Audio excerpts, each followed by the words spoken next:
All right, and we are now live running a Canadiana train as well as a Via train with some daylight cars and a random streetcar. Hopefully some people will join in soon enough. I'll just quickly set it to live chat here.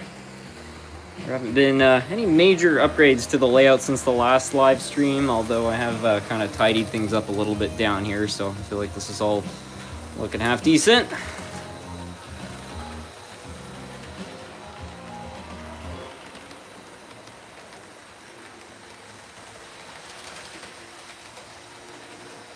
Train crash videos, welcome. I think you're the first person in here. UP Productions, welcome. Hello from California, how are you? I'm doing pretty well. How are all of you?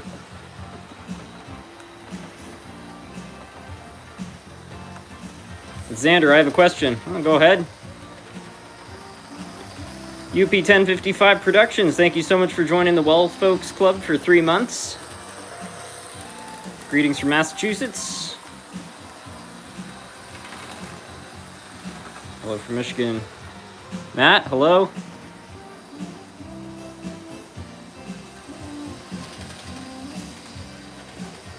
I like your plans for the layout.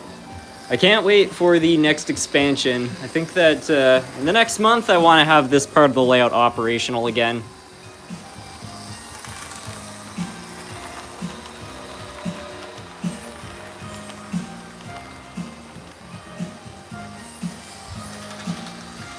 Best way to spend my night, playing War Thunder and watching your live stream.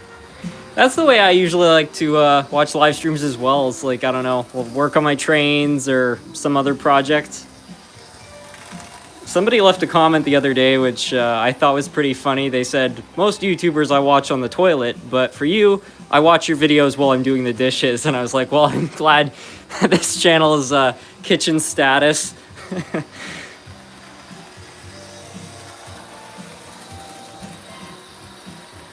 Varney Trainman, hello, I finally got a live stream.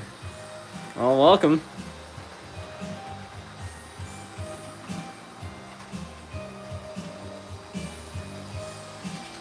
Knuckle couplers or horn hook?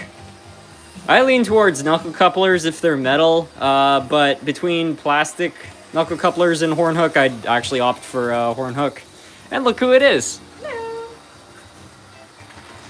Yeah, I really like the KD metal couplers. Those things are solid, but the Bachmann Easy Make couplers, I don't know. They're very easy to break, and they flex a lot.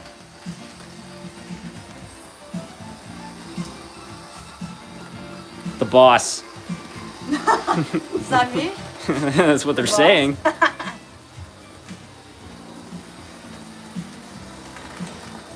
First live stream that I've caught since the beginning.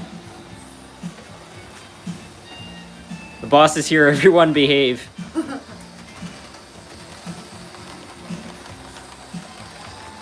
Knuckle couplers are US made. Also Protomax couplers are similar but made in China. Yeah, my favorite is the KD ones. I know some people really like McHenry's and things like that, and I have some and they work fine, but those KD knuckle couplers, they're super reliable. They last a long time. Why is the F7 going so slow? I think it's just geared that way. Because right now, the Via Locomotive and the F unit are both set to address 3. So, you know, you can see this one is up quite a few more speed steps, even though it's actually set to the same amount. Are you going to rebuild the Hershey factory? Well, the Hershey factory is still in existence. I shouldn't have to rebuild it, provided I don't break it trying to haul it over here. But yeah, I don't know. I have to find a spot somewhere in the new place to actually host the factory.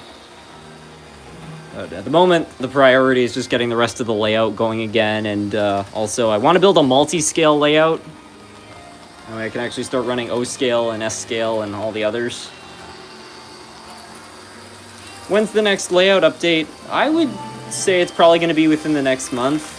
I know in the last layout video I did say that I was planning on expanding it, you know, into the corners and getting the mountain layout operational again.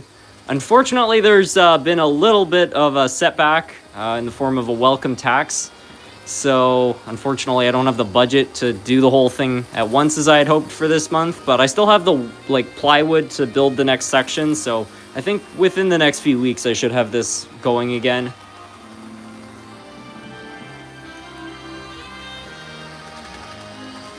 Thinking about making a little switching layout. It's gonna fit on my desk. Any advice? My first actual railroad.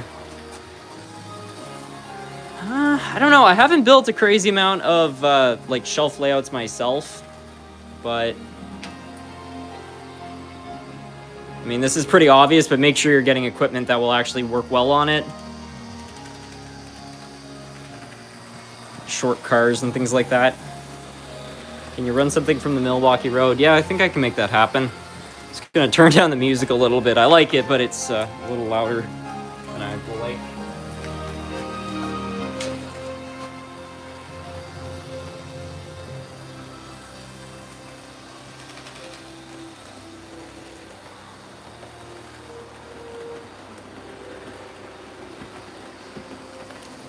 Okay, I see the freight yard you did in the past video. Yeah, it works well.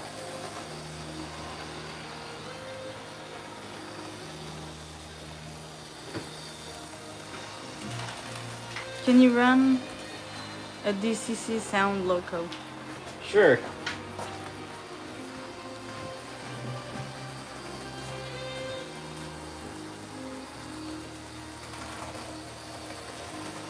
Oh my god, who said that? Chloe said that.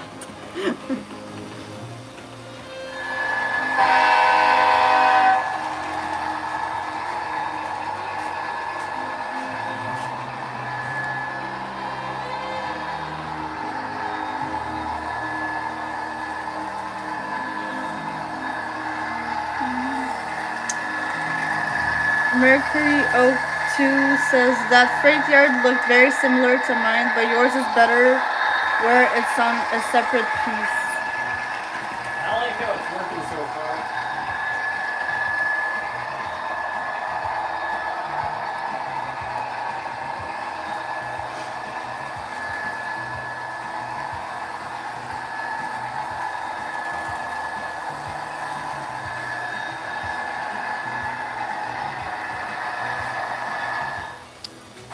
Do you have a G-class steam locomotive?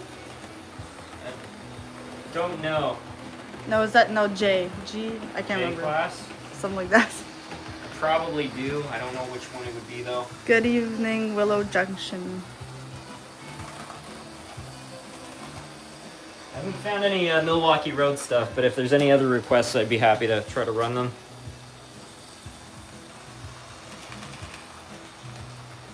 Can't believe I finally caught a live stream after all these years. I subscribed. Thank you.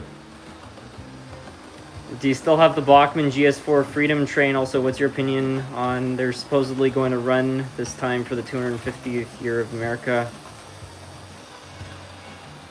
I don't know anything about what the Reading is supposed to do. I have heard that they're going to run the big boy across America for the 250th anniversary. That is going to be quite exciting. Yeah, I still have the American Freedom train. I'll see if I can find it. Hi, Cabo Sec.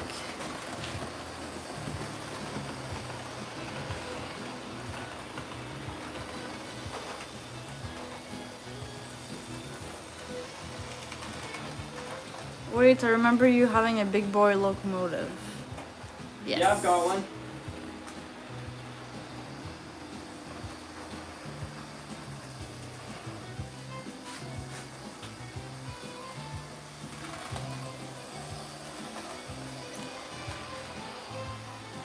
Can you run the SMT, the custom SMT steam engine?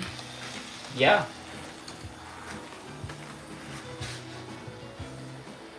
I don't remember seeing those red and white passenger cars. Where did they come from?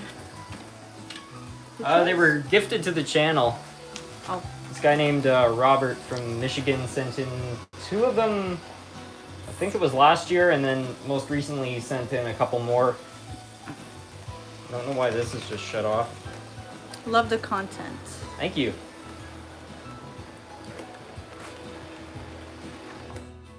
Whoops. You're the best on YouTube. Always enjoy your videos and live streams. Thank you. I'm getting ignored. Sorry if sometimes the algorithm doesn't show them. Oh, you got a super chat. Oh, No, yeah. sorry. Somebody who, Did they become a member? yeah. Welcome, Arturo Gonzalez.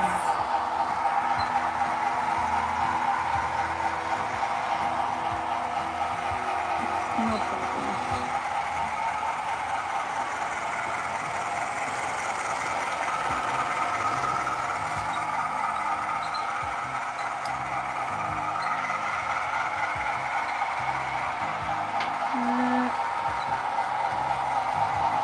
Yes, he's gonna run the custom SMT steam engine. Hi SMT, I have a full Illinois Central City of New Orleans set. Do you have it, or do you have? What would I? Or if you have any Illinois Central locomotives, can you run them? Illinois Central. I'll have to have a look. I gave a tip about a model fair here in the Netherlands. Oh. Yeah, I don't think that's gonna work.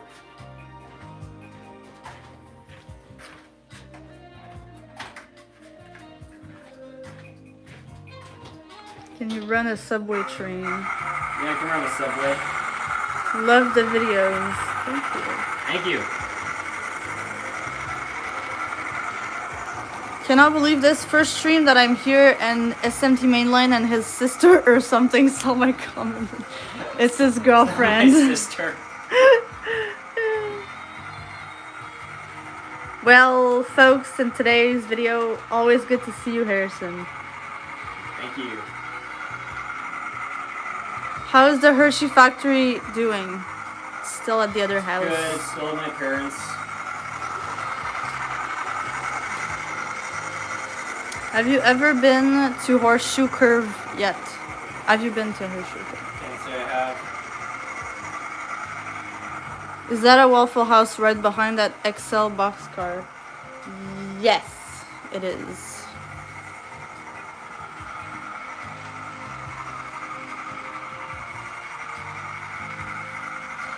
Mercury Yoke says I gotta get more DCC's locomotives and or make some of mine DCC sound.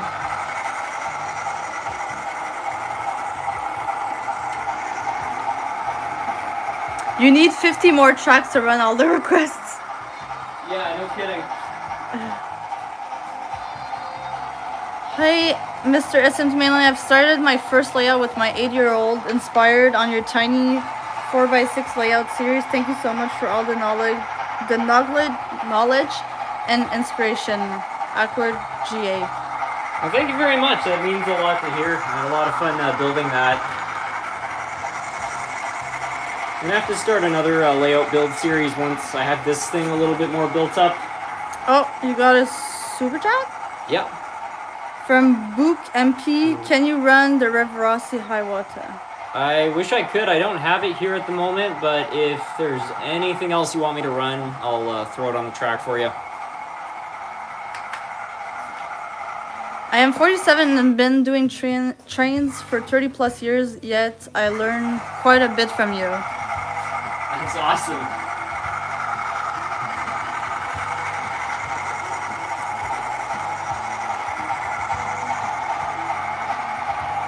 How's the new house going?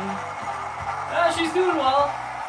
Still taking a while getting everything together, but I mean, you know, it's a livable space. I'll tell you that. Good evening, Poppy Snappy.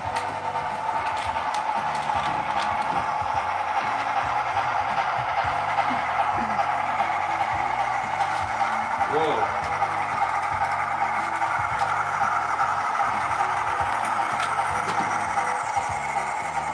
Have you ever wanted to visit the CNO 2776? I don't know very much about it, to be completely honest. Are you still riding your snowmobile? Yeah, the snowmobile had some problems. I actually broke the throttle cable. I guess that's how hard I've been riding it. And anyway, I bought a new throttle cable, but I've had some trouble tuning the carburetors, so it still runs well, but I'm not confident that they're well adjusted. I don't know, it idles a little funny. Sorry for saying to your girlfriend, sisters. It's all good.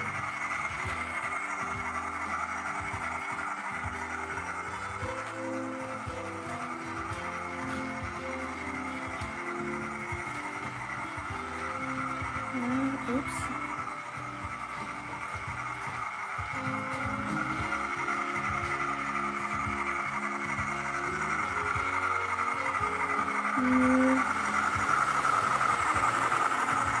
Would you recommend prefabricated track or flex track? I'm at the point where I need to decide whether I want to stick to EZ track or switch over to flex track for more realism. Okay, it depends. A lot of people ask me why I still use set track in certain parts of my layout. And it really comes down to space. Like if you're building a layout where you're running like stuff along like the walls and things like that, and you've got a lot of space for really wide curves, you can go with flex track. It's more realistic and there's less rail joiners. So it does have that advantage. If you have very limited amounts of space though, I would definitely go with set track just because the curve is going to be consistent. It's a bit less realistic, but you know, this is 22 all the way through. Whereas if you use flex track, unless you're using a gauge, there's always a chance you're going to have a little bit that's off. And it's also harder to work with a tighter radius because you need to solder the joiners and everything to make sure it's all lined up correctly. So it's not really one or the other. Of course, you can mix them. That's what I do on this layout. Like these straights are all flex track, but the curves are set track. So yeah, it just depends on what you're trying to do. Who said it had to be realistic? It doesn't have to be. It's just something that I know is important to a lot of people. It should show up there. Oh, yeah. Can you run the Canadian Pacific Empress? I don't know if I have one. Thank you for the super chat, though. Code 100. Yeah, that's what I use. Good answer.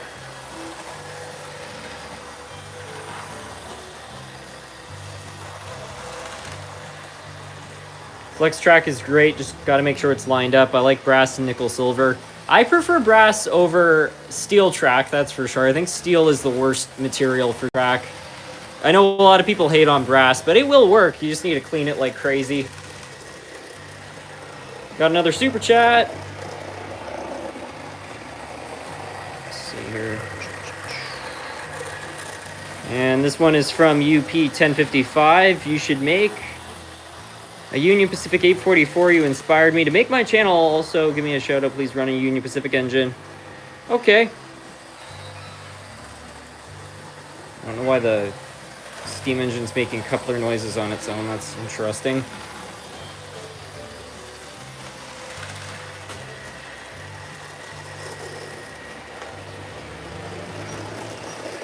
Do you use metal wheels only? I try to. The majority of my equipment has metal wheels. Some pieces that I don't run very often have plastic wheels, but the metal wheels, they roll better than plastic, and also they don't foul up the track as quickly.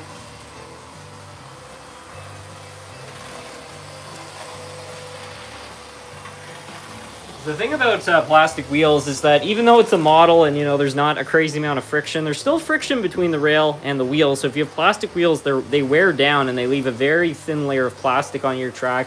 It's so minuscule, you're not going to notice the wear on the wheel itself, but you will notice it in how quick your track gets dirty.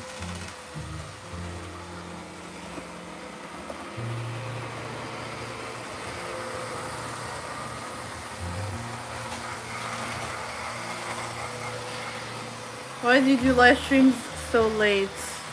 For us here, it's 8:30 p.m. I don't know, maybe it's later for you.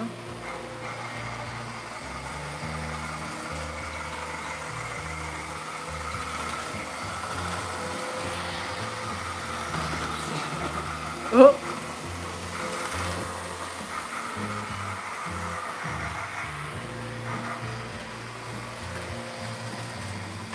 $2:30 in the morning or in the afternoon?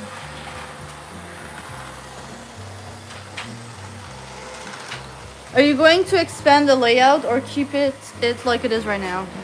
It's gonna get expanded.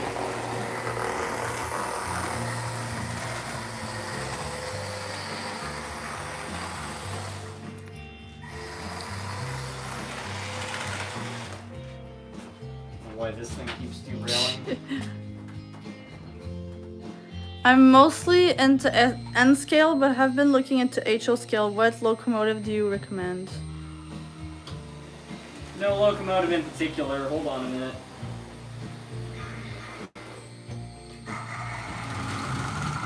What the heck?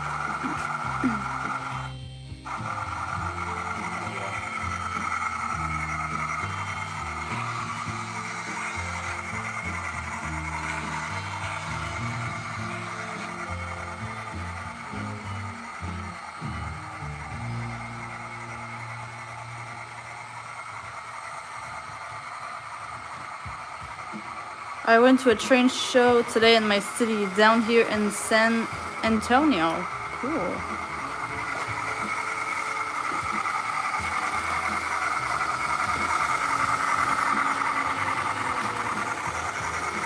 Yeah, so in terms of like buying an HO locomotive, there isn't any specific engine that, you know, I'd recommend over others, but if you're looking for good brands in HO scale, I find Athearn's pretty good, Atlas is pretty good, Walthers is good, Kato is good.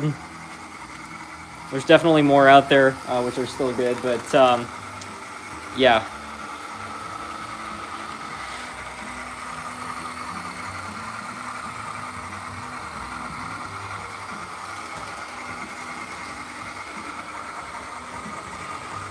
What type of couplers do you run on your trains? They're mostly KD metal knuckle couplers, specifically number 5s.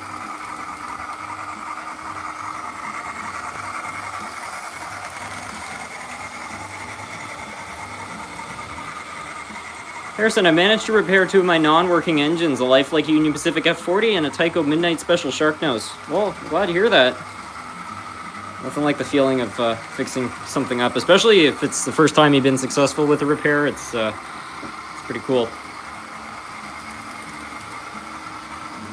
People crap on Bachmann, but I've had good experiences with their newer stuff.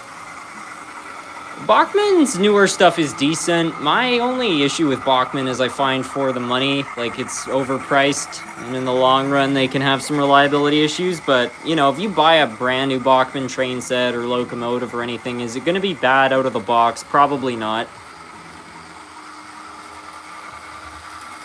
I've rigged a Tyco Shark Nose with 2 motors. I've seen some people do that with the old Power Torques.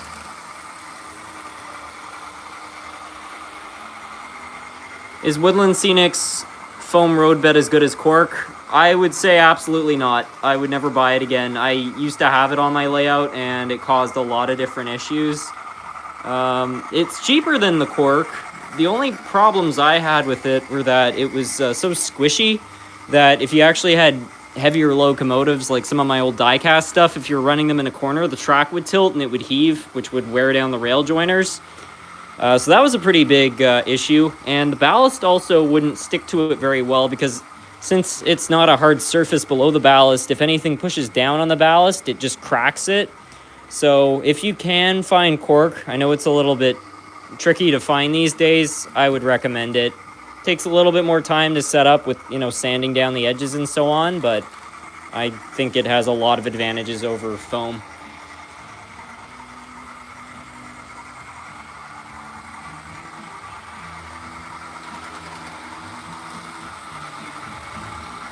Do you have any AWVR trains? I've got some, yeah. Have you reviewed the newer release of the GS4 from Bachmann? I think it's odd like that. Nobody on YouTube has reviewed it, at least in terms of the recent release. I haven't worked with it before. I suspect it wouldn't be that different. Maybe Bachmann's retooled some stuff, but I'm pretty sure some parts of the current GS4 date back to the original one. I think they keep reusing the same tooling. They just modify it. Fernando, thank you for the super chat. Is there a way to send pictures of our layout projects? We are using Bachmann Easy Track since it's all I bought locally. Your videos are awesome. Well, thank you. Yeah, you can reach out to me on Instagram, or you can send me an email. I have a email and Instagram both linked to the channel, so you should be able to find that.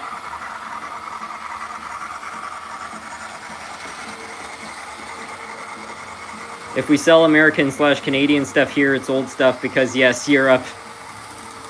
It's kind of the same story here. Like, at most train shows here, I find British stuff, but it's pretty rare that it's brand new. It's usually like something somebody's had for a long time.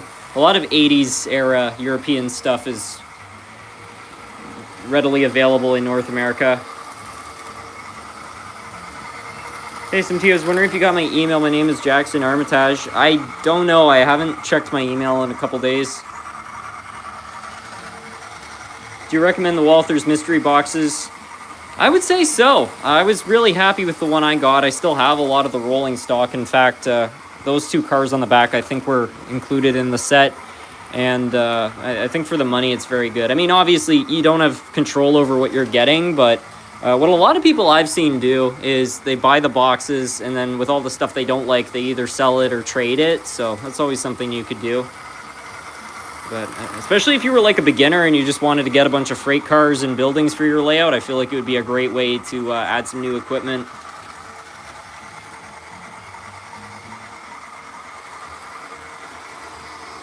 You have a GG1? I've got a few of them.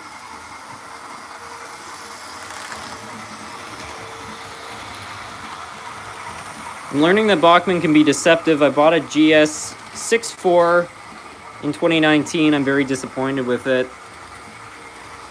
Yeah, I don't know. Bachmann's mixed. I find sometimes people love them, but I don't know. If they weren't charging so much, I wouldn't have any issues with their quality problems. It's just the fact that they charge prices as if they're a top-of-the-line manufacturer. I don't really know if they ever will be. But I find the argument that keeps getting brought to the table is, well, if you compare a Bachmann from the 80s to a Bachmann and now, it's a night and day difference, which is true. So is the price.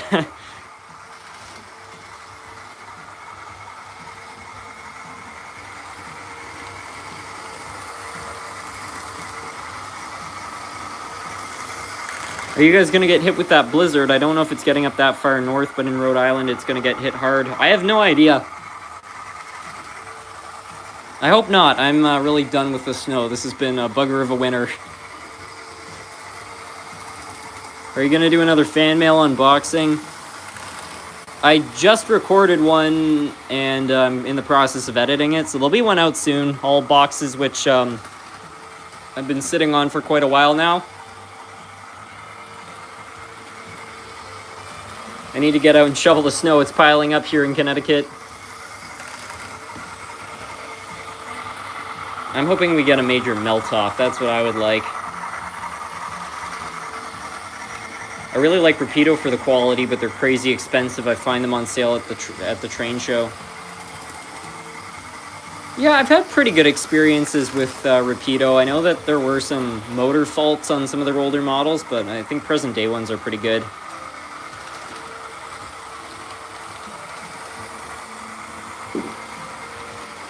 It's still not a good comparison. Yes, Bachmann has improved, but can't be charged like Broadway Limited or Walther's train line quality. I completely agree. Don't remind me about the snow. Yeah, you and me both.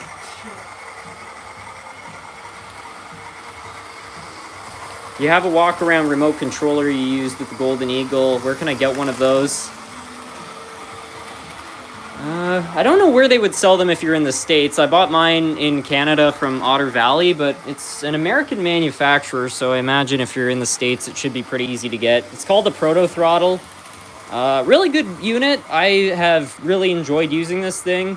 They're quite expensive, though, and depending on what controller you have, you also need to buy a Wi-Fi module. So in my case, I had to buy a Wi-Fi module and then a module that this connects to. So you need to get 3 different parts in order to get this to work.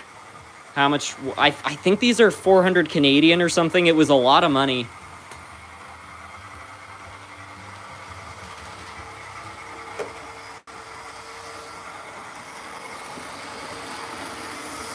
Do you recommend Kato Unitrack? I haven't worked with it a whole lot myself, but I haven't heard anybody complain about it. It's very reputable. I think the only thing I would keep in mind is that it's all code 83. So if you want to run older equipment, just keep in mind the flanges might not work with some of the switches and stuff. But if you're just running modern equipment, I don't really see any downshot to it.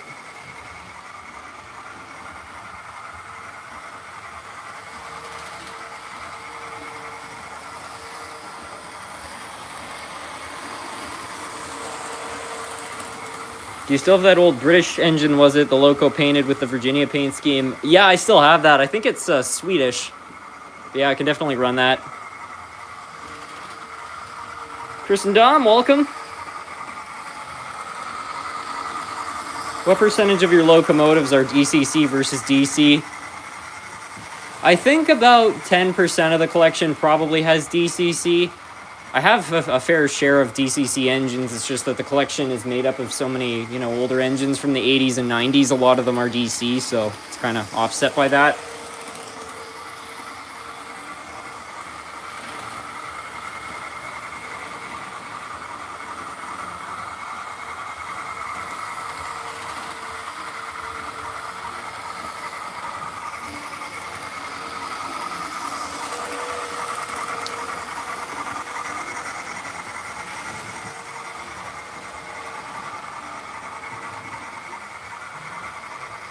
I'd like to hook up the proto throttle to a 15 gauge locomotive. That would be cool.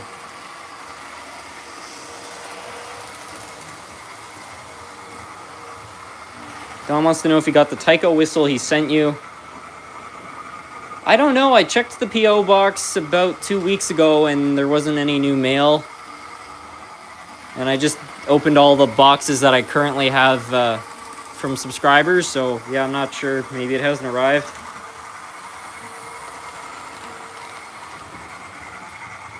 I want to take over the chat flow. I'm just going to look for that Swedish engine. Did you attend the Amherst Railway Hobby Shop? I can't say I did. I really hope to go to Amherst next year. I've been thinking about doing so for many years now, and I don't know. Next year, I think, is going to be the year.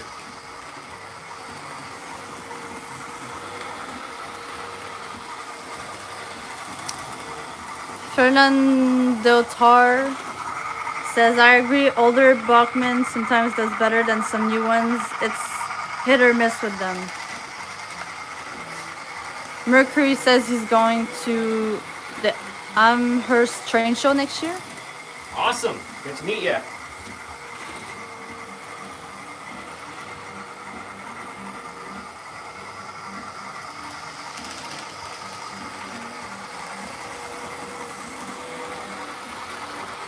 PSMT, been a big fan for a long time. What power supply and controller would you suggest using for a layout made with Atlas track? It depends if you want DC or DCC. If you want DC, I think a pretty good basic controller would be like an MRC Tech 2. If you want a DCC controller, I would probably get like a DCS 52 from Digitrax. You can also get the NCE Power Cab. I know a lot of people like those. I haven't worked with them much myself.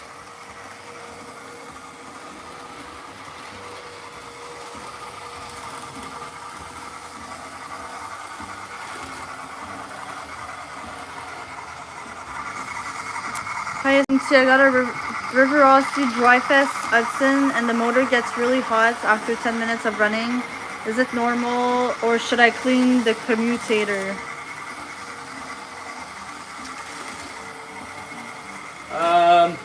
I would probably check to make sure that the gearboxes are turning, like everything is actually moving correctly on the locomotive. Like, it's normal for an older motor to get warm. It shouldn't get hot to the point where if you touch the motor, it like burns your fingers. That's usually a sign you're overheating.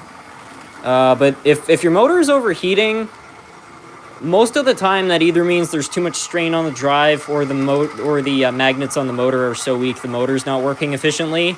You also could have bad windings, but I find most times it's either the drive has an issue or the motor has an issue. The commutator issue leads to high current draw, but it doesn't necessarily generate a lot of heat. It just means the motor's not gonna, operate as smooth.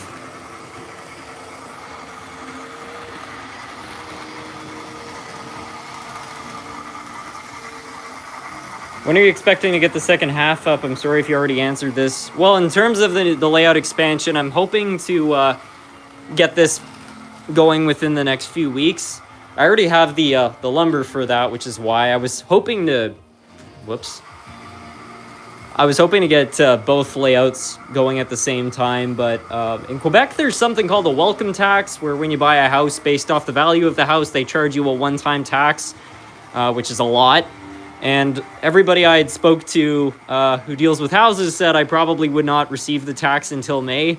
And then in the middle of January, it arrived. So anyway, the layout budget kind of went into that. But anyway, I still have the material to build this part. And then once we generate some cash, I can try to, do some more expansions down here. The welcome tax. Yeah, they couldn't pick a more taunting name. I think I would have been less insulted if it was called, like, the middle finger tax or something. That would have been more fitting in my opinion. But, yeah. Something keeps shorting out.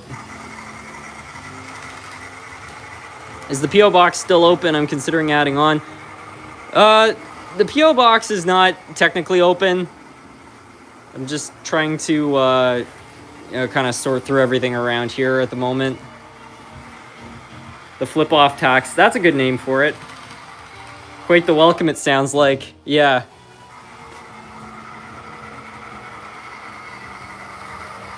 They tax everything in the USA, too. It's crazy. The good old Canada welcome tax. I don't know if they have it in the other provinces. It might be a Quebec-specific thing.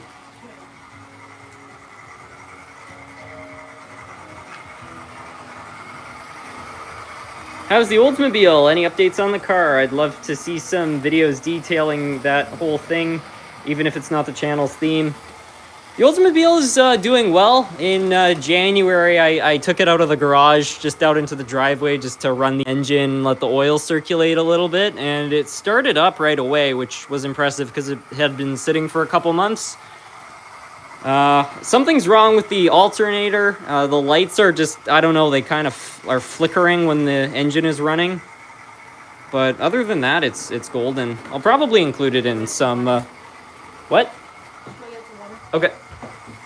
Yeah, I hope to get that running a bit better, but yeah, I'll probably include it in some video. I'm hoping once I get enough trust in the car to actually take it on a drive to like a train show or something. And if I do that, I'll definitely include it in the video. Road tripping in a classic car.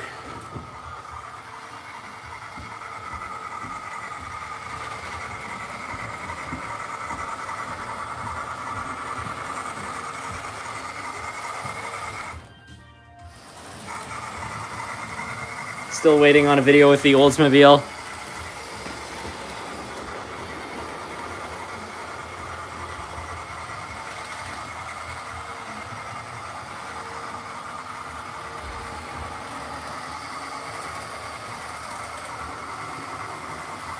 A tax-free hello, SMT. Thanks, Choo Choos and Brews. Any giveaways soon, Harrison? I don't have any planned at the moment, but I'll figure something out.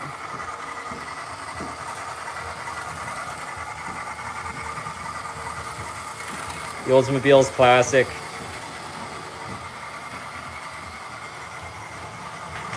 How do you run multiple trains on one track? If you let it run, will they bump into one another eventually?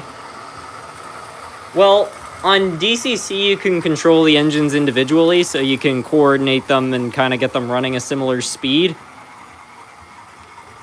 But that's really the only trick.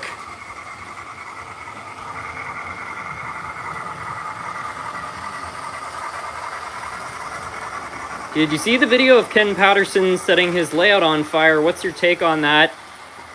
I had...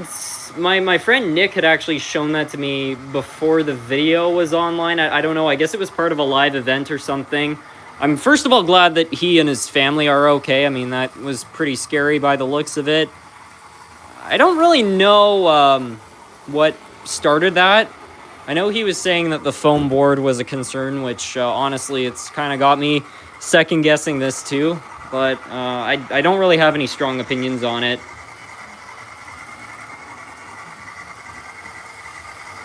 Where's the KFC we sent you? I still have it. It hasn't gone away. I just haven't added it back on because this is all going to get ripped up soon.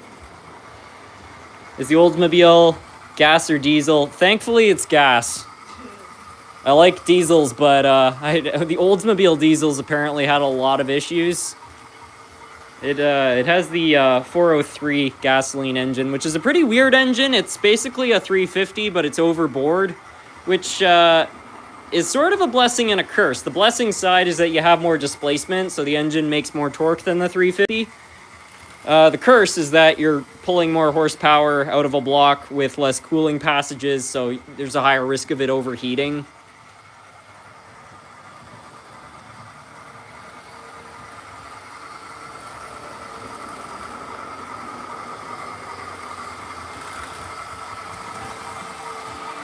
If the lights are flickering, it's your voltage regulator. Maybe so, I don't know. The alternator has been weird.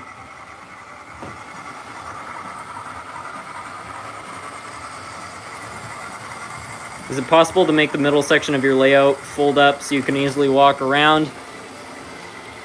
I don't think I will. I know that this is kind of inconvenient, but lift-out sections are a good idea if they're on a straight piece of track. I find on a curve trying to get the rails to line up, I don't know.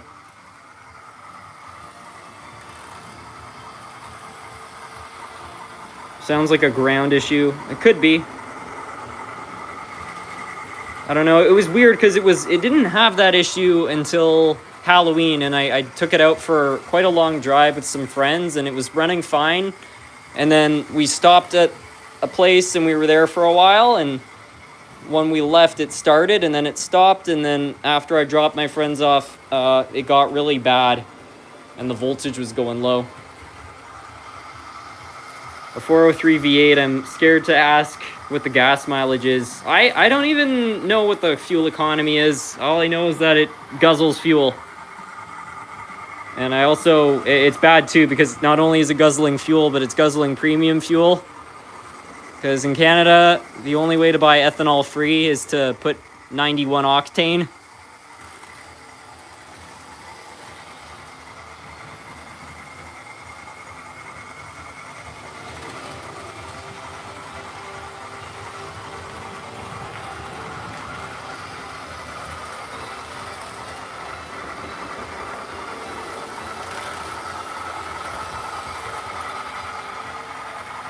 The DCS-52 has an analog mode, 0000, but even a new DC locomotive heats up. Why? My guess is because it's not making true DC.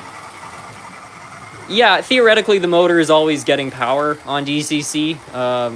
If you're using a DC engine on DCC, I don't know why it would be heating up. I mean, it's normal for a motor to be warm. It shouldn't be hot. But some of you might remember a couple months ago, well, more than a couple months ago, I think it was like 2 years ago, I did a video where I tried to overheat a motor, just idling it out on DCC.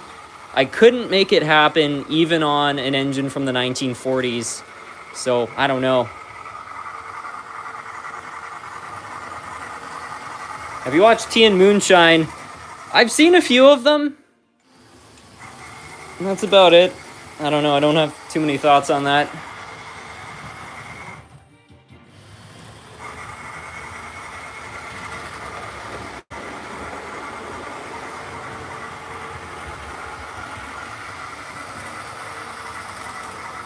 SMT, have you driven a real-life locomotive or any kind of rail vehicle? Do you have a bucket list in terms of engines you'd like to drive someday?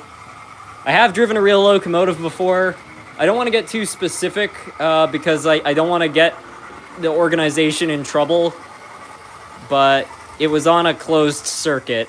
That's all I'm going to say. It was an amazing experience. What a time. Do people use blocks anymore, or is it just DCC? I still use DC pretty frequently, but I don't have any electrical blocks currently on my layout.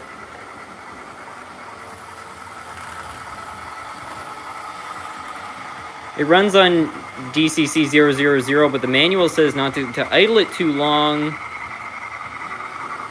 The singing you hear is the audio waveform.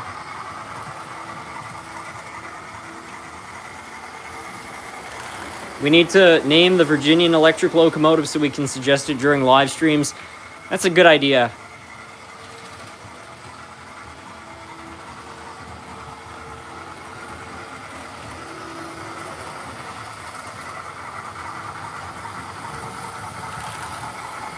Can you run 777? Yeah, sure. You also made your own speeder, kinda, and ran it on real tracks. That's true. I'd love to own a real speeder. That would be something.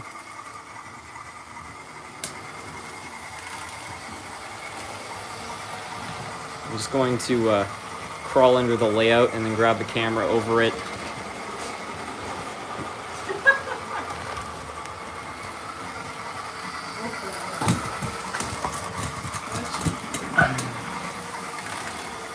Well, that went well.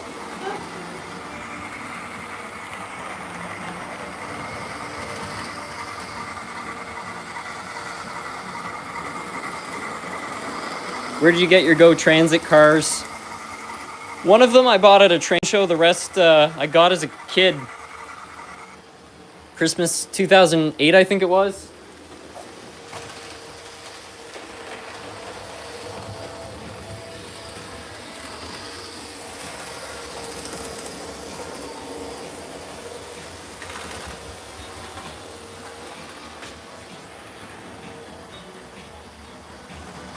Just getting in here. Is Chloe in the house? Yeah, we've got some chlorine in here.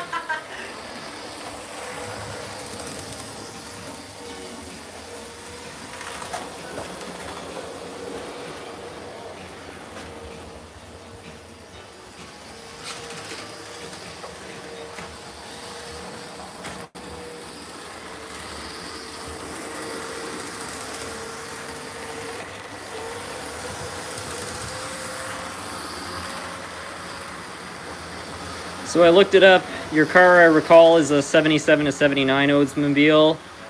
It should be doing about 14 to 16 miles per gallon, maybe even 18. I'm sure when it left the factory, it might have been getting those sorts of numbers, but it's a very tired engine.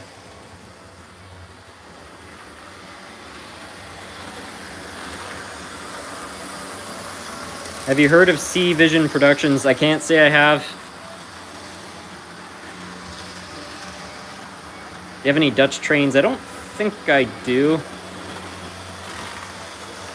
What do you think about Eric's trains? I haven't watched a whole lot of his videos. I think he's mostly an O-scale guy. He seems like a good dude and everything. I don't really know much about him.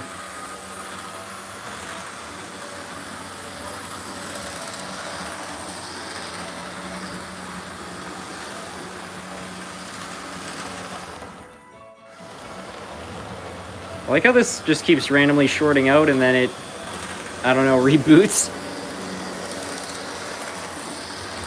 I have a 91 GMC truck with a 350. I get about 18.5 miles a gallon on the highway.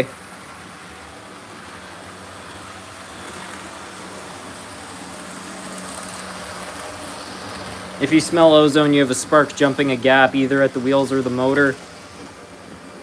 Yeah, a lot of people complain about the ozone smell that comes from older DC engines, and I'm personally not bothered by it. For me, it's a happy smell. It reminds me of just running trains, but I find if you clean the commutator, the smell of ozone usually goes away. And my theory is that the dirty commutator causes it to arc more, and so if you clean it, it sorts that out. I don't know what's shorting. Huh? Yeah, I don't know what's shorting. I suspect it's this engine, I just don't know what it's shorting on.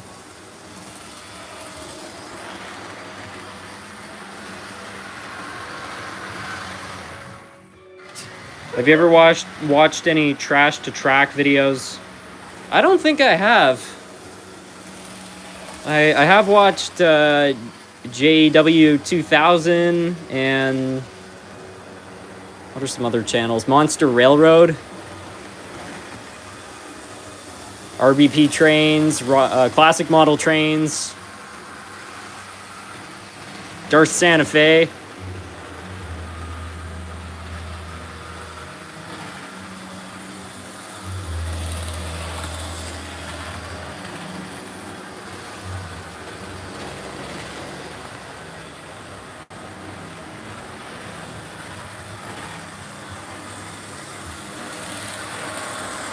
What's your all-time favorite train-themed movie? Also, have you seen Snowpiercer, the movie or the show?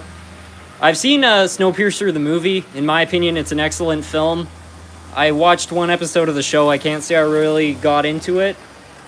As for my all-time favorite train-themed film, I think it would probably be Runaway Train, but a close second would be Tough Guys from 1986.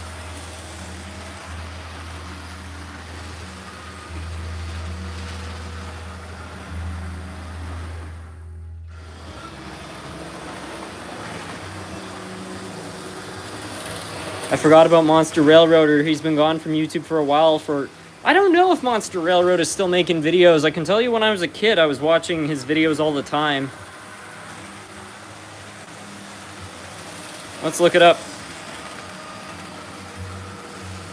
Do you like the Polar Express? Gee, I don't know. I think I like Polar Express more than Tough Guys, because I actually saw Polar Express when it was in the theaters. They're all so different, though. Like, I mean, Runaway Train and Unstoppable are kind of similar, but other than that, almost every train movie is so different.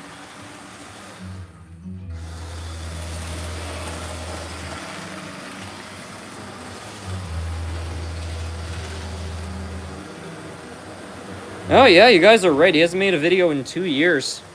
That's too bad.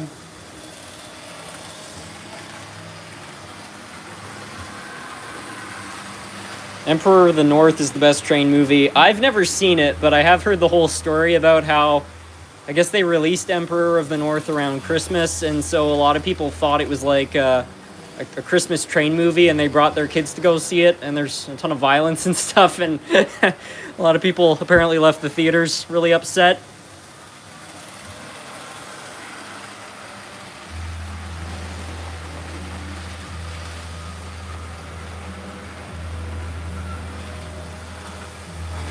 You have any Lionel HO? I've got a few Lionel HO pieces. I'll see if I can find them here. Let me see. There's still a ton of equipment at my parents' house I have to haul over here. This might be a Lionel. It is. Actually, that's not it. Where's the Polar Express? I don't know. I've got some Lionel HO from every generation.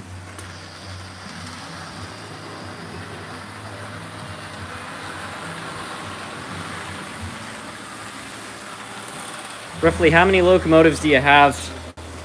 I think about 600. Should make a count. Yeah, I should do another count.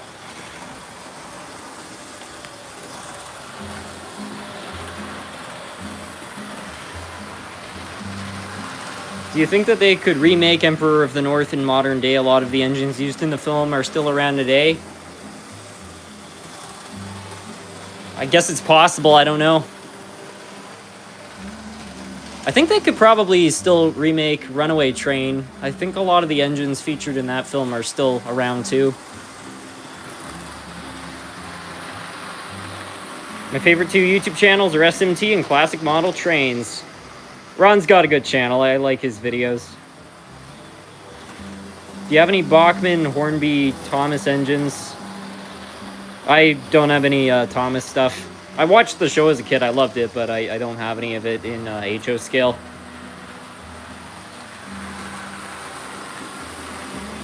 It's a brand new DC EMD NW2 from Walthers. It gets hot through the shell. You can feel it. The smell of ozone. The same thing that happens with my 10-year-old Bachmann Railchafe 3001. That's strange. That shouldn't be happening on either of those. Like, the ozone smell I've really only noticed on some engines that I've owned after about 20 years, so yeah, I don't know what would be causing that.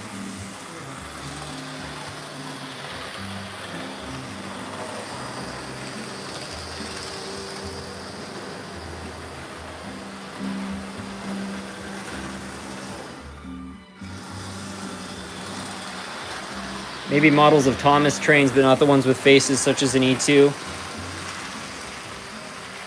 Yeah, actually, you're right. I might have some of the same locomotives that were featured in Thomas, but none with faces.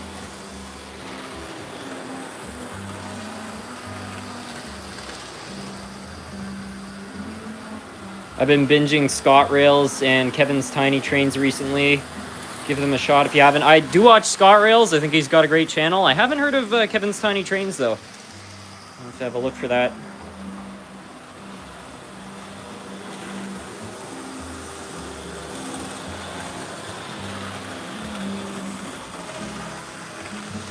I make the track to repair videos. I started my channel after watching yours. You still have both your grandmother's engines that you fixed up? Yeah.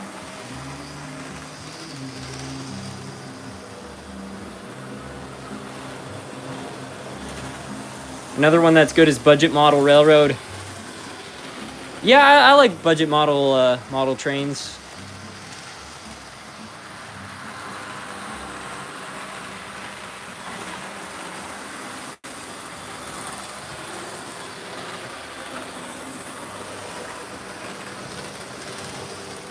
Have you ever made customs?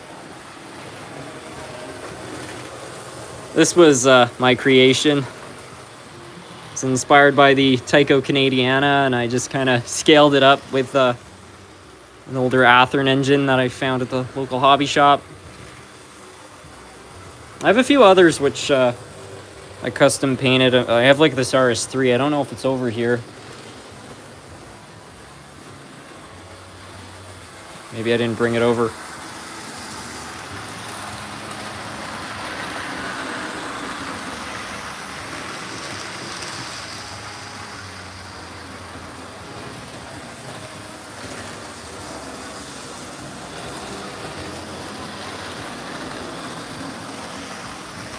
What gauge would you say you have the second most of? N scale. Yeah, I think the order would be HO, N scale, and then O scale. I would love to collect more O scale stuff. The only issue is that it takes up a lot of space, whereas it's kind of hard to over collect N scale stuff. Like, it takes up such a small amount of space. It's really easy. What radius is your outside loop? It's 22.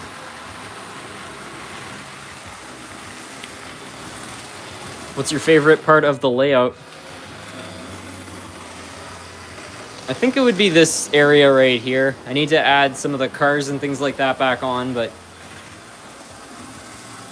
yeah, I like it. The new yard, though, I have to say, it's not a very pretty section of the layout, but it's been working very well. I'm super happy with it.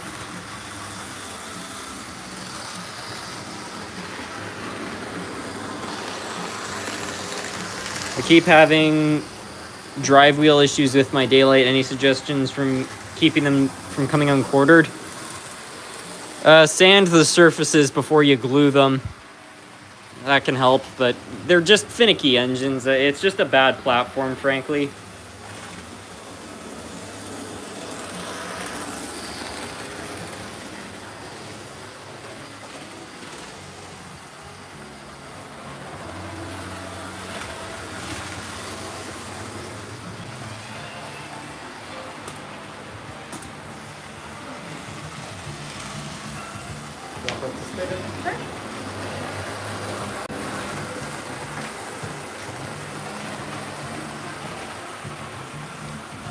Do you think plastic tracks count as toy trains or model trains? I don't really know if it steps over the definition, but personally I only like stuff that runs on metal. What's your favorite locomotive? The River Rossi Hiawatha.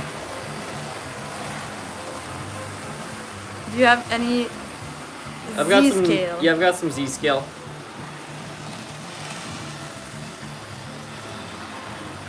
What is the best track cleaner? I just use the Pico track brights. What do you think of the Norfolk Southern Union Pacific merger?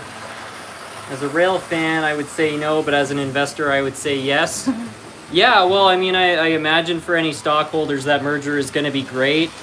Whether or not it's a good thing for the general public, I don't really know. I know that Union Pacific is claiming that, they'll be able to provide more reliable service because they'll have more track and engines, so on and so forth.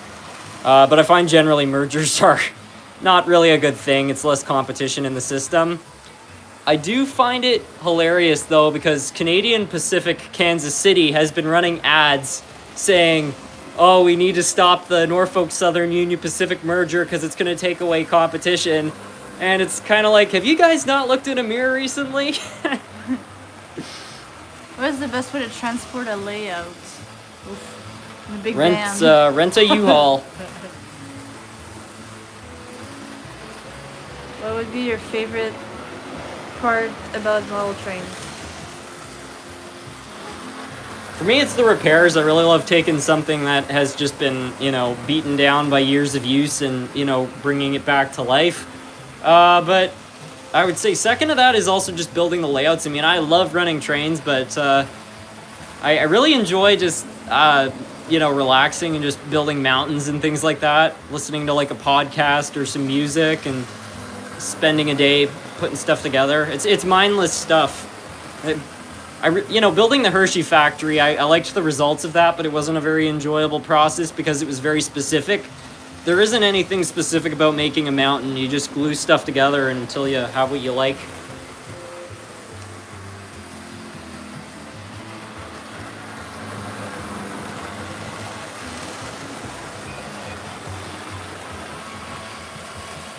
Model airplanes. I don't have any model airplanes. My dad has a bunch from when he was a kid. Those are at the other house too. It'd be nice to put some model aircraft going over the layout.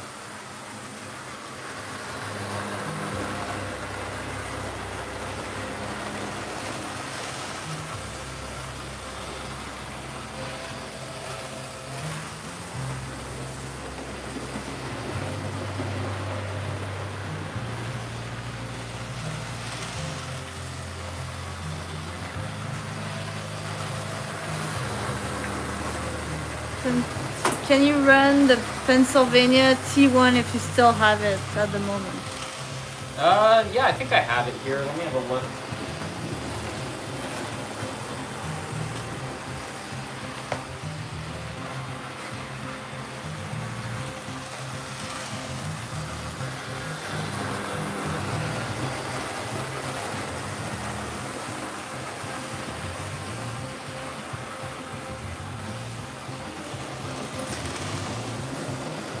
Do you have a K4 Pacific?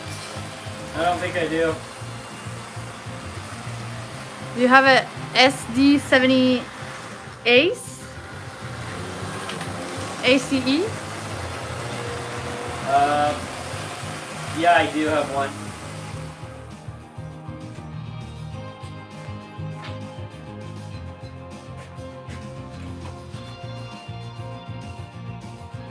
Have you ever considered getting a Lionel turbine? Turbine? Turbine? Something like that? I think I know what you're talking about. I don't know if I get a Lionel one, but yeah, I am tempted to get one of those turbine trains. What class is that 3-segment Virginian Tyco? I think it's a DM3.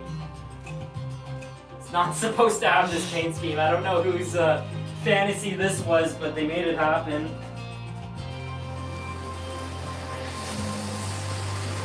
Vintage Model Train Collector says, check out Ken's HO model railroading. He has airplanes and a hot air balloon moving above his layout using bicycle rims and fishing line.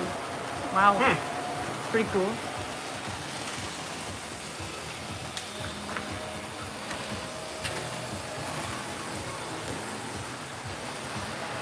Got any Southern Railway? I've got some Southern stuff.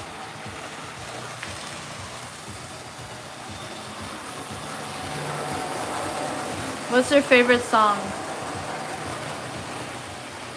Oh, that's tough. I don't know. Let me think about it. Too many.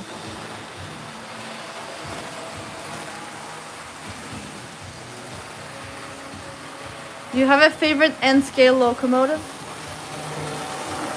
Not really. I'm currently 3D printing Amtrak Cascades 8 Series Talgo for my N-scale layout. That's cool.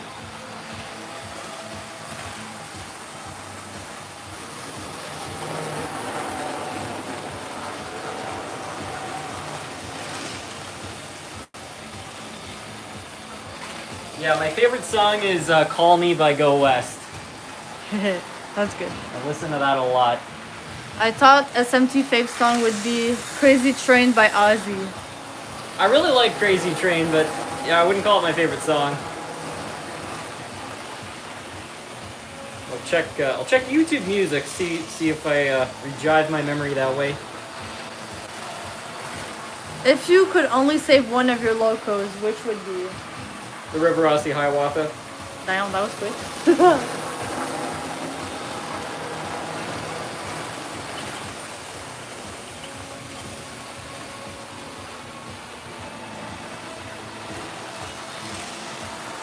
SMT ever 3D printed a locomotive shell? It would be cool to 3D print an entire locomotive, or at least as many parts as possible. I have 3D printed a shell before. I didn't use it on anything. It was kind of just to test out the printer. It's amazing how far the technology has gotten. But in terms of actually designing parts, I have a long way to go. Did you leave any trains or layouts at your old house? Yeah, the Hershey factory is still over there. I've still got a ton of locomotives and rolling stock over there. Yeah, I've got a lot of things I need to haul over.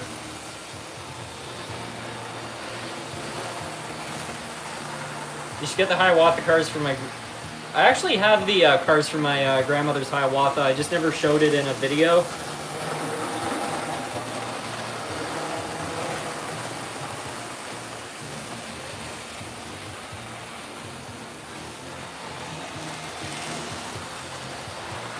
What is your most colorful locomotive? It might be the the Kool-Aid engine which I'm running.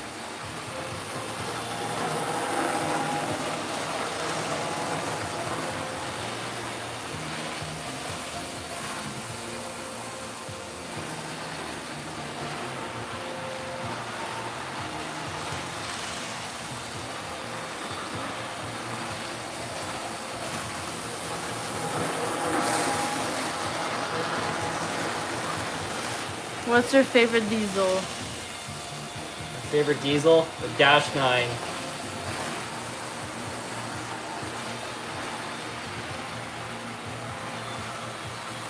Cooper says, SMT, I do have a friend who works for Northern Southern, and he said the deal between them and UP has already been approved. Yeah, I'm not surprised to hear that. Somebody says, hell yes, Dash 9 all day.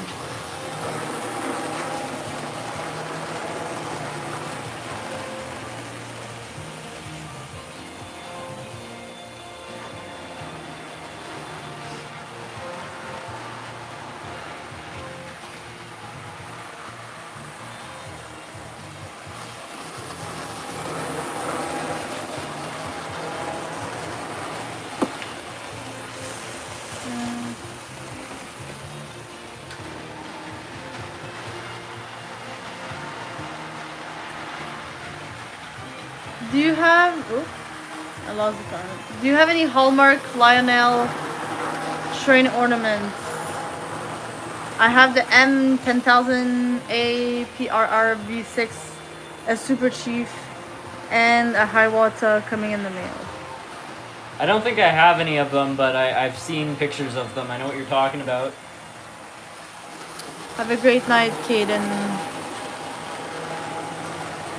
Can you run cars with a Kool-Aid? Yeah. I don't know how I'm going to get those on the inside circuit, but... Do you have T-scale? No, I don't have any T-scale stuff. I'm looking to get some at some point, but I think right now it would be a good idea to get the other scale stuff and going before I go adding another.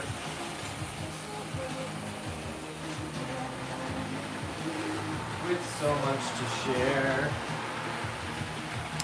Do you have a Bachmann DCC sound train? Yeah, I've got some Bachmann DCC and sound.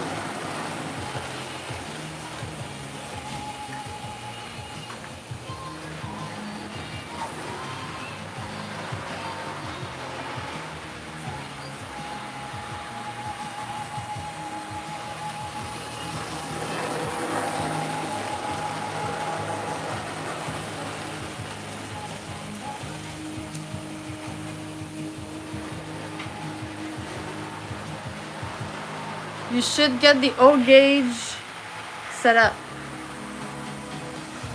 Absolutely, O gauge or no gauge. I actually have all the O gauge stuff here now. I brought it over a couple days ago, so I'm gonna get that going. This is my kind of wild plan, which is that, you know, I've got other rooms in the basement, and I'm already planning on running an HO track through the whole basement. So what if I have a layout that has the HO track running through it, but also every other scale? It will be like a multiverse layout.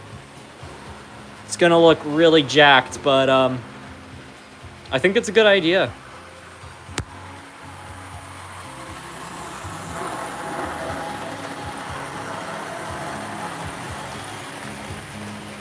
Besides the Hiawatha, what's your favorite streamlined locomotive? The GS4.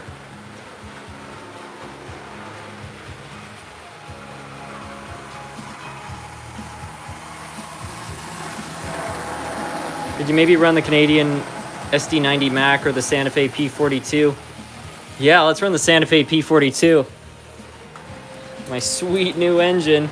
We'll see if I can get it to haul some freight cars.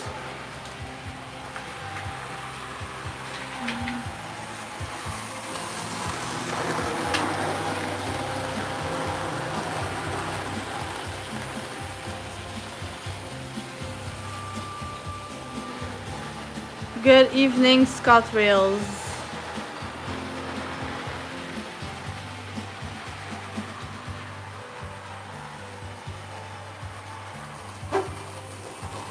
Chef Train says, let's go. Let's go!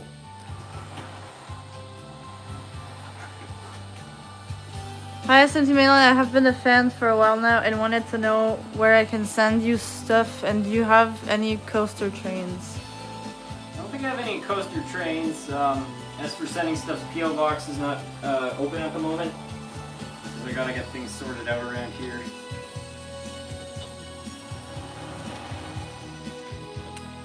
Hello, Harrison. I had a question since I now have an older Bachmann HO scale Acela. Is there a way for it to run with the pantograph feature? I don't think it can collect electricity with it.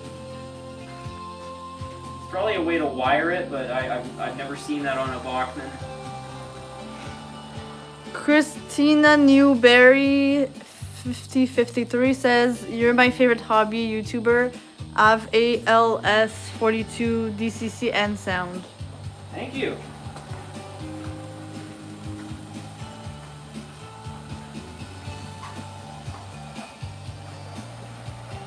Do you have anything from the Reading Railroad? Yeah, I've got some Reading stuff. Nice, it works. I always speak too soon. Uh-oh. Is the camera getting this? No, hold on. Whips. Yeah, the engine was all good, and then it just went cattywampus from When there. Yeah. I've been watching your channel for 5 years. That's dedication. We've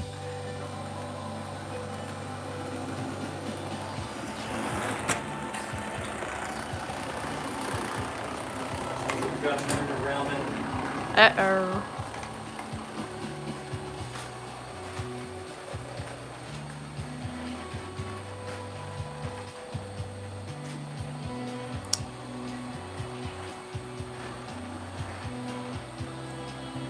My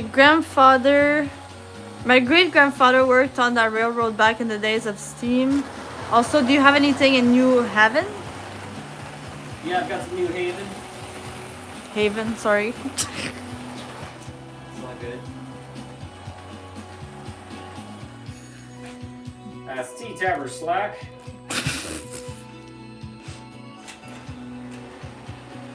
My equipment is giving me trouble.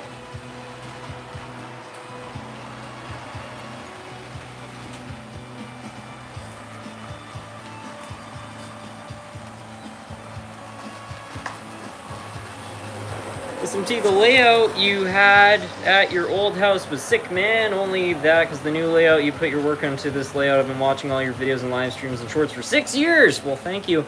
Wow. Yeah, I mean, I know we're not up to the same level that we were at the old place, but it's gonna get there. And the advantage now is that because I actually own the space, there are no limitations as to how many trains I can put down here. Things can get as psycho as I want. And there's a lot of room to grow in terms of all this space, so there's gonna be some stuff. Stay tuned. Yeah, stay tuned.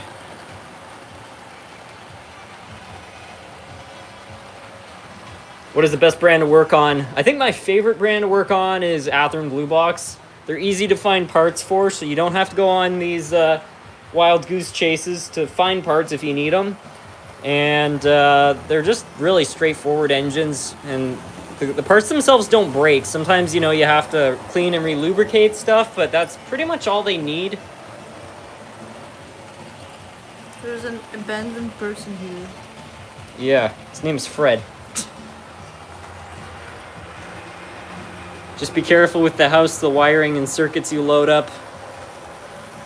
Yeah, I'll have to check. I do have a 200 amps service though, so we can definitely run a lot of trains.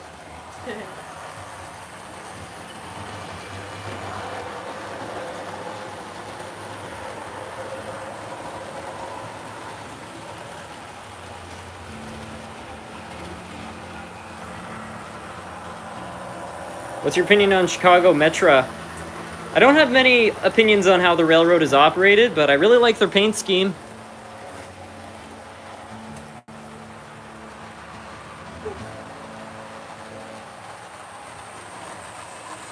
Did the abandoned house get a makeover? It did, but that was a while ago. I think it's just because there aren't trees around it. It's a little bit easier to see. But yeah, I did a lot of weathering on it just to kind of make it look more run down, and I also added Christine. Do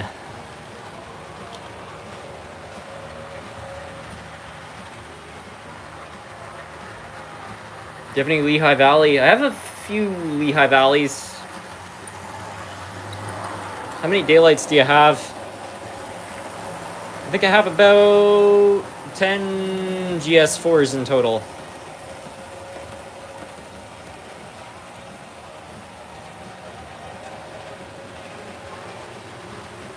Do you like the F40? Yeah, I do.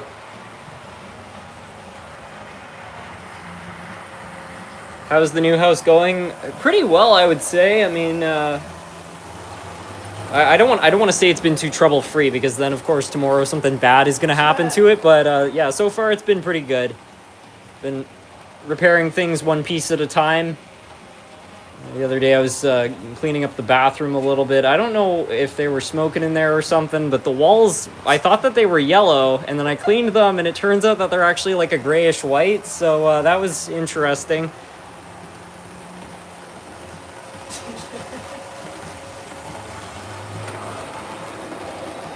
Have you found any more treasures hidden around the house? I found some pennies today.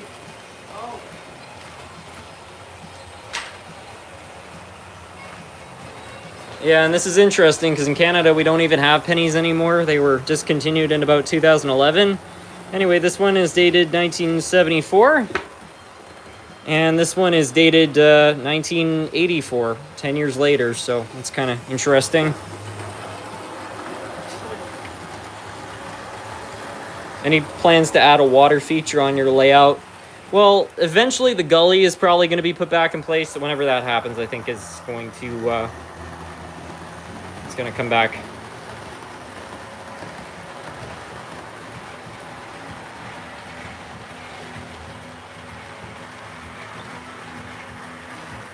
Ever plan to repair the Bachmann pancake motor Canadian National that black lit broke its wheels on stream?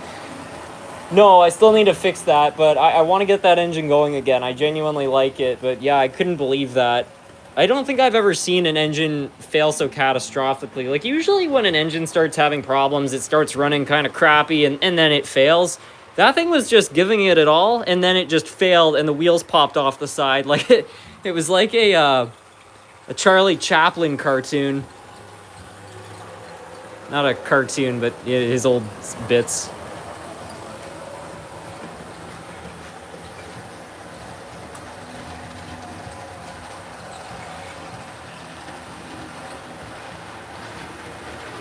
You're the best Canadian YouTuber ever. Thank you.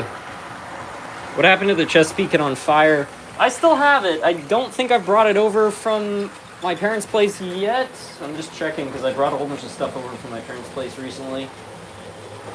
These are all the new arrivals right here. I think it's still over there. Yeah, every time I go over, I pick up a few pieces, so yeah, it's happening. Did you know that the pool on the Titanic is still full of water? It's probably the most full it's ever been.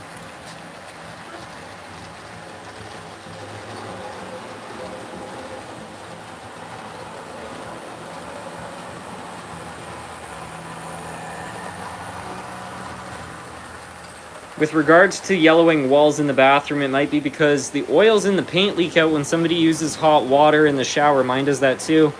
Okay, that's good to know. I've never seen that before, so it's kind of a first for me. But yeah, that would kind of make sense, although they definitely were smoking in here because I keep finding cigarette butts, so who knows.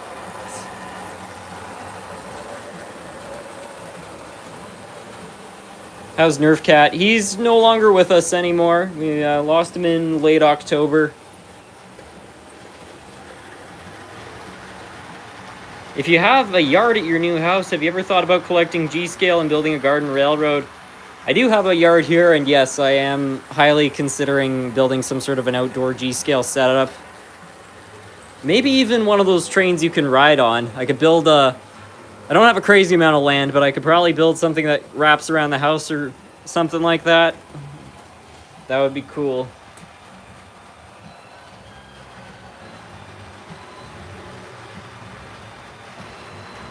Would Day Night be a good name for the Canadian GS4? Yes, it would. I love that. I wish I'd thought of that for the video. That would have been great. The Day Night.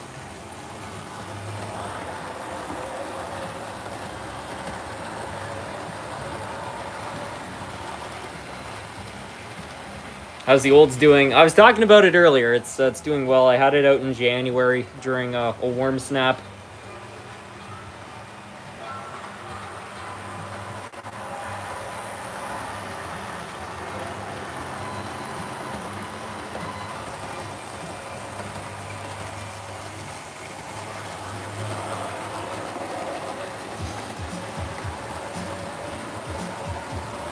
Got any Pennsylvania GG1s? Yeah. Did the trolley jump off the abandoned line? No, I think I took it off. I was trying to get an engine to run on here, but it didn't work.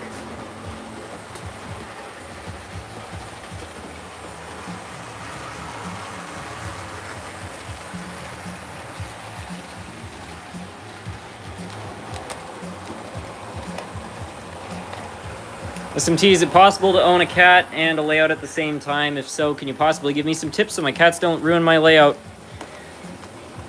Well, it's definitely possible to own them both at the same time. I know because, you know, Nerf Cat, there were several videos where he was on the layout itself. You can't really control a cat. The only way you're going to keep the cat off your layout for certain is if you have your layout in a room where, you know, you actually have, like, a door.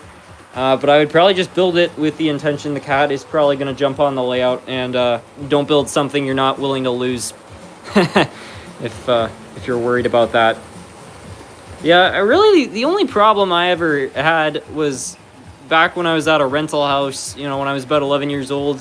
I had my track on the floor, and all the engines I ran during that time ended up being full of fur, as the cat sheds like crazy, and then, you know, it gets tangled up in the motor, but it was never an issue on the layout, even with the cat sometimes getting up here, so.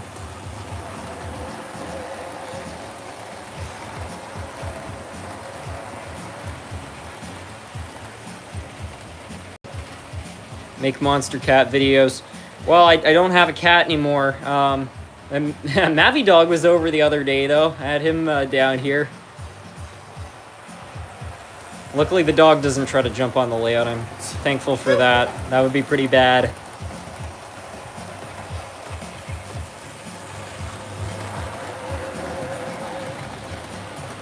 I just got a great video idea. I have like a track running on a bridge, and I get the dog to jump over a moving train. I'm getting ideas. I'm gonna make that happen somehow.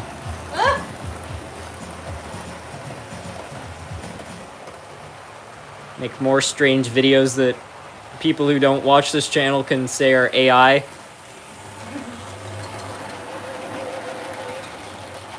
I just looked outside. It's snowing like crazy in Norwich, Connecticut. Well, we probably got about 3 inches of snow here the other day, which wasn't too bad, but yeah, we've been getting a lot of snow. It's been a long winter. I'm looking forward to the end of March. I want this stuff to start melting.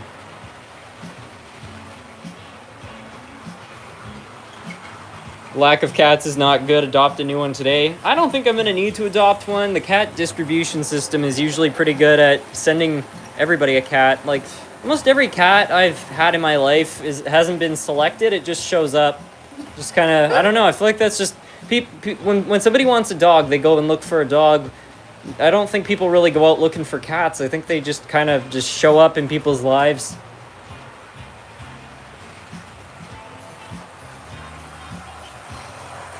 The cat chooses you, yeah. My cat ran away last week. I haven't seen him. Well, I'm sorry to hear that, David.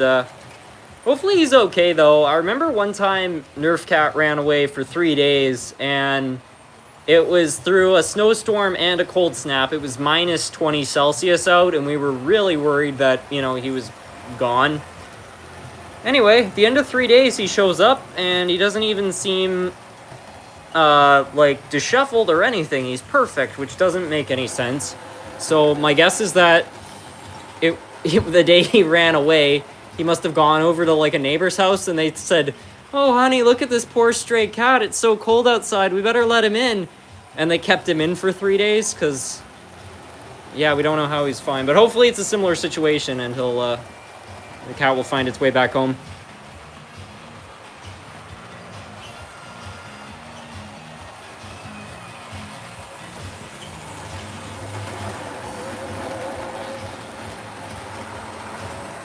I once heard a story. This was not anybody I personally knew, but I once heard this crazy story about this couple that had this cat that they really liked, and it ran away, and I guess they had told their friend about it, you know, trying to find it, and they had put out posts on Facebook. Anyway, nobody had found it.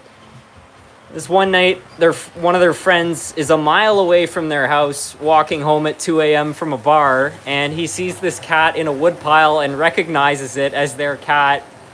And so he hauls it home to their place. The door was unlocked. He brings it in and then crashes on the couch. And so the couple the next day wakes up with their friend on the couch and their lost cat in the house. I thought that was a pretty funny story.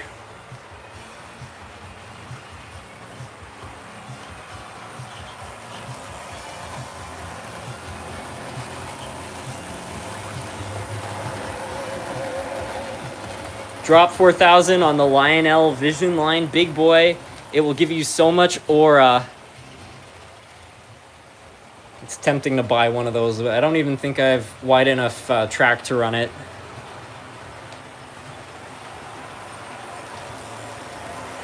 What's your most cursed locomotive? It's some AWVR engine. I don't even know if I brought it over here. There's a video on it somewhere on the channel. It's a Ginfire production, so... Anybody knows about that guy on eBay, that was one of his creations. Do you have the Empire State Express? I don't think I do.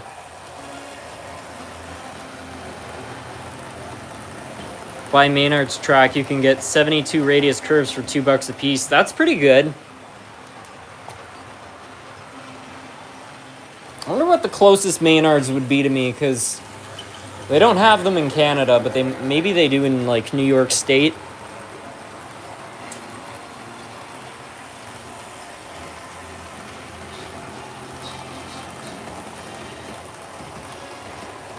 Only OGs remember when the cotton rail F unit almost caught fire. I can't believe that somebody remembers that. That was like in 2019 or 2020. I did have one engine burn up on the channel, the Erie Lackawanna Bachmann engine. It was running around, and then all of a sudden it burned up, and there was smoke coming out of it. And the community subsequently renamed it the Erie Hackawanna because it smokes.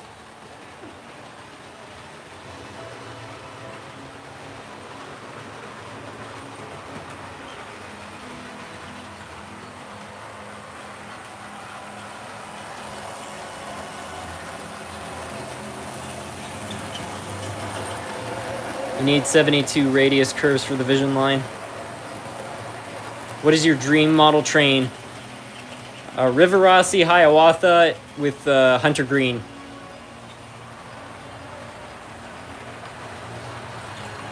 Name your top 5 most spectacular fails on the layout. I think number 1 has got to be when I ran the Acela too fast into a corner and it flew off the layout and smashed.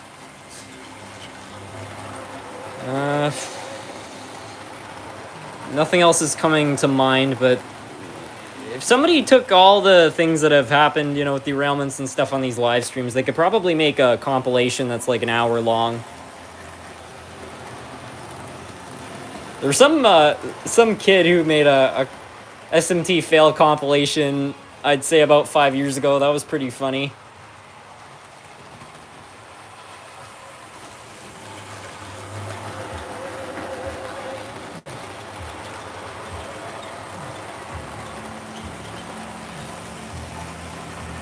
As a representative of New York, there is no Maynards, just an awesome store called Dispatch Junction.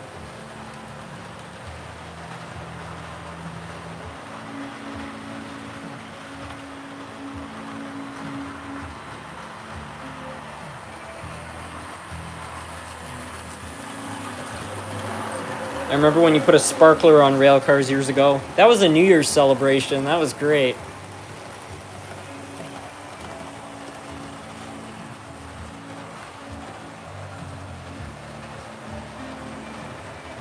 I work at Maynards. If any workers are caught defecting or tossing any type of model train products we sell, we immediately get terminated. John Maynard doesn't mess around with his trains. You just need to find a blind spot in the store. Every store has one. Kidding.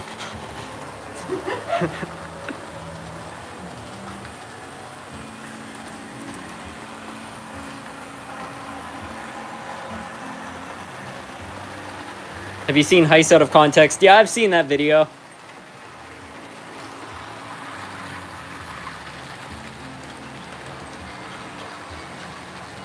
Any issues finding cork roadbed, or what is a good second choice?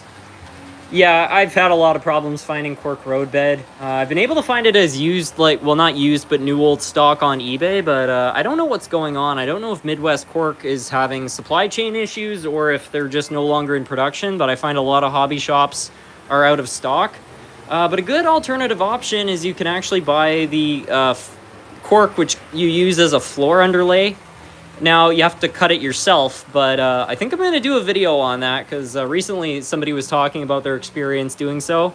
It's a lot cheaper than buying it from Midwest Cork, and I've got this idea where I think we can make roadbed really cheap. So, yeah, just go to your local hardware store and look for cork floor underlay. Any thoughts on the President's Choice HO train sets? They were legendary. Probably the best model train sets ever made for the money, I would say. You could buy them for $100 brand new, and after Christmas, they would be sold for $50 a piece, and they had excellent engines. The rolling stock was not very high quality, but neither was the track, but the engines for the money were top-notch, and even a decent controller.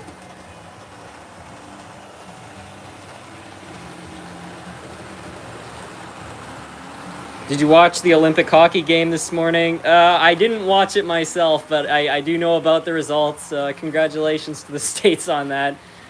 A lot of people who I know who are into sports are pretty sour about that.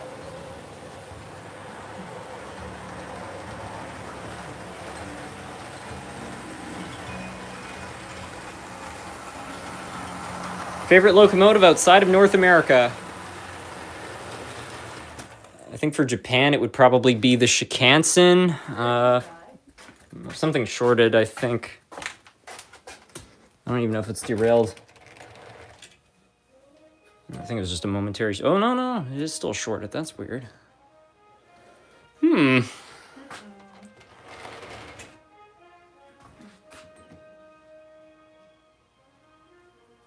put it on DC power. The light is on, but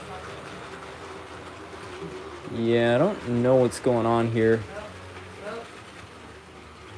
Like, the layout is running, but it's pulling a crazy amount of amps. I wonder where the issue's at. out.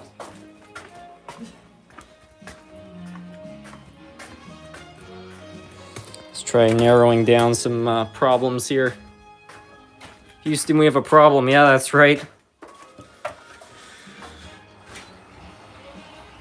I think maybe the T1 is having issues because it's running, but it's pulling an absurd amount of amps. Just gonna limp it home, and then I'm gonna take it off the track, and we'll see if the short is related or not. One of those motors could be going bad right now. I don't know.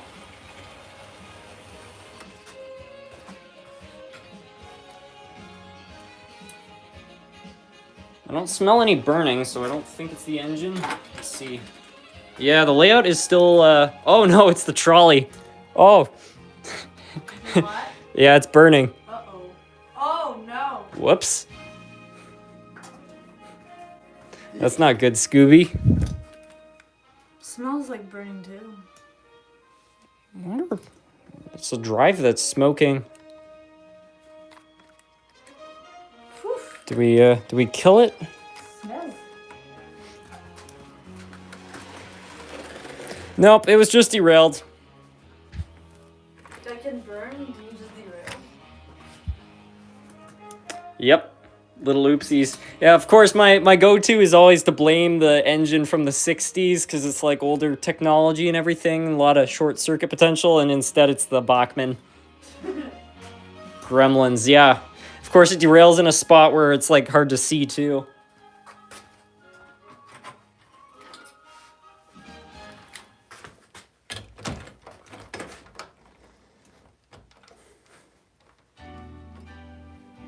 Actually, I think we'll run something else. I've been running the T1 for a long time. I'm impressed with its performance, though. I mean, when I got this thing, everybody said it was going to be a total nightmare, that these are total junk, and so far it's been a good engine.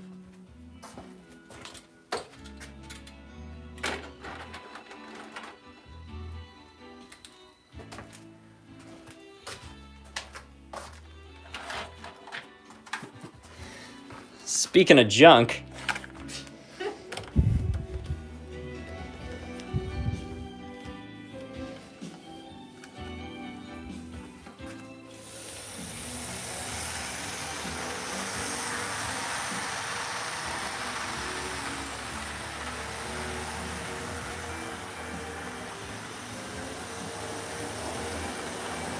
Is that the pickled locomotive? No, this one was just a bad project that somebody made.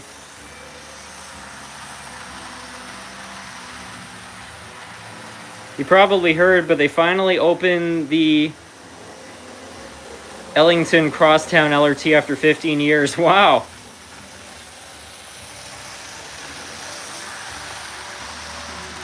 Seems like trying to build any LRT these days is a nightmare. Tetanus Express, yeah.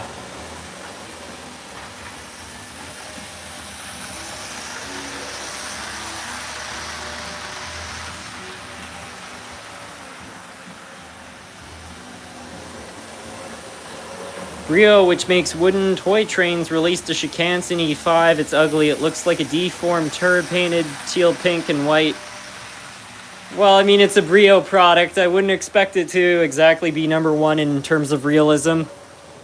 Even Bachmann could do a better job than those guys.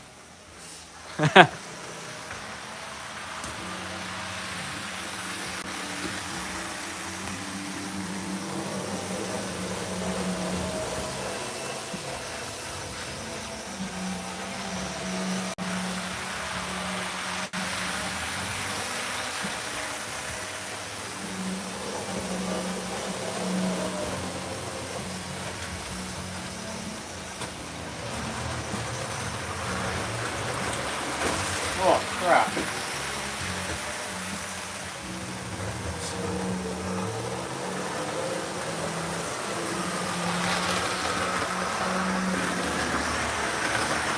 Oh yeah, sparks right through the downtown.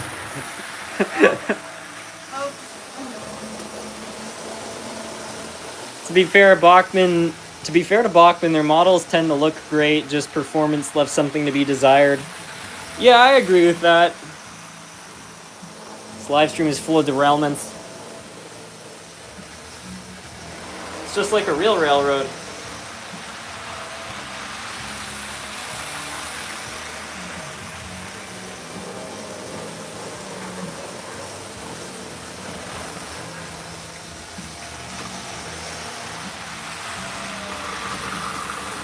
Oh.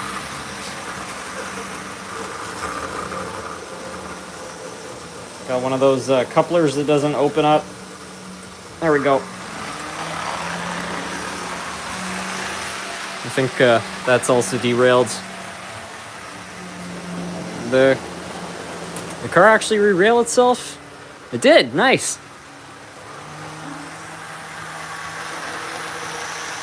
Any thoughts on IHC? Well, I think most IHC engines were made by Mahano, in which case they're pretty good. I really like IHC Mahano President's Choice steam locomotives. They're reliable, they're cheap. The only thing they lack is pulling capacity, but I would buy one over a Bachmann steam engine any day.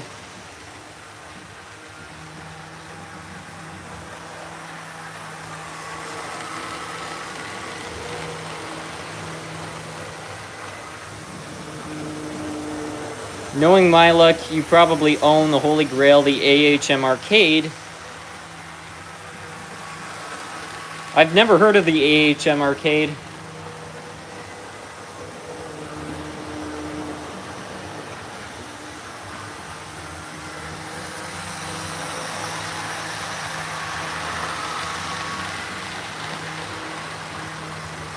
Live stream number 6,227 asking SMT when he's going to release the Selkirk from its containment.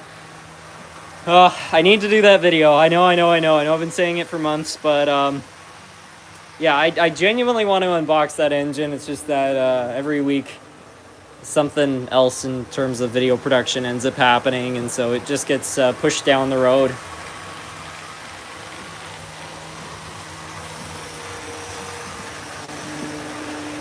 I like that though, release the Selkirk from its containment. It's like a dinosaur in a cage.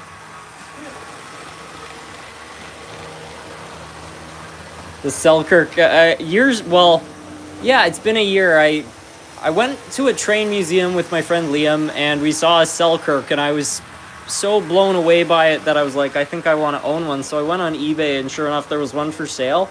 And so I bought it, and then in that live stream, somebody said, do you have a Selkirk? And I was like, yeah, I do. I just need to unbox it. And then ever since then, I've been getting a lot of comments asking to do it. He'll open the box and it won't be there. It will have escaped years ago. What's the Selkirk? It's the largest Canadian steam locomotive. I think it's a 410. Is it a 410-4? I can't remember. Biggest steam engine in Canada. I can't remember the wheel arrangement. 210-4.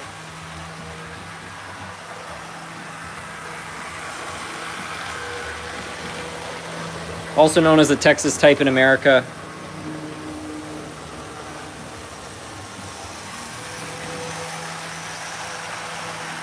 Hey SMT, I'm really happy. I just got an HO scale MBTA with DCC for $265.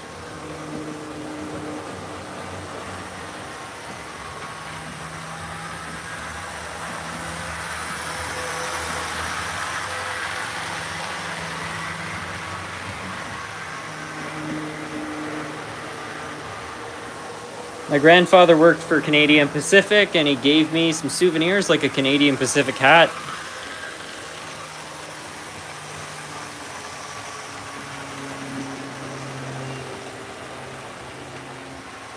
The Selkirk must be returned to steam.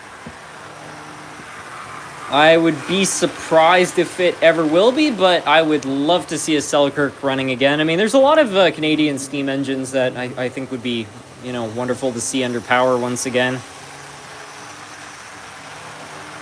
I don't even know how many steam operations we have left in Canada. It's not super common.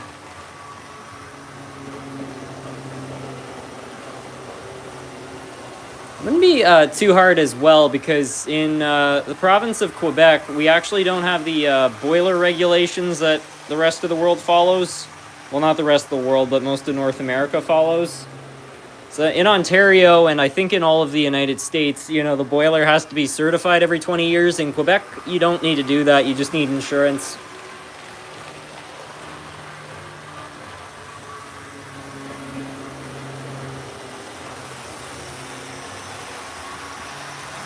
What are your thoughts on the new Canadian Pacific Kansas City scheme?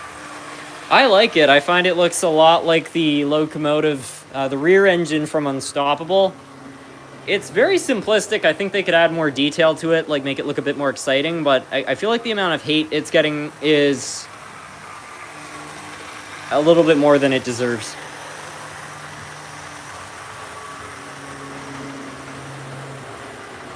How much did you pay for the Selkirk? I see them going for $350 online right now. I want to say it was $250. It seemed like a good deal. I can't remember if that was in working order or not, though. I can see if I can find it. I don't have the eBay app on my phone, so I can't look it up, but yeah, I think it was $250.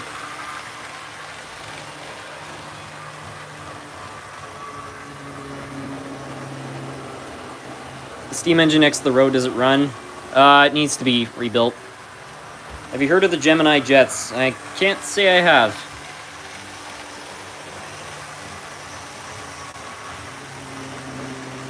Is it a brass model? Yes, it is. Well, I think it's brass. It could be die cast, actually. It's definitely made of metal.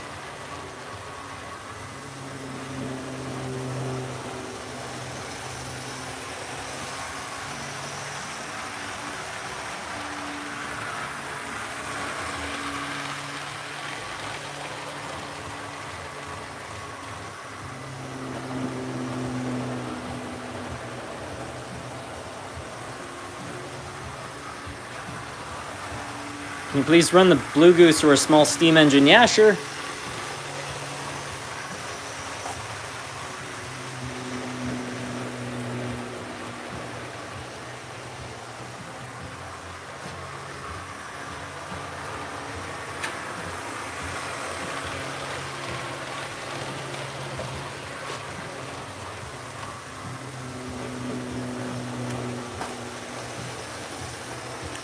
Baltimore and Ohio. I haven't run this in a long time. I don't know how it's going to do.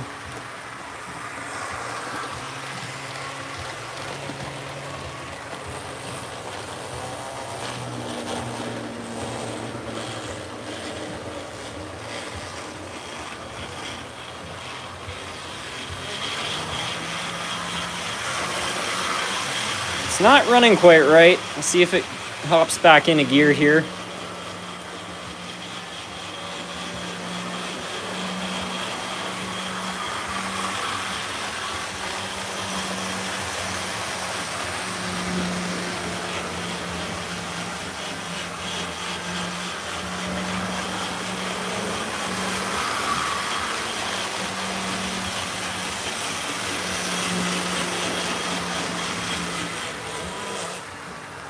I don't know what's going on with this. Feels like maybe the gears are just stripped out of it. I don't know. It's weird because it runs and it kind of gets in gear, but then you shouldn't be able to do this, so I don't know. Put that one on my bench. Maybe it can be a future repair live stream. Looks like these still have some form of teeth. Like the motor might just be out of place.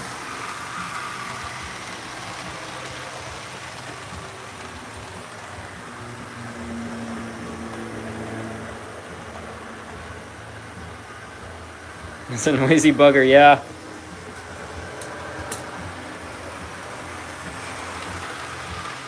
Have you thought about an SMT mainline Patreon page? I don't have any Patreon. I don't know. I'm not like 100% close to the idea of opening a Patreon, but I don't know. I've just never been like hell bent on it. I do have a members club, the Well Folks Club, which is basically the same thing as Patreon. And I decided to make that $1 just so that it's nice and affordable. And the benefit is that there are special features, which not just for members, but also just on the site, like YouTube in general. So that's why I enabled it. And then people can put custom stickers of trains they want to see run and so on. But that's about it in terms of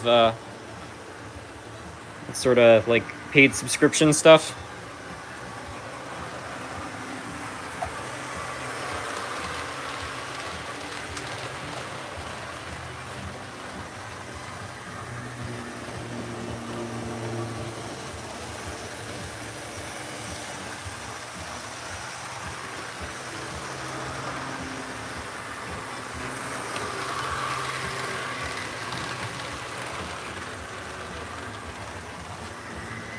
How's the house coming along? Pretty well. I think that, you know, it still needs a lot of work cosmetically, but at least from a functional standpoint, it's getting better.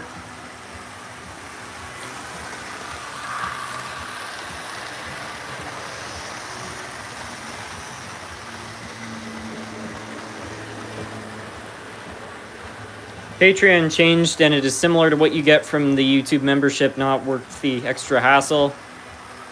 Yeah, and the nice thing about the memberships is that people actually get the badges beside their names, and like, you know, you can make custom stickers and things like that. Like, there's no third party.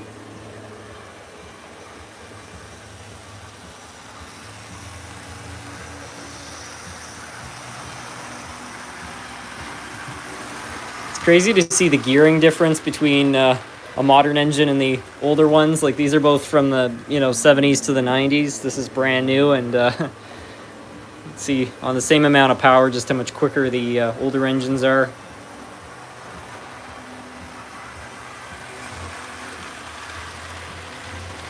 What are your opinions on Atlas layout packages? I like the design of them.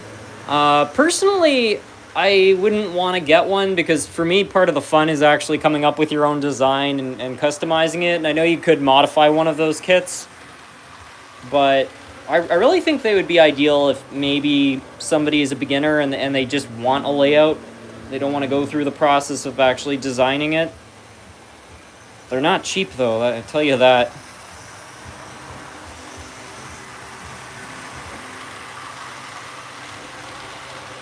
Are you interested in garden railroading? I might build one now that I have my own front yard. I love the outdoors. I really like being out in the sun and the fresh air and stuff, so it'd be a nice way to kind of combine being outdoors with model railroading. One thing I find really cool about tripping over my words here.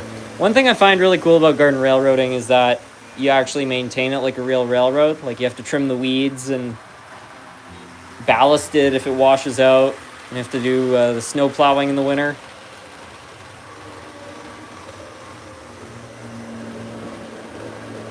People are saying hi to you, Chloe. Hi.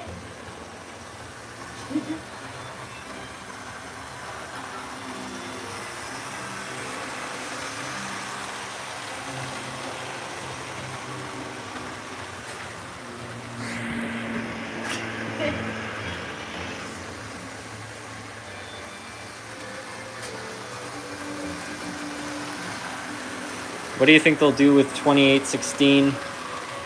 I have no idea. Hopefully they continue to run it, but I wouldn't be surprised if they just put it back into storage, honestly.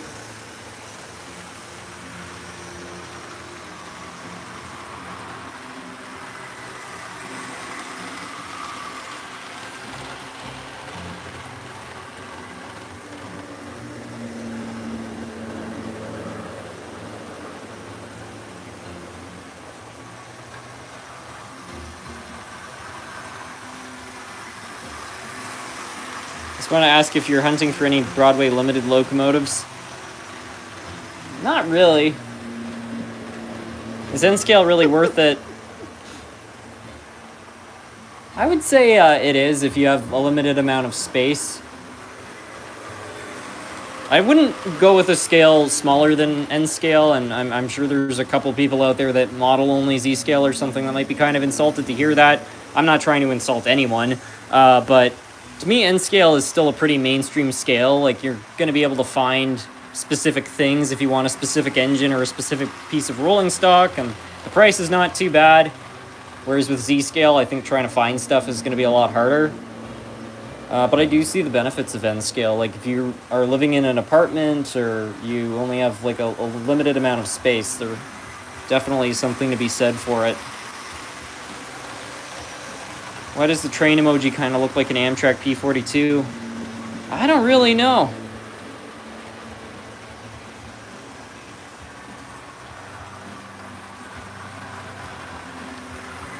N scale is one of the most popular scales. I wonder which is more popular, O scale or N scale. My guess would be in the United States, O scale would be more popular, but I don't know internationally. Z scale is hard to find. That's been my experience with it. A lot of hobby stores don't even carry it. Maybe in somewhere like Japan it's easier to find, but I don't know. Like, Z scale is cool. It's interesting to have one and run it around and stuff, but would it be a scale I'd want to collect? I don't know.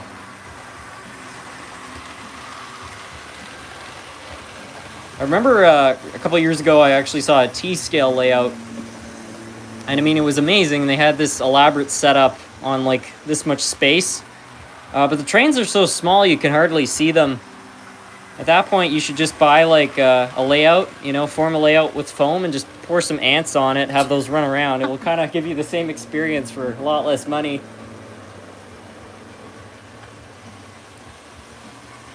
T-scale is too expensive.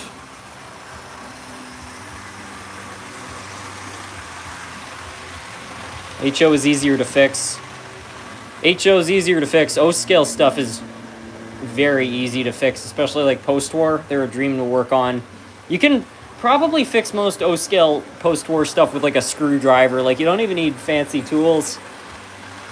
N-scale, it's a bit of another story.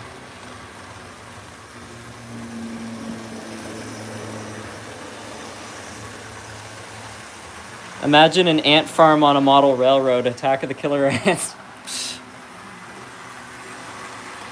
I wonder if anybody's ever done something like that.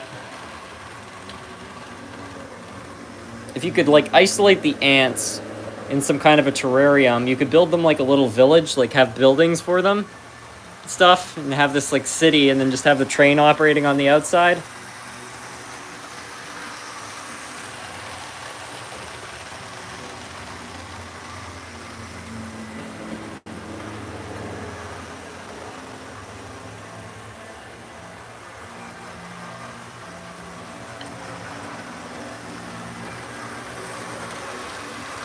The closest thing I've ever seen is real fish in the water of an O-scale layout. Okay, that's pretty next level. That's really cool.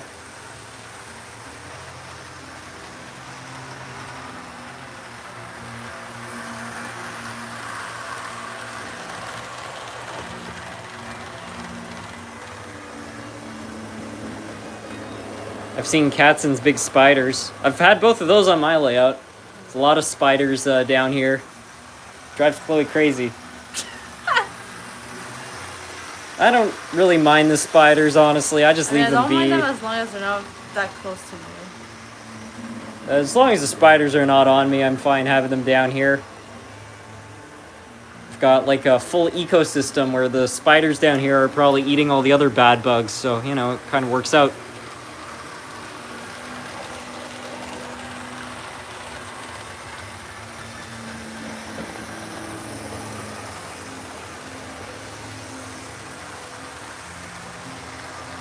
Are you excited for the Big Boy Coast to Coast tour?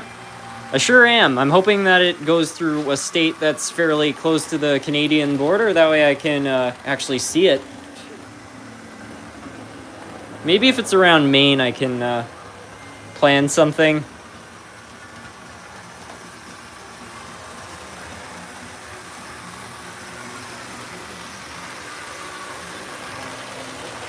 Does that make you Spider-Man? Spider-Man or a man with spiders? It is the age-old question. How many trains do you have from the 60s? I would say at least 50. I've got a lot of equipment from that era. I really like the 60s era stuff. 50s era stuff is really nice too, but I find a lot of the locomotives from the 50s are complicated.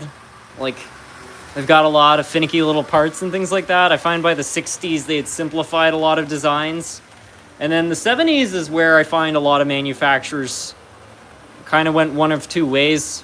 A lot of them, like Bachmann, cheapened up their designs, while companies like Athearn continued to improve, so they're kind of a mixed bag. I really like engines from the 80s, but I think it probably has to be one of the most junky eras of model railroading, where you had Tycho, Bachmann, and Lifelike ruling the day.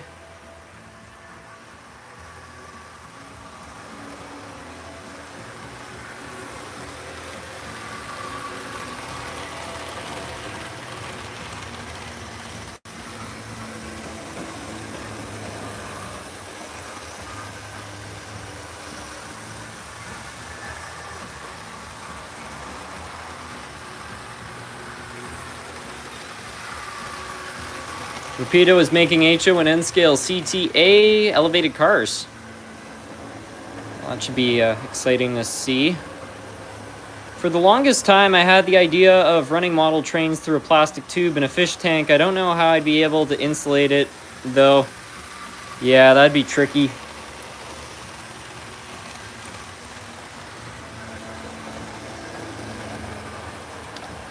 Red Gray 99, thank you so much for joining the Well Folks Club.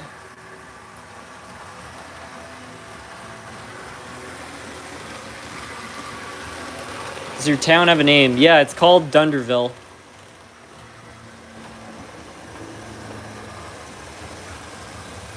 Do you have any Florida East Coast, Ferromex, Brightline, or I can't pronounce that, Liberty? I don't think I have anything from those railroads. I have a Florida East Coast locomotive in storage, but I haven't unboxed it yet because it's part of a future video. I've probably got about 10 videos which are like unreleased. Got the trip to Miami. I've got the trip to Cincinnati. Got the train show in New York. Got the last OVR flea market. It's just narrating videos. I don't like narration. It's not fun.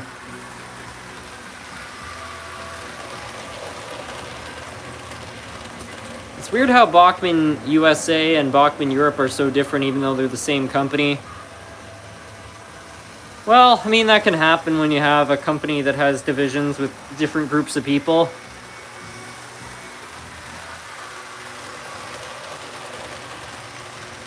Cincinnati, I'm from there. I like Cincinnati. It was a great trip. We went to go see Entertainment Junction before it closed. We also tried to see the Forest Fair Cincinnati Mall before they started demolishing it, and we were able to see the outside. Unfortunately, not so much the inside, but it's too bad that happened.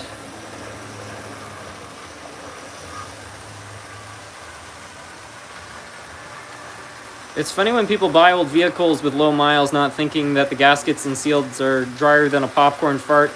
I've heard that a snowmobile with a lot of miles on it is usually more reliable because of that reason. Low mileage is not necessarily a good thing. Like, things are meant to be run. Model trains are meant to be run. Cars are meant to be driven. Like, things are meant to be used, and when they're not used, they just cease to do so. I once bought a model. It was a Canadian National Shark Nose. It had never been run. It was brand new from the 70s, and it didn't start. And the reason was because the fluids had all gelatinized in one spot from a lack of running.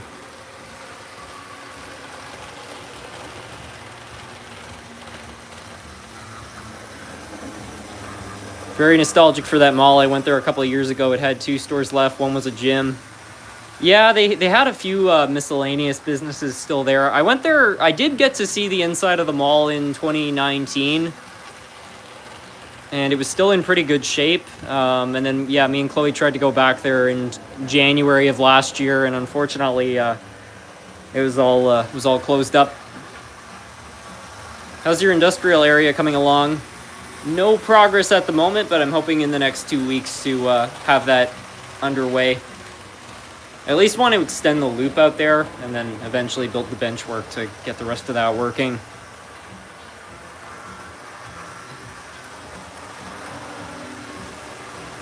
Regarding the Bachmann USA EU divisions, it's like how Rosenbauer America makes terrible fire trucks compared to its European counterpart. Well, I mean, the thing about any company is that, like, I don't know, I think people think of a company as just whatever name it is, but it's a group of people, right? And so it's like you could have two different groups of people under the same name, and one's the dream team and the other's less talented and have completely different results. So my guess would be there's just some good talent maybe in Bachmann Europe, but even Bachmann Europe models, I would say, compared to Hornby, are not as good.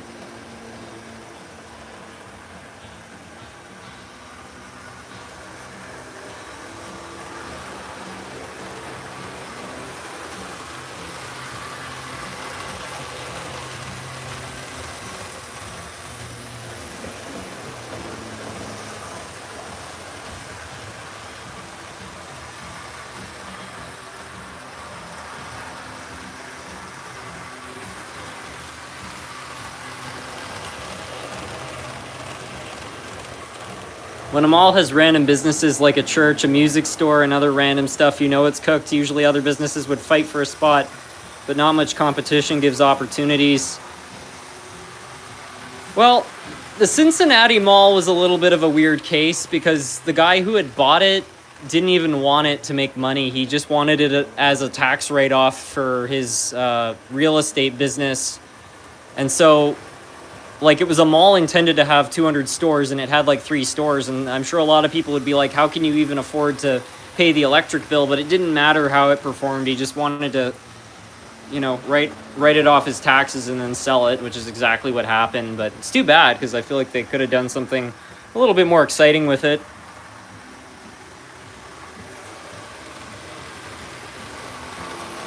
Can you run the VIA LRC from the shelf over there? Yeah, sure.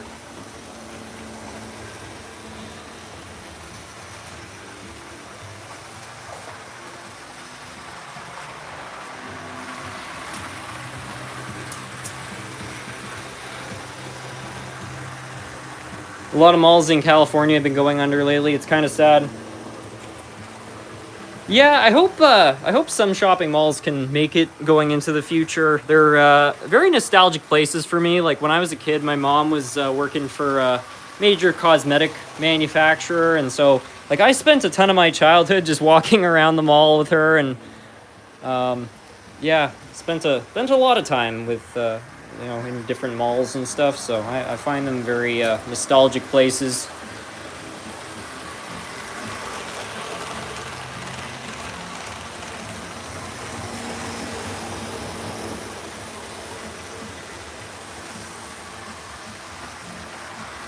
In Maine too. The Maine Mall last time I was there was booming. It looked to me like everything was okay.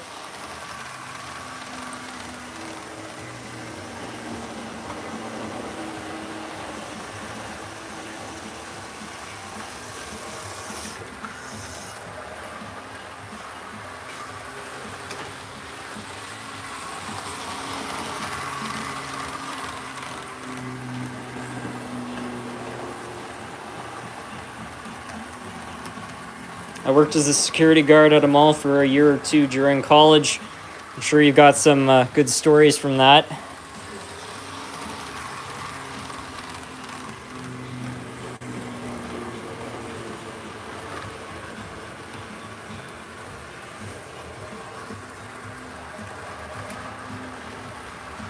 I had a friend who worked for security. It wasn't for a mall, it was for this business that catered weddings, and she had some stories I can't even say on here. But yeah, I don't know. I feel like anybody who works security has got a few crazy stories. Oh, thank you so much for the super chat, Scott Rails. You never did get that rubber mat stuff for the shelves, so let's try again. Yeah, I should probably just order it off of Amazon or something. Bachmann Europe makes some beautiful models. They're much better than Hornby, to be honest. Bachmann models in the UK are not cheap. Well, I don't know the UK market as well as other people, so maybe that's true, but just from what I've seen, I don't know detail-wise, maybe Bachmann is better, but from a reliability standpoint, if I had to put money on one, it would be Hornby.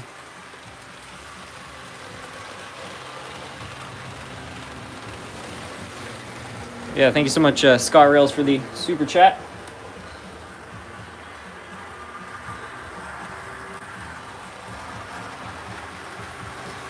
You can't expect malls to survive when people buy online. Well, I feel like if most malls were more focused on, like, you know, having a movie theater and a gym and all the things that people need, like, you can't, you know, go to the gym online. You can't, like, malls just need to be more focused on services rather than goods.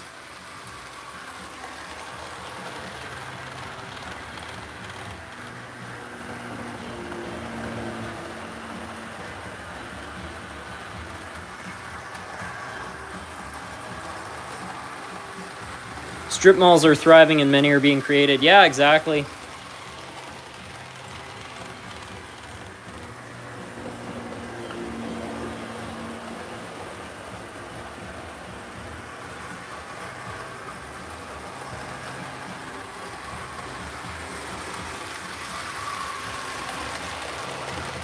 Is it true that mall security cars have a green light flashing on their roofs, or is it just standard amber? I don't think it's legal for anything other than emergency vehicles to have a amber light on the roof. Or do you mean a red amber? Yeah, amber's red. Unless you're talking about the yellow lights.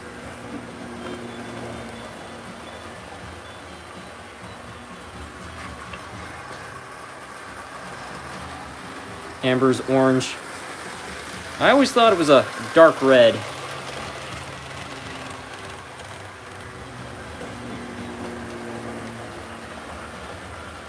Those are some unusual looking cars. They're Bombardier bi-levels.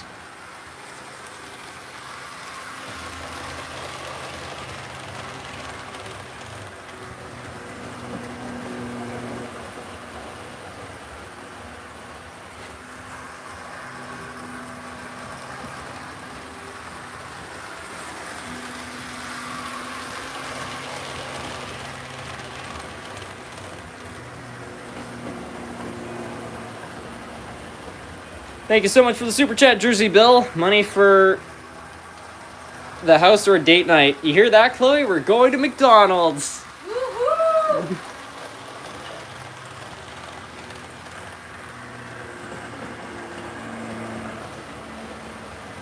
Is bi-level just another word for multi-level? I think the reason they're called bi-levels is because if you look at the ends, like the levels half split, but then they merge. So, they're kind of multi-level, but yeah, I don't know.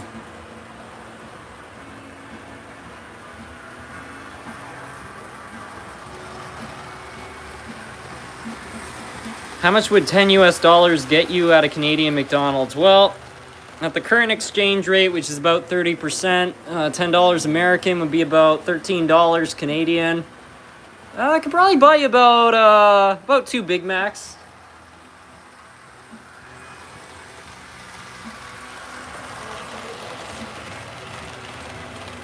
I don't even know what a Big Mac goes for these days in Canada. Maybe it's... I hope it's not more than $6.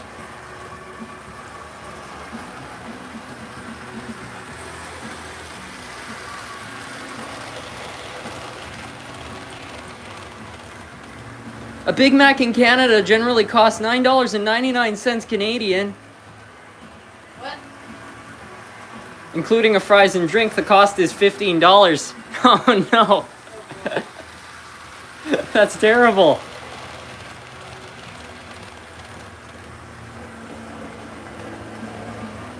Compared to the world population index, the cost is usually $5.43 US or $7.30. So it's just for us, I guess.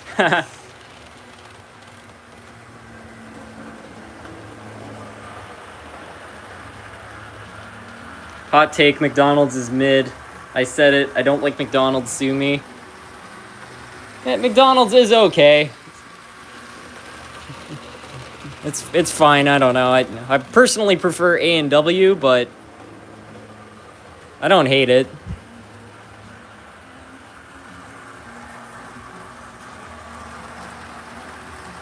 Go-to McDonald's meal. Just a McDouble.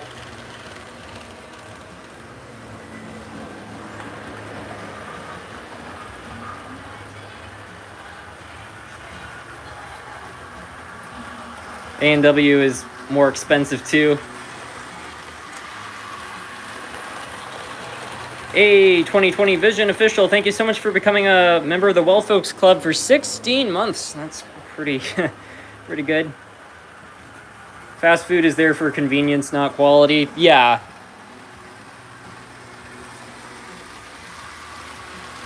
Fast food is there for when you're on a road trip and you just feel like not getting out of your car. That's every year when I go up to the Arnprior train show. That's kind of my tradition. I go to the train show, and then on the way back home, which is about an hour drive, I stop at A&W, get myself 2 Papa Burgers, some fries, a coffee, and just enjoy them on the way back. It's always a good time.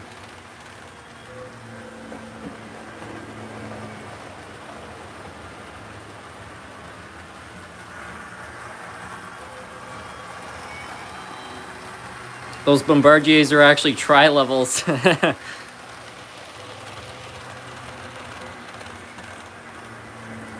If you put people on the roof, it's a quad level.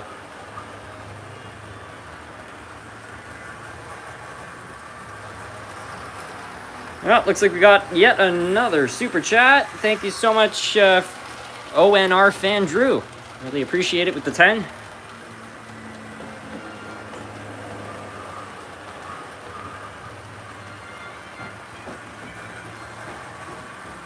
Have you ever heard the Weird Al song, Trapped in the Drive-Thru?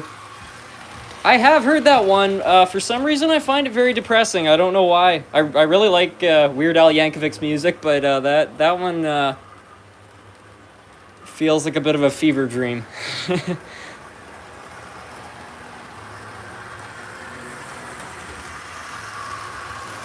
Now you can buy the 2 Big Macs. Yeah.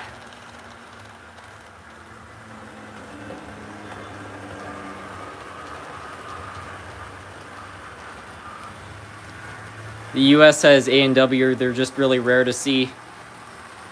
Well, A&W is an American brand, and I think in the early 2000s they tried to go international, and for some reason it seemed to fail everywhere except Canada. I don't know why it does well here, but it's the one country that they seem to thrive in. Everywhere else, not so much, which is weird because they are an American brand. You'd think they would do well where they originated from, but I guess not.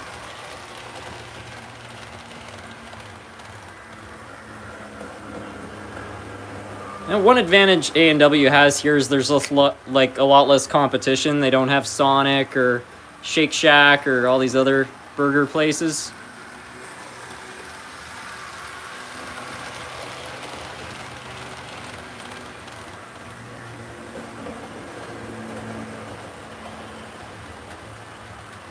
Have you shown us your new furnace? I don't think I have shown it. It's not terribly exciting. It just kind of looks like any other central HVAC unit.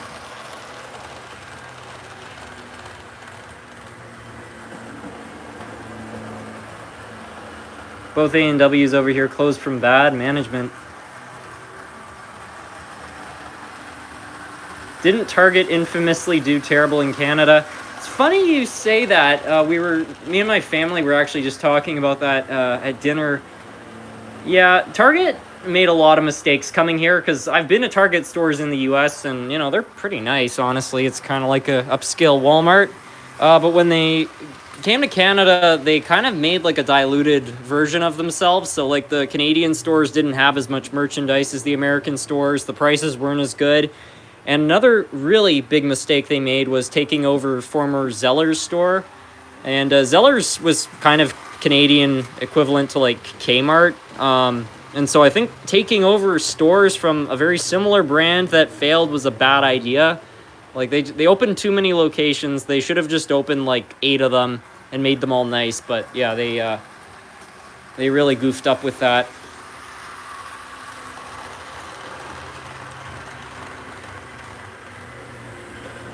I have the Christine DVD and Fariza 5.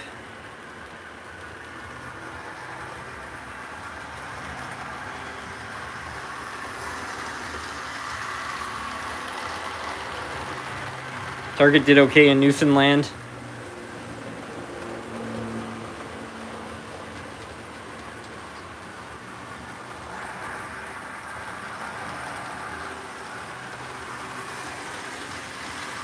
I thought Zellers was more like Canadian Target. Yeah, it was. So, like, Zellers was a lot like Kmart, and then Target tried to take over the old Zellers locations, which, again, I just think was a bad idea. Yeah, it's too bad Zellers also went under, because that was a pretty cool brand. I remember as a kid going to Zellers a lot. They had a weird little diner inside the store.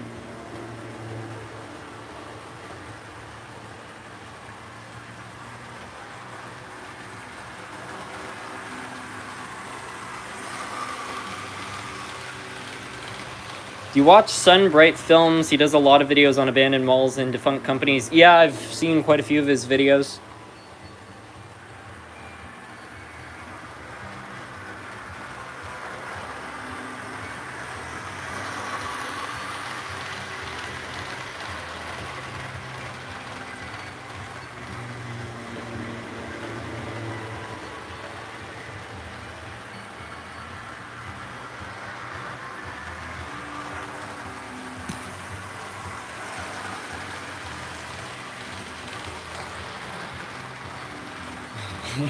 Please have your sister show up on the... It's not my sister.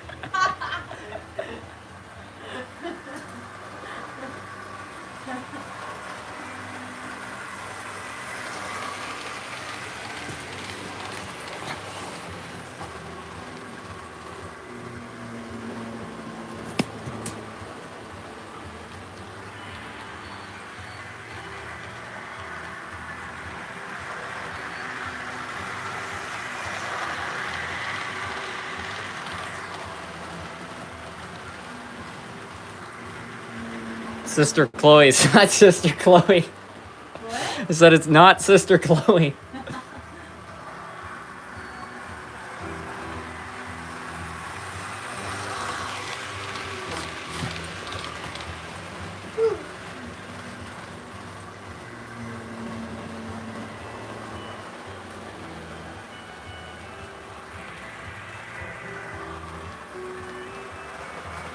Your sister needs to do another April Fool's video. That was pretty funny. Yeah, that was funny. The weird thing is that my sister kind of has a similar, like, shape of face to me. And so when we made that video, there was a lot of people that thought that I had just thrown a wig on and was making a video.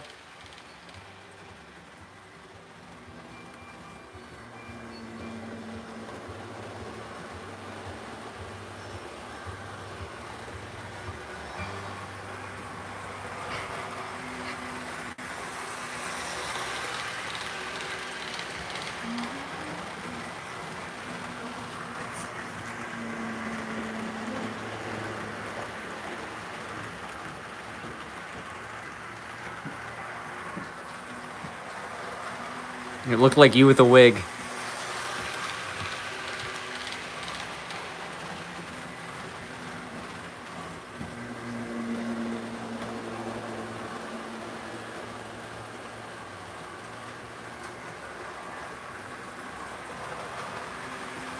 What's your favorite HO scale building kit?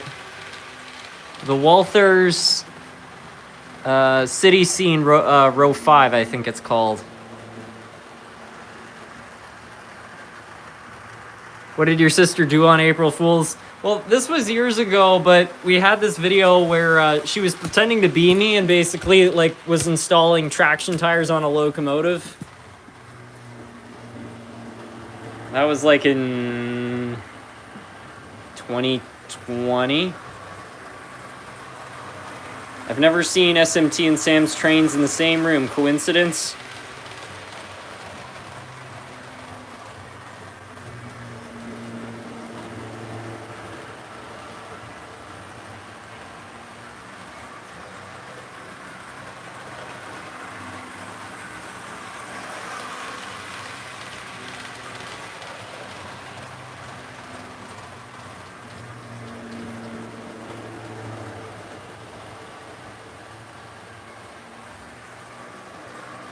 Let's see if I can find the video I did with my sister there.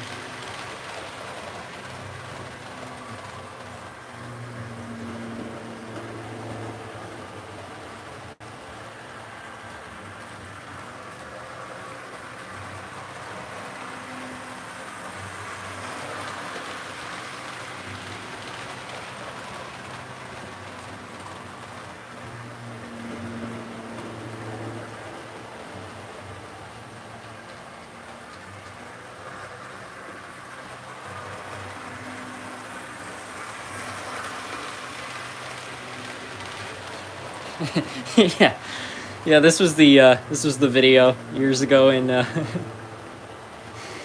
2020.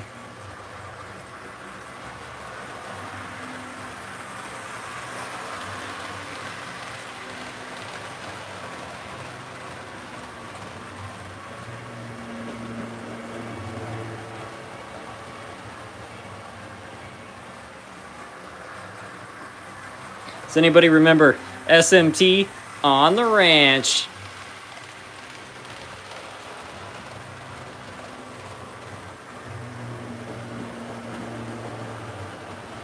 She does look like you.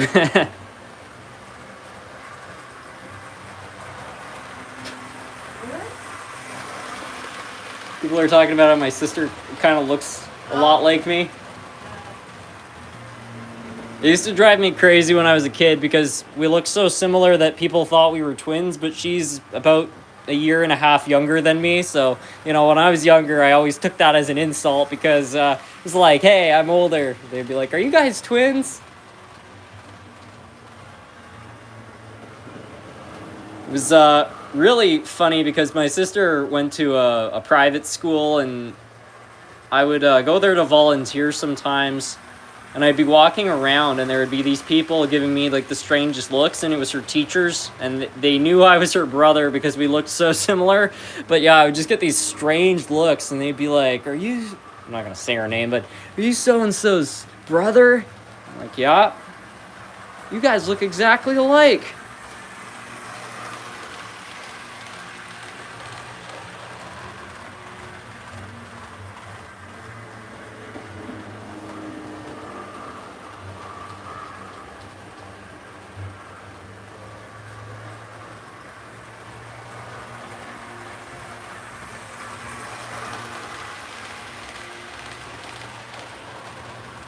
Are those 15 radius curves on your trolley line? I don't even think they're 15 radius. I think that they're like, this is probably 10 radius. This is done with flex track. And the Walther's train line GP15 apparently can handle that. Do you have a Bachman Thomas? I don't have any of the Thomas characters.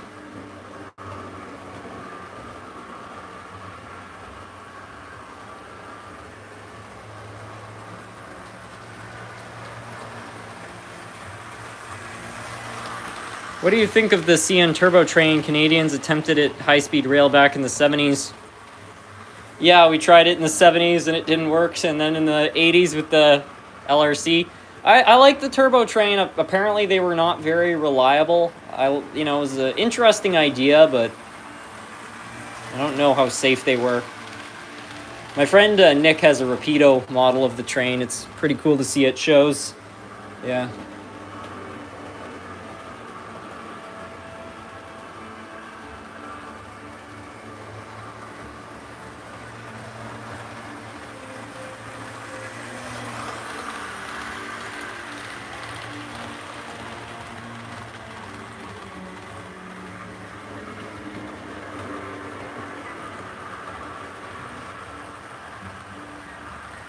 What about the Soviet train that had jet engines on top? I can't remember what that was. I thought that there was an American company that had tried to do that too.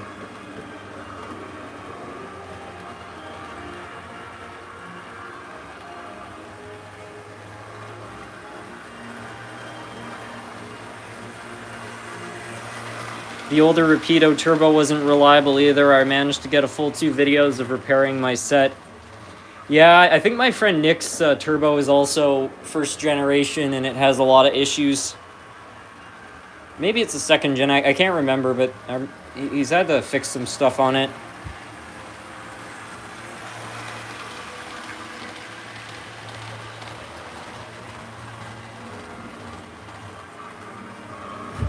The US and Russia battling for high-speed rail. Yeah, maybe before the race to the moon, it was the race to high-speed rail.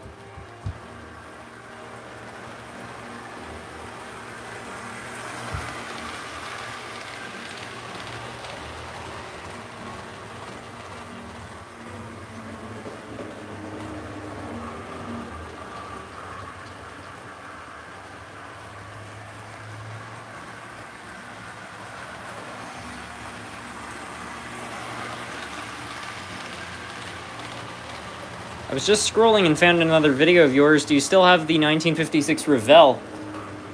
Union Pacific. I don't know if I have it here, but I've got this 50s Revell. I know the Union Pacific you're talking about, though. I don't think I got rid of it. Either I'm not seeing it, or it's over at my parents' house. It's funny, I thought I had brought it over. Maybe not.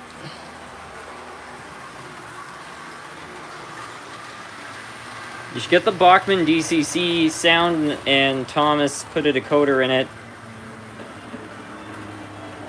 Something that just keeps saying I'm a really useful engine. I liked watching Thomas as a kid. I thought it was a terrific show. I don't really feel the need to make any Thomas content. There's a lot of other guys on here already, I think, doing a pretty good job at that.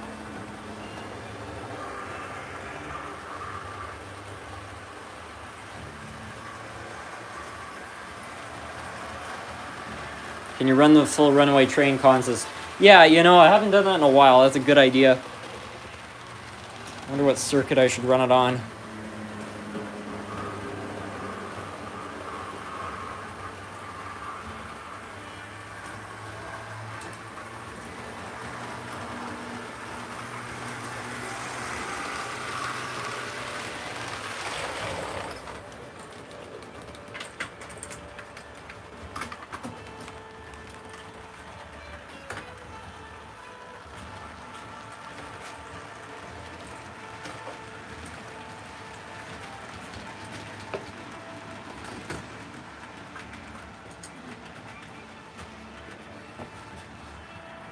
Morning from Germany. Oh, we've been running a live stream long enough that the viewers out in Germany are watching.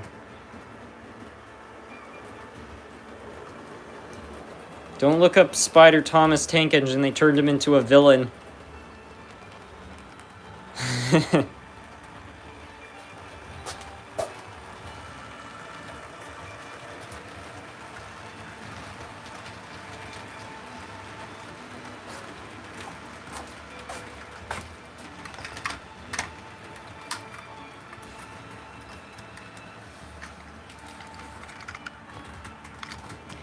You know, one idea would be to do a video series, Unthomasifying Engines, where I take Bachmann Thomas models and remove the face and repaint the engines and just try to make them look like normal locomotives again. Better not, I'm sure that would upset a lot of people.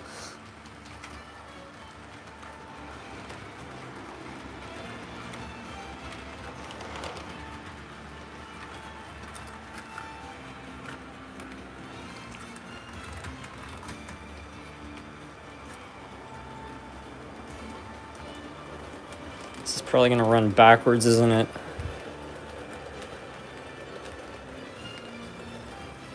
Yes.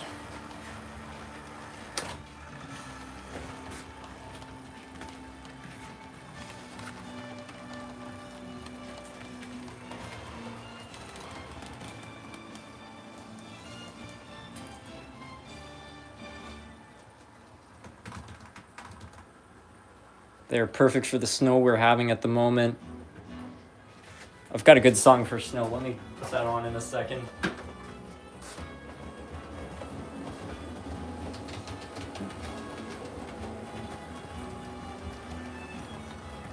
What is that music playing in the background? 80s broadcasting music?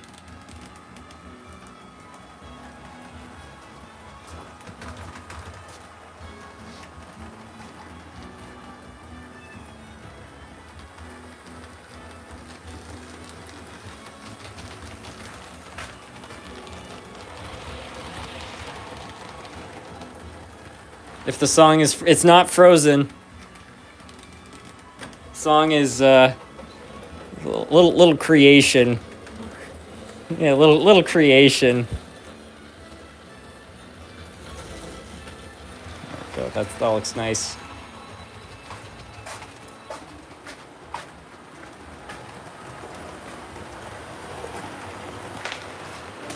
Yeah, let's see if I can find the snow song.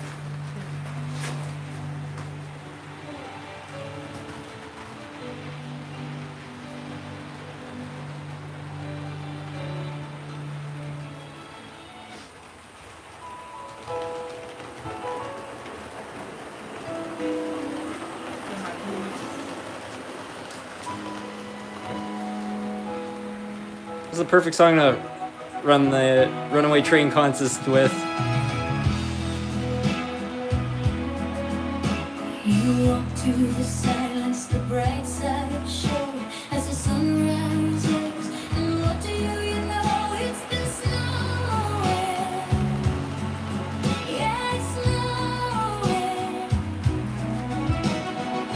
Old misfortune. Does anybody recognize it? North America is a blanket of white 'cause it's been snowing. Yeah, it's snowing.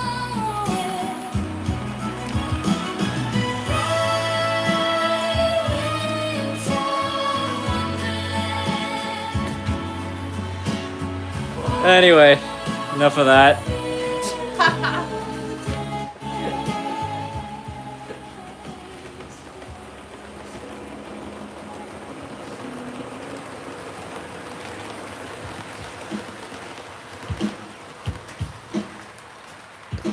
I'm sure some people will, is this from the Prison Break scene?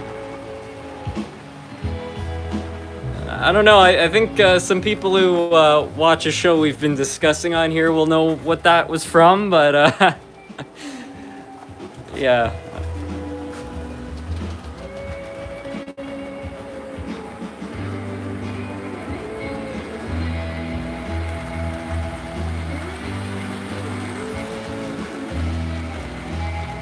The song kind of sounds like it's from Mythbusters.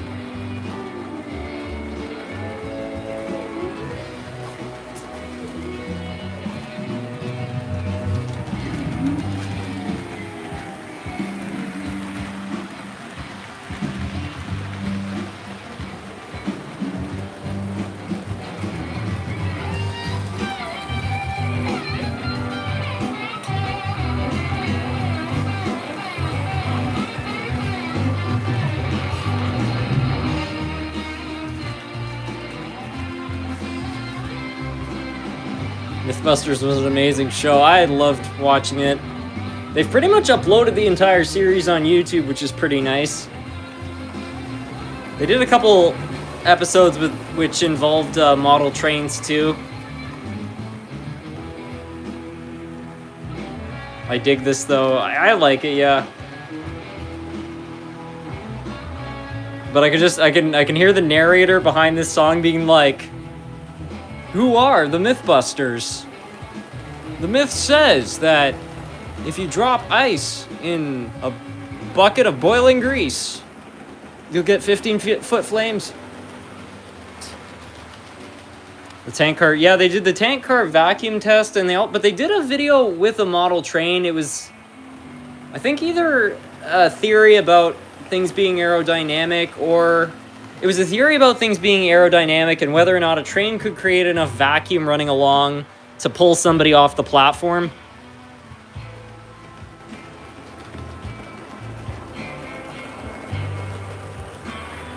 Do you have the MRL Ace at the new, like the Ace store?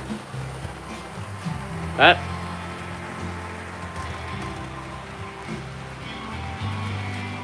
This song sounds very similar to Freebird.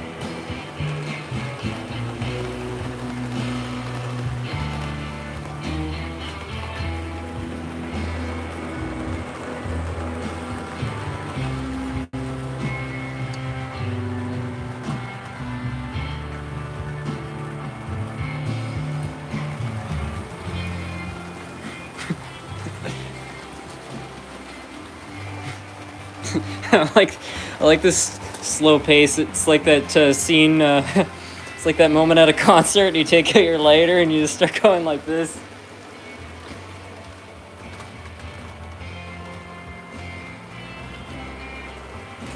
Won't you fly high, my free bird? Yeah.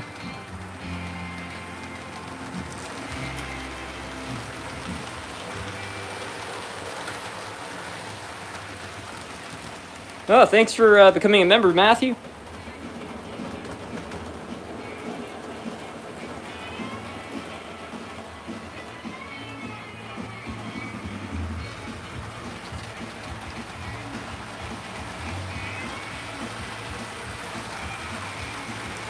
Where did that come from? I did that myself.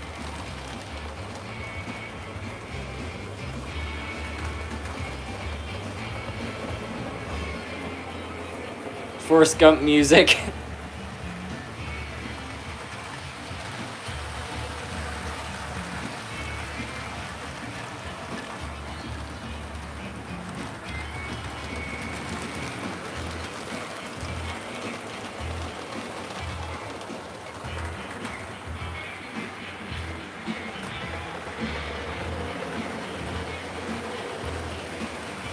Did you have a 484 pull the intermodals? Yeah, I don't see why not.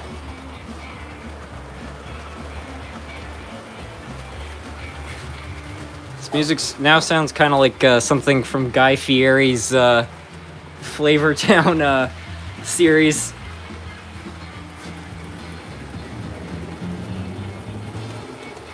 .484. The Daylight's a 484. I think I brought the brass Daylight finally over here. We should have that bullet.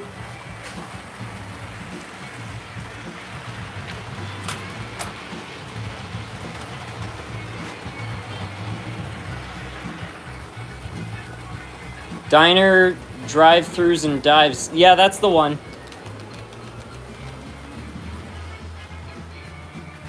Or is it digs, drives, and I can't remember.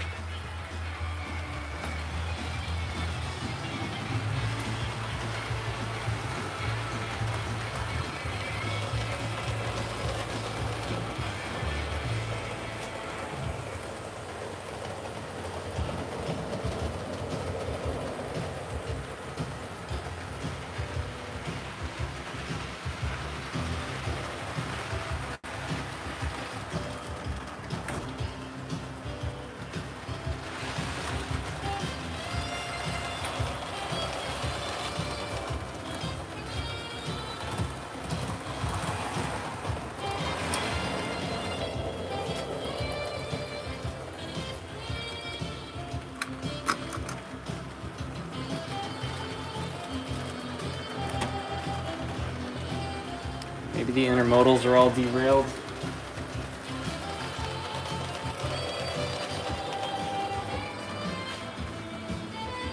Can you run the HSKL DM3? I was already running it earlier. So if you go back in the live stream, you can find it.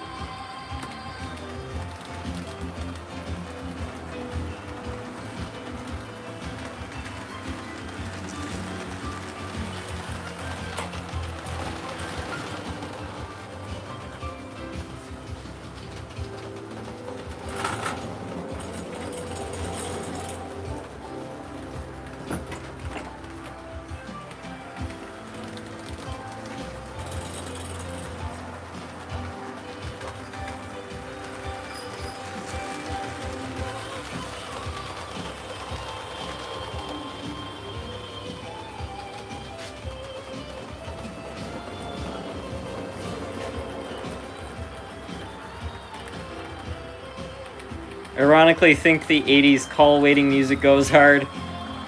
I like the old broadcasting music. Universal has a ton. Like, almost every old documentary or news broadcast used something that Universal now owns the rights to. So since I have a blanket license, I can dig up old songs from old interviews and things like that and then play them on the channel.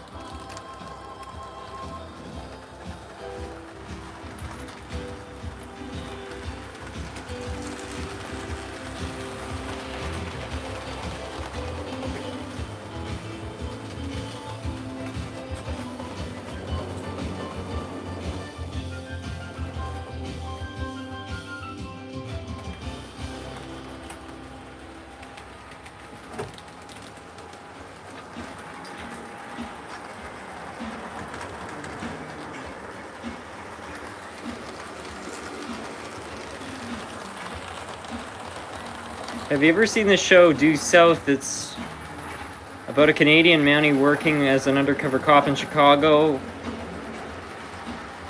It had a cool 1972 Buick Riviera that got blown up 3 times. I've heard of that movie, I've never seen it. I think the genre of music is called muzak. It's kind of like elevator music, but with more pizzazz.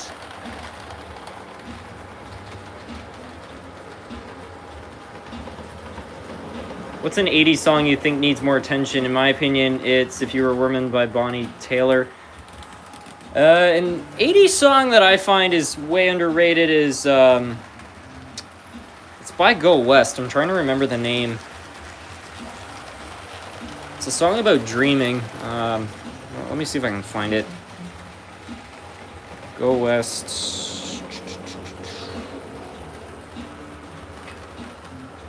We Close Our Eyes by Go West. That's a underrated 80s song.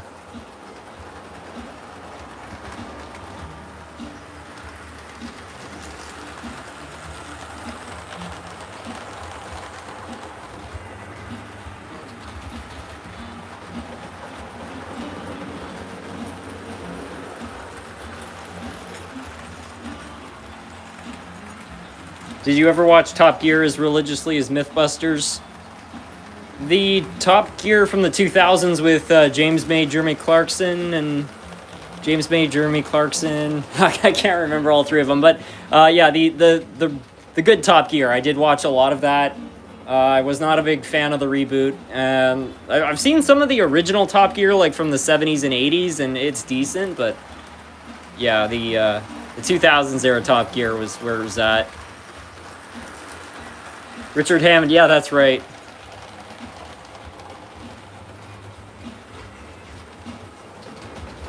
What would you rate Unstoppable? 9 out of 10.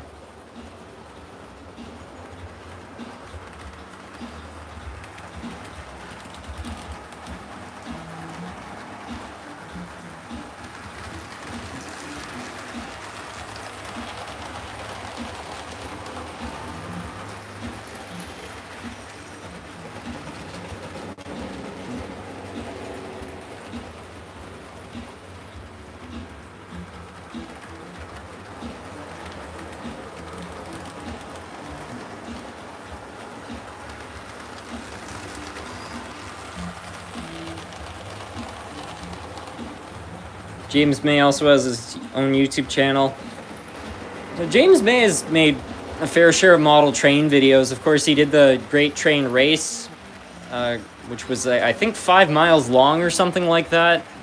And that was pretty good. He also did one episode, I think it was where he was reviewing different toys. And he did one episode which was about model railroading, which was also great. It was like a Christmas special. And he's also done a couple small things, repairing model trains.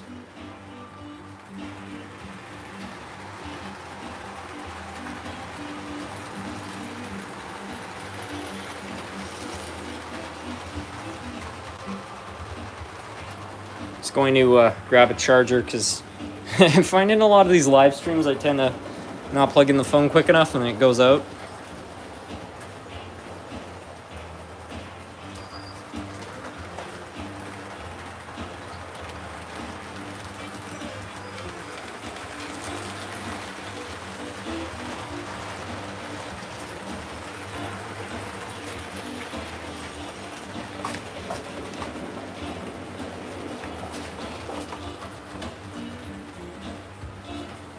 song is pretty strange, but I kind of vibe with it.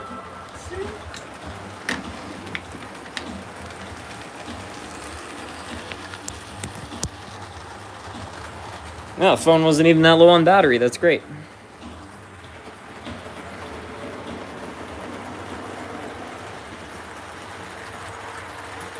James May also bought a vintage Hornby set and tossed out the original boxes. Yeah, I'm pretty sure he did that as a statement to collectors out there.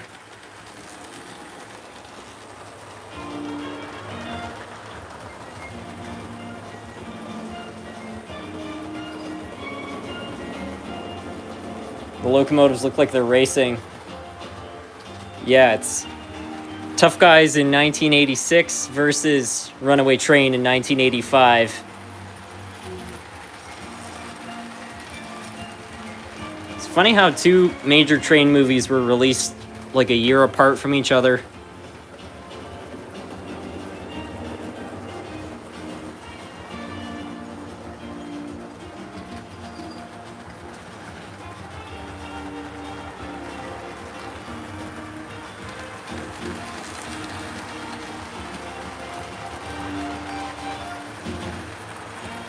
It looks like the locomotives just came from the flour factory.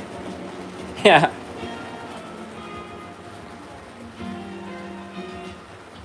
I will say Runaway Train is probably a better movie of the two. I mean, Runaway Train, you know, it's a serious film. Tough Guys is kind of like a goofy movie.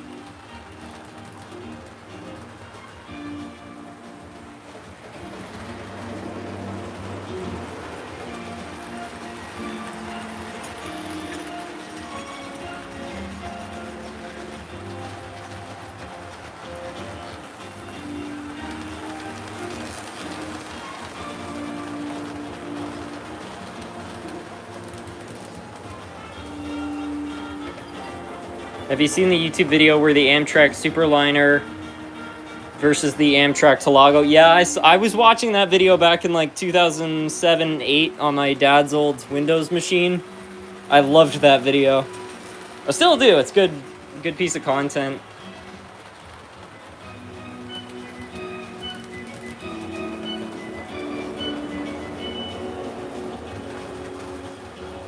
Favorite North American railroad? I'm guessing BNSF. I would say so.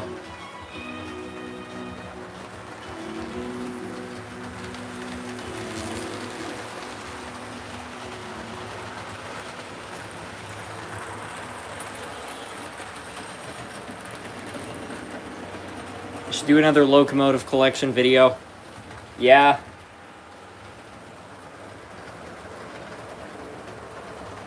BNSF sucks at making heritage units. Yeah, it could be worse. They could be CSX.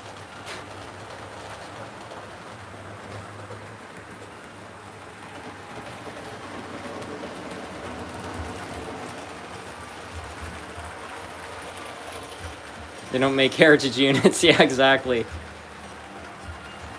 Thank you so much for the super chat there, Matt. Hey, man, it's been good to see and hear from you and Chloe. Have a good night. Gotta have fun tomorrow using my new snowblower and to unbury anything. That's relatable. Electric Railway Productions, welcome.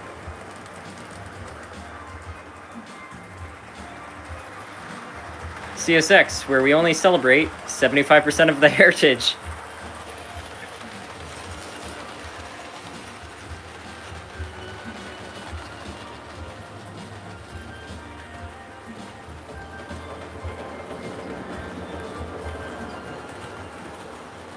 The Buster Keaton movie, The General from 1926, is a fantastic movie heavily featuring a train. I've seen it. Yeah, I agree. Very well done. That guy was a madman. I can't believe some of the stunts he did.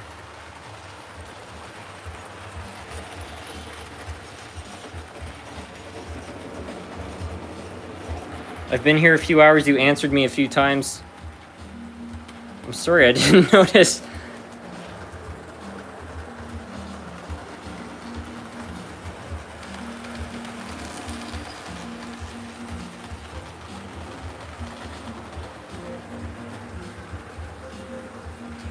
Do you want a Union Pacific Challenger? It's all good. Okay, that's good. I'm Sorry, I didn't notice your name there. I definitely, I guess, must have read those comments.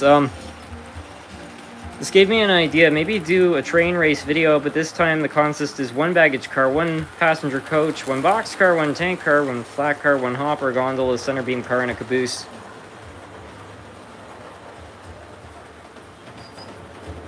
CSX Heritage Unit is just a late 80s, early 90s slap CSX on the nose with the original predecessor.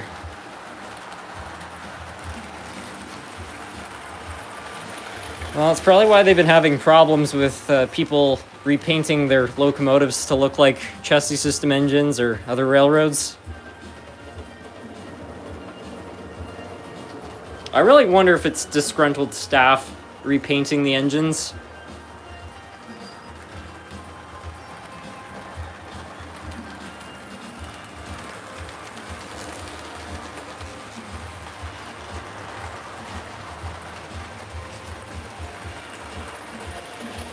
Hey SMT, what's the best layout for N-scale DCC? I don't know, to be honest. It's not like a specific design I have in mind. I mean, you can kind of take any layout and scale it down, I guess.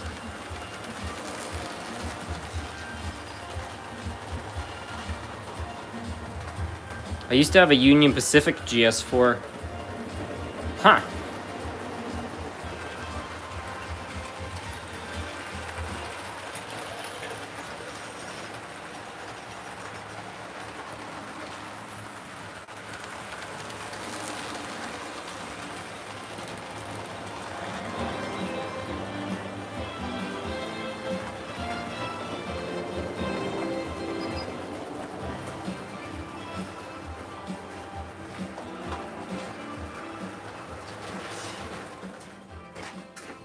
Uh-oh.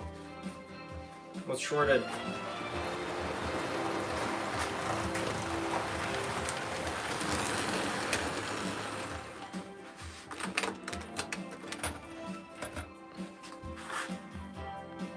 Remember when the derailment happened in Ohio? Got so many normies thinking the US was intentionally derailing trains when it was really just the poor management. Yeah, I don't think that that was done on purpose. I think that was just Norfolk Southern not maintaining their equipment properly.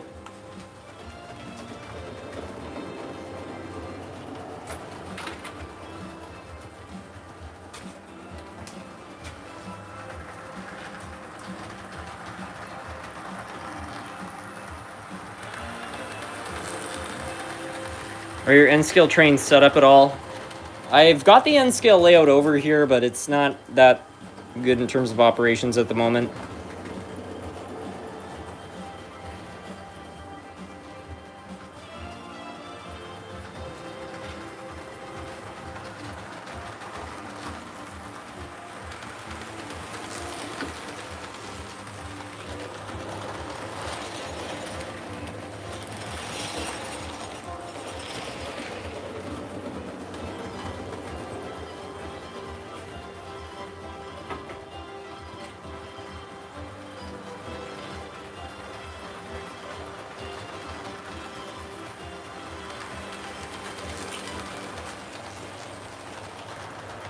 Norfolk Southern, what's your function? People saying that meme just because of the derailment.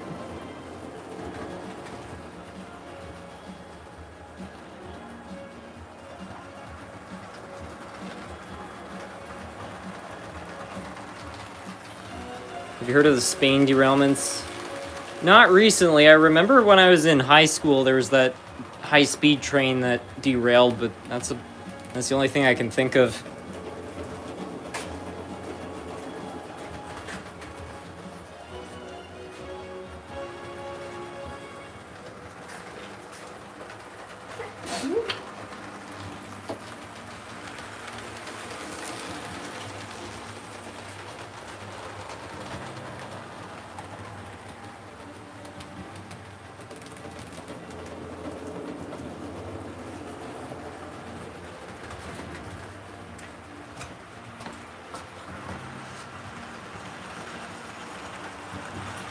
Go with all your BNSF equipment. Have you considered buying a GP60M?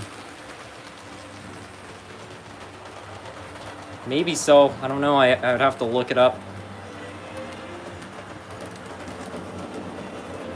What's your favorite Terminator movie? I don't know. I watched the Terminator series with my dad when I was younger, but that was like at least 10 years ago. I don't remember it that well. Let's see what that BNSF engine looks like.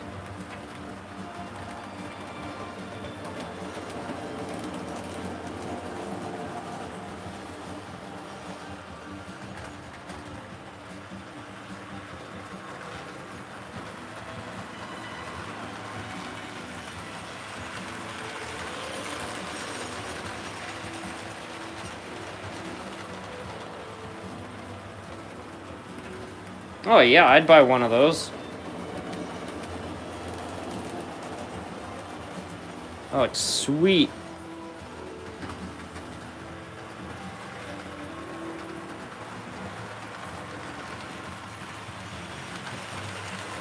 I could probably make something like that if I just took one of the BNSF shells from that lot I bought a couple of years ago, and then took one of those Bachmann BNSF engines, just cut the nose off it and attached one of those. What camera do you use? iPhone 15.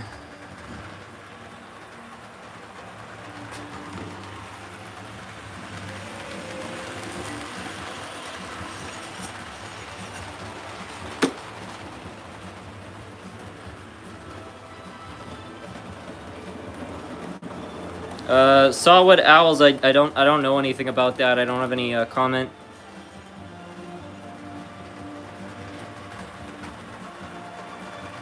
I picked up a G-Scale LGB train this weekend, the steam locomotive, and 2 passenger cars for $20. What a deal.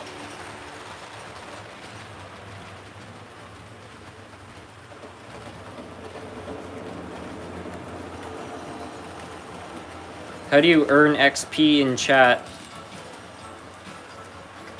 Is that a thing?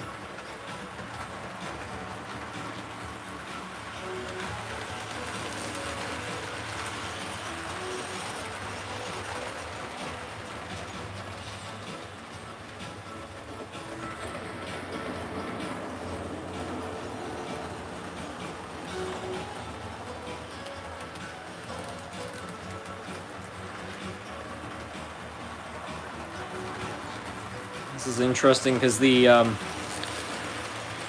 Hershey's engine keeps catching up on the straightaways, but then it loses its distance in the curves.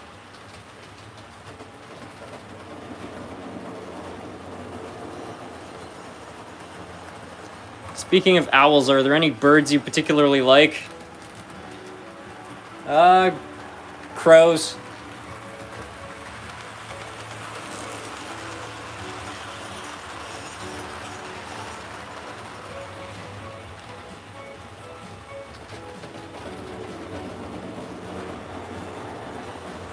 SMT, do you think there'll ever be any EV locomotives or self-driving trains? I think both exist to some extent. I know there are some self-driving, like, light rail trains, and I think that there are also some battery-powered locomotives out there for really small jobs. I don't think that battery-powered trains are going to become mainstream. I think that, you know, battery energy density is just not going to get to a point where it could be practically used for something as energy-intensive as hauling a train. Self-driving locomotives, maybe. It seems like a bad idea to me, but I don't know. What I think they should do, if they're really determined to, you know, reduce diesel emissions or whatever, is electrify parts of rail lines, like build hybrid locomotives, kind of like they use in New York, where the engines run on diesel power when they're out of the city, but then when they go into the city, they switch to electricity, and they just pick it up from like a third rail. I feel like that would be a really good idea, because, you know, trying to electrify all of North America's rail infrastructure would be a nightmare. It's too big, but I think for certain areas, it would be smart if the trains could alternate. So the only, like, diesel engines are very efficient machines. The only thing that is not very efficient about them is that when they're dynamic braking, they exhaust the energy from the dynamic brakes and just they like exhaust it into heat. Whereas if the engines had a pickup, they could dump the power back into the track.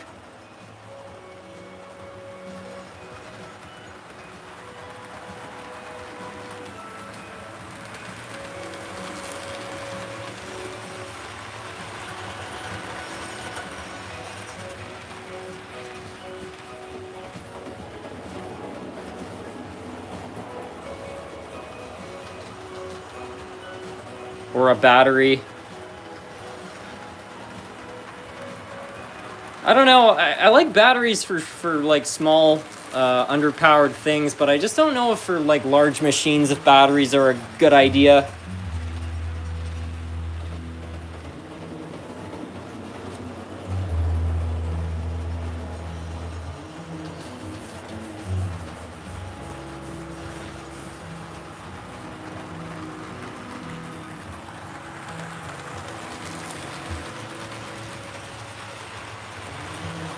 Do you have a favorite domesticated bird? Not that I can think of.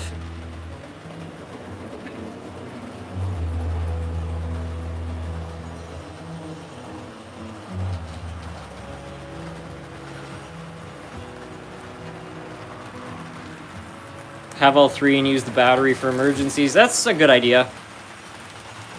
Ion batteries are... Yeah, I mean, like, batteries are great. Like, obviously, like, trying to make a cell phone run on gasoline would be a really stupid idea. Like, there are good applications for batteries. I just think that for things that are really energy intensive, the technology is never going to get there. And maybe I'm wrong about that, but the thing that a lot of people don't realize about fossil fuel is that a large part of what an engine runs on is air, and that's why fossil fuels are so good at being energy dense. It's because most of the time when the engine's running, it's burning mostly air. Batteries don't have that advantage. They're just energy in a box that gets discharged. So because of that, trying to make batteries as energy dense as fossil fuel is practically impossible. Maybe there's going to be a breakthrough at some point, but I don't know. I think we're already pushing the limits as to how much you can store in a battery, and I think we're also pushing the limits as to how efficient you can make an electric motor, because as things are, electric motors are very efficient, so I really don't know.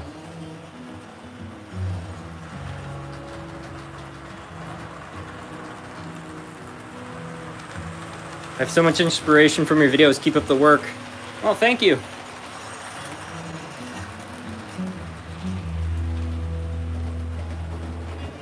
Atomic trains.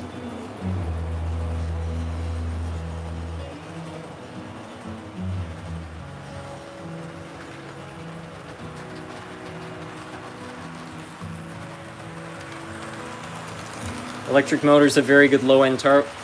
Well, I think that that's why most engines, like diesel locomotives, use electric motors like for traction.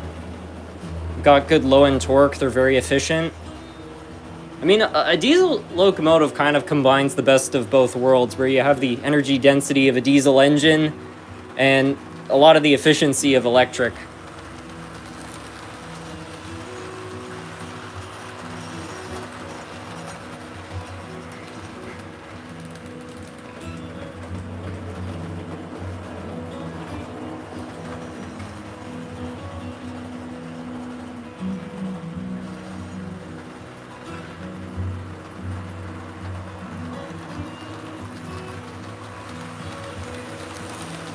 Atomic train sounds scary.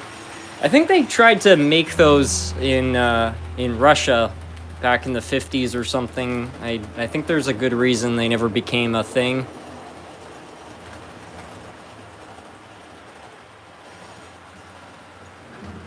Energy density in batteries has enormous potential for improvement, but they've already been proven not a technology that is in production and scalable.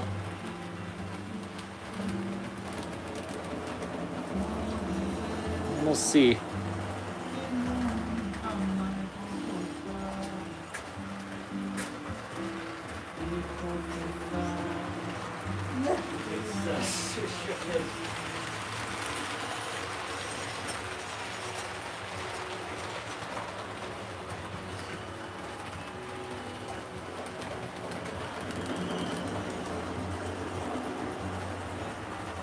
I recently saw that shipping companies are testing sail-powered container ships with pretty high levels of success. I, for one, welcome the return of tall ships.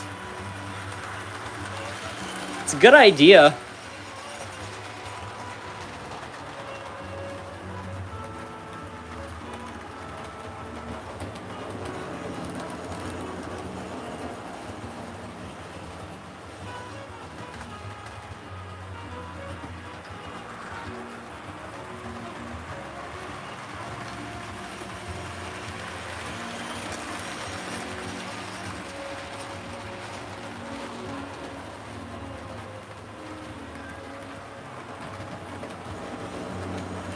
I'd love to see ocean liners return. I wonder if anyone's ever going to succeed at building Titanic 2. Every few years that always gets in the news. Everyone's like, oh, this guy is going to build a second version of the Titanic, and then it never happens. I think it would probably be a better idea to build a copy of Olympic, because that ship actually had good luck on its side, whereas Titanic just seems to be kind of doomed any way you look at it.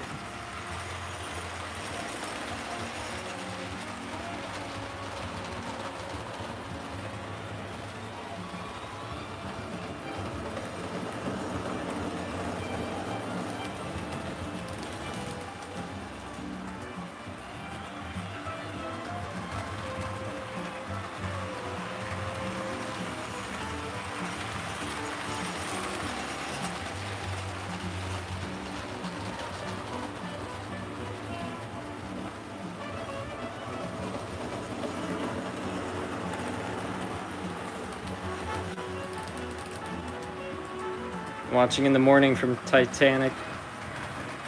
Watching in the morning from Thailand, sorry. I'm not riding the Titanic 2. Would you ever ride the Titanic 2? Probably not, to be honest. I don't know. I feel like, I know it's all superstitious, but I feel like that's just inviting some bad karma.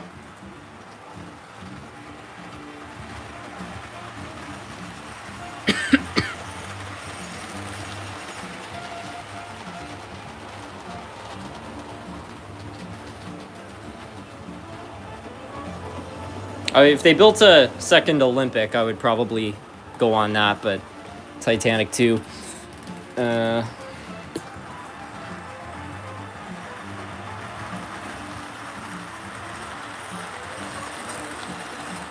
Where's the goofy Aussie?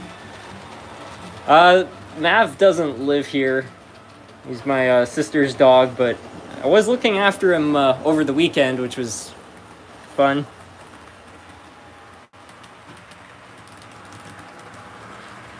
Hard pass on Titanic 2.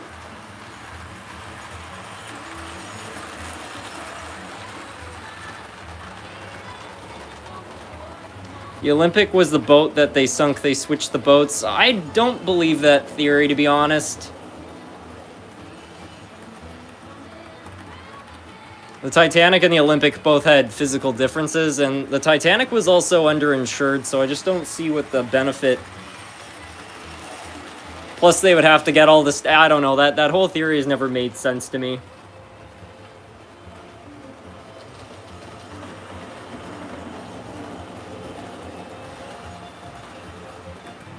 If you look at the hulls in the photos, it's not debatable. Yeah, but if they wanted to switch... First of all, the Titanic and the Olympic were different in terms of weight and design. Like, the Titanic, I believe, had more of an open deck. The Olympic had more of a closed deck. So in order to switch the two ships, you would have needed to take the Olympic out of service, put the Titanic in service. It would have been very complicated, and also have all the workers, you know, be quiet about that. It just doesn't make sense to me.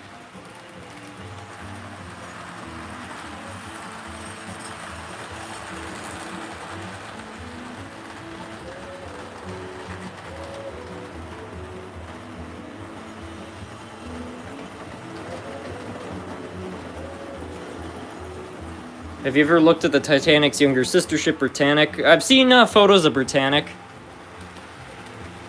I mean, Britannic is probably the best example of one of those ships since it's mostly intact and it's pretty easy to go and see from what I understand.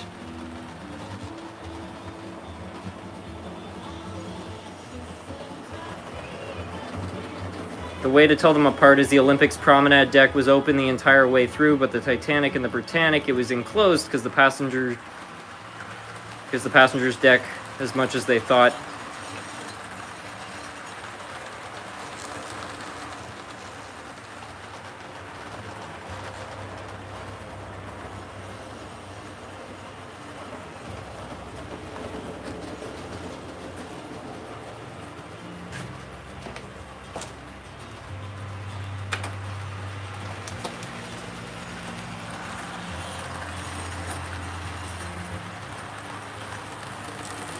Have you ever looked into Titanic?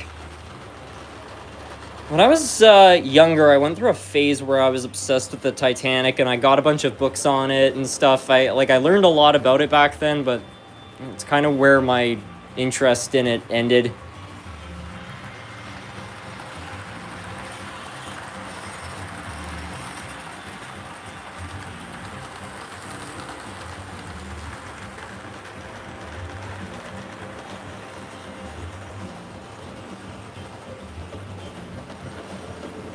Do you have any plans to go to train shows this year, such as Belleville and Arnprior? Probably the Arnprior train show. I'm not sure about Belleville. I'll have to look to see how far away that is. And hopefully the OVAR flea market, if that's happening in March. That might be pretty soon. I'll have to see. I'm gonna look it up right now.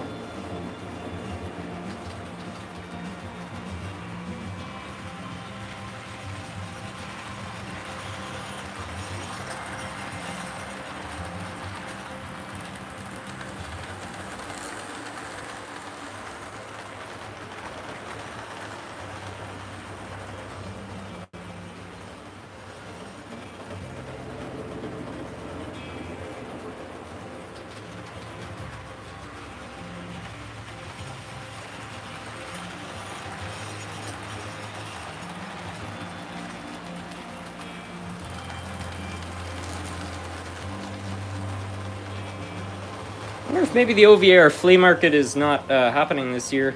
I'm not seeing it on the. I'm not seeing it on their website, at least.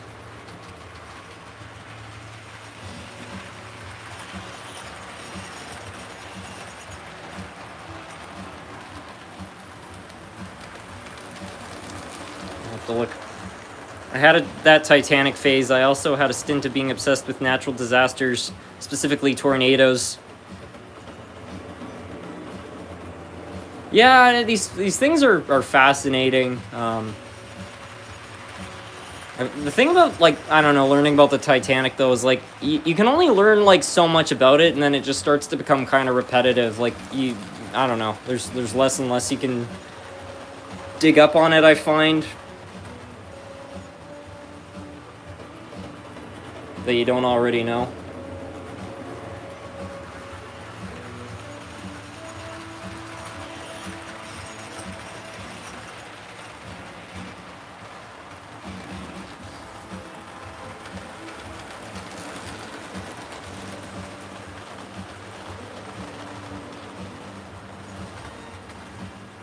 I hear they're making Titanic too. Yeah, everyone was talking about that earlier.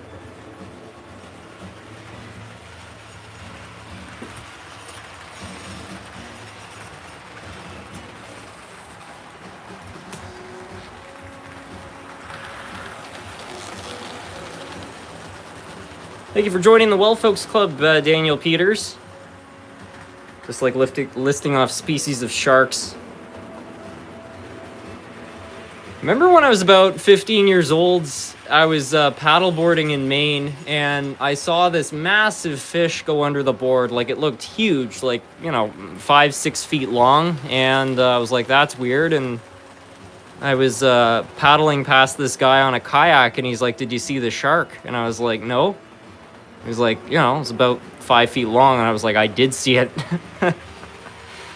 Turned out there were, I want to say there were sand sharks. And they were probably looking. I think they were looking for stripers or something, and they were just kind of going along the bottom there.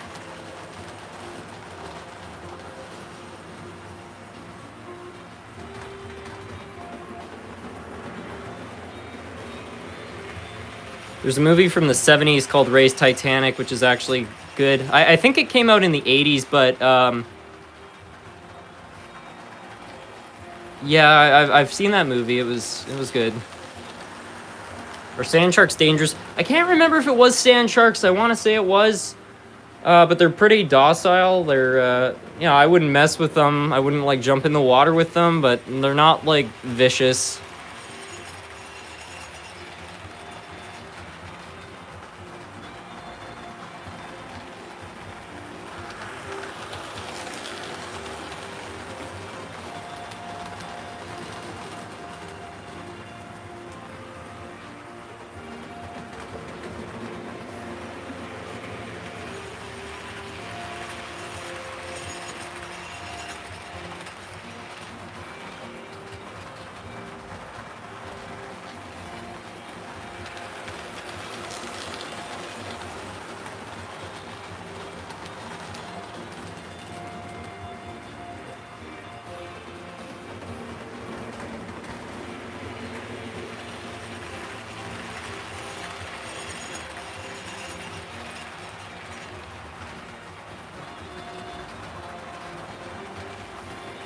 Can you run the British Class 55 diesel on the shelf or any British diesels? Let me see. I don't know what British diesels I have over here, if any. I definitely have some British steam locomotives, but I don't know about diesels. Let's go check on this shelf over here.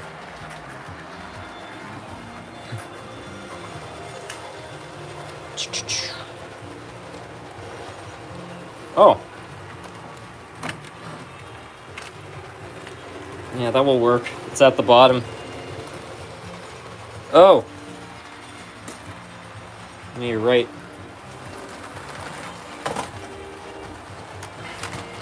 I'm gonna bring them both over because I'm pretty sure this one has some reliability issues.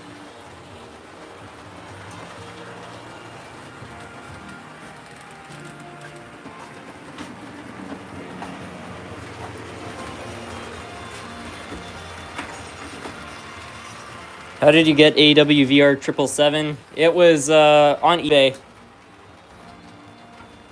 About once a year, Gin Fire, or the Rock and Roll Trains Emporium, as it's known on eBay, releases a couple of them.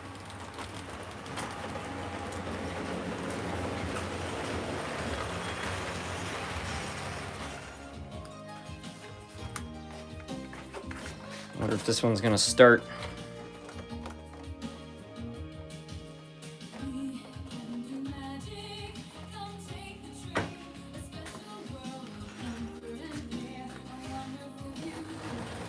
It did start, nice.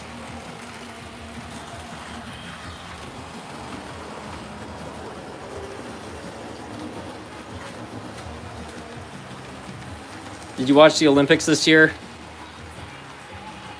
I don't think I watched a single part of it.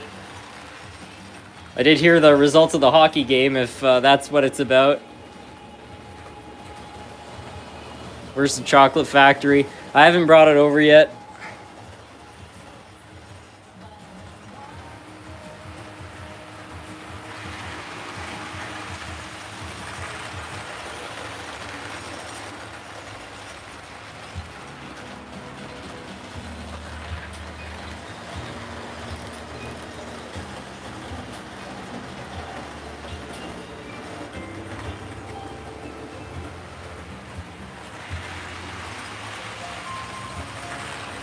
Do you have any dream trucks or buses you'd like to drive?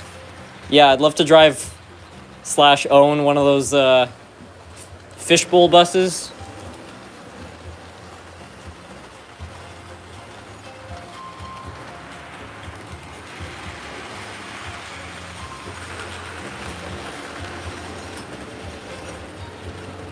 I'm asking this as an American. What is the appeal of hockey? I don't get it much myself. I don't play any sports. Make use of all the ice we have. It is cool seeing a hockey game in person. I have been a couple times. I really did enjoy it, but I've played hockey on like a lake a couple times, but I've never been into it.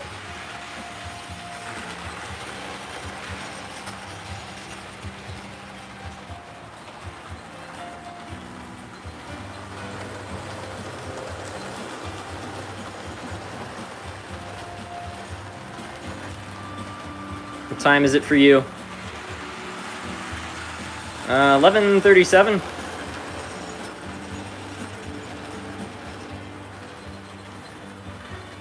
I saw a GM fishbowl bus at the Amherst train show. It honked its horn and scared the crap out of me. They had one in Gatineau years ago on display. And my family has a lot of history with buses. A lot of my family out in Ontario were running bus lines.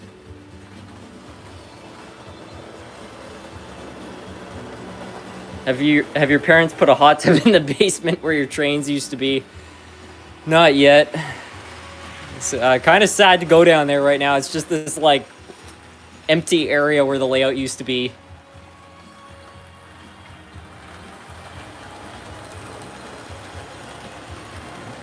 Most people like to watch the fights more than the game.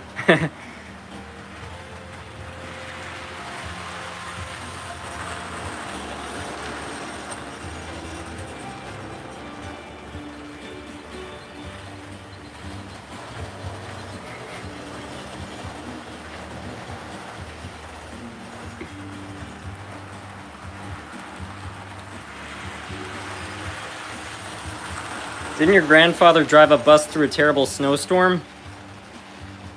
It wasn't through a snowstorm, but my granddad, when he was 15 years old, one of the family's bus depots, he would work there at night and just kind of clean up after the mechanics and stuff. And this one night they radioed in that they were out in the middle of a road. It had a bus, I think it had 50 people on it, and they had broken down in the middle of nowhere. And he was the only one in the shop, so he was like, well, I'm just going to have to take matters into my own hands. And at the age of 15, he drove a manual bus without power steering, probably about, 10 miles.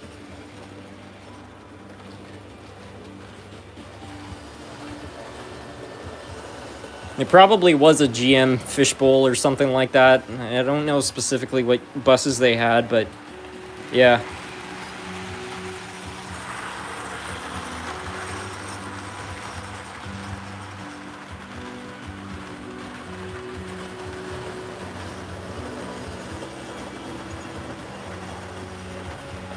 I remember you telling us that story once. Well, it's kind of epic, driving a bus at 15.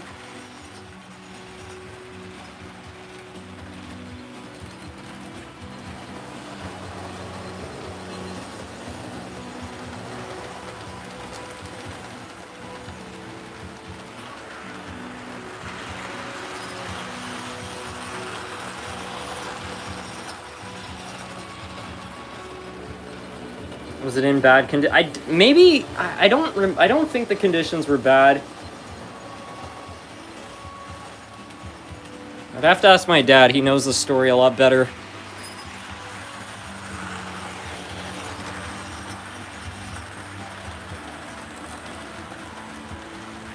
Does Canada have a NASCAR equivalent? I don't know if we have we definitely don't have NASCAR, but I forget what it's called. You know when you have a bunch of cars and you're like racing on dirt?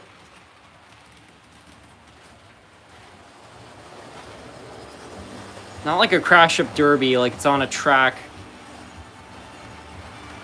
There's a word for it, I just can't remember. Rally, yeah.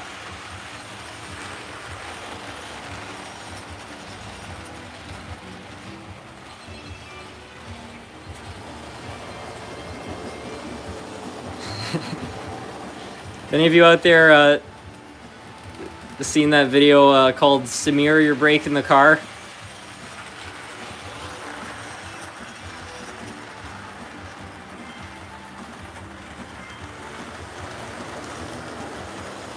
There's a pretty slick racetrack in Calabogie, one of the longest in Canada. I wasn't aware.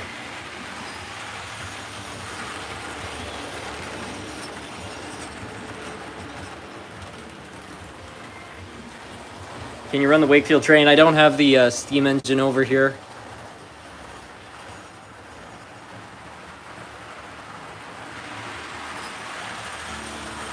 Coke or Pepsi? I've got to go with Coke.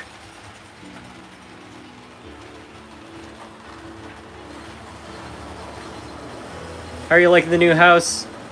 So far, it's been great. Just keep making little improvements to it, and yeah, things are getting better.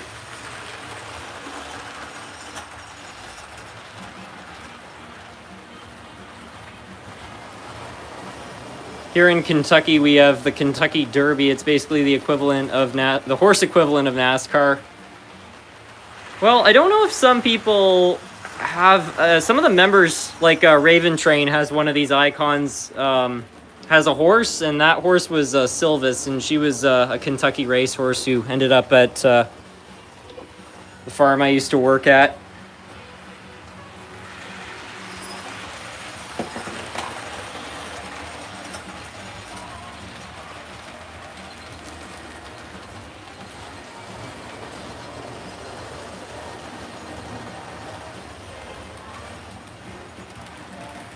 Do you have the SJE2 1040 in HO?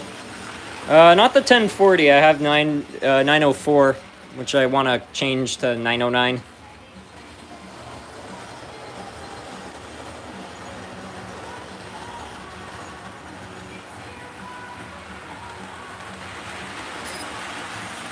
Canada's equivalent to NASCAR is driving downtown on the 401 at rush hour.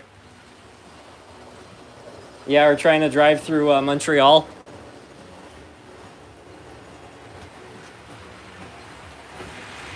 This was pretty stressful. When I went to go pick up the Regency years ago in 2021, I rented a trailer. I had my sister's truck, and we ended up getting lost, and we had to drive through downtown Montreal traffic with a truck and trailer. Oh, I earned a lot of respect for the guys that drive 18-wheelers that day. Because I was having trouble with that, like an 18-foot trailer and a pickup truck. I can't even imagine, having to deal with that every day with an 18-wheeler. Wild stuff.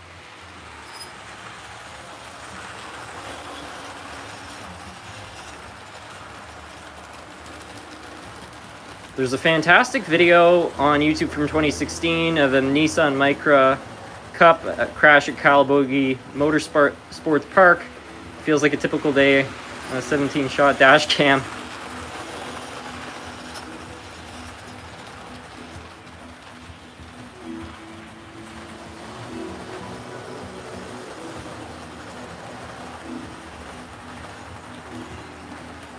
Do you cringe at your old videos?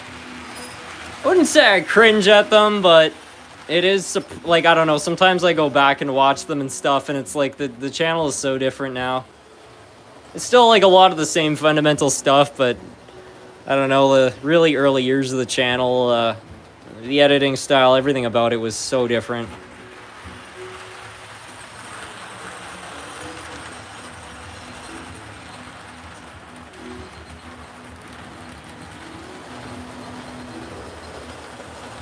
Hey Harrison, are coal-burning engines not legal in Canada anymore? All I see in terms of operational Canadian engines are oil-fired.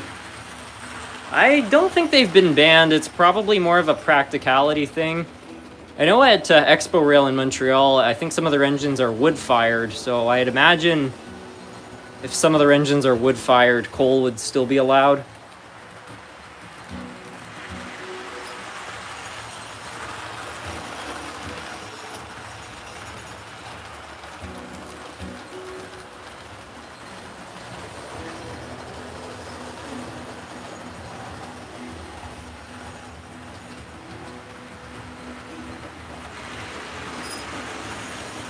There's a cold burner in Manitoba. It's still going strong. Well, there you go. That's good.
Keep doing this angle for more shots.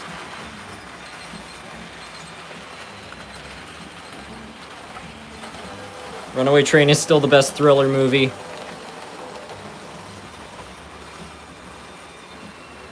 It was well done, in my opinion. Some people, criticize the acting from it, but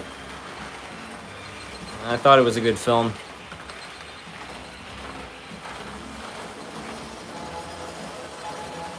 There are coal-burning 210-2s still in revenue service in Bosnia. Yeah, I think those are Krieg's logs.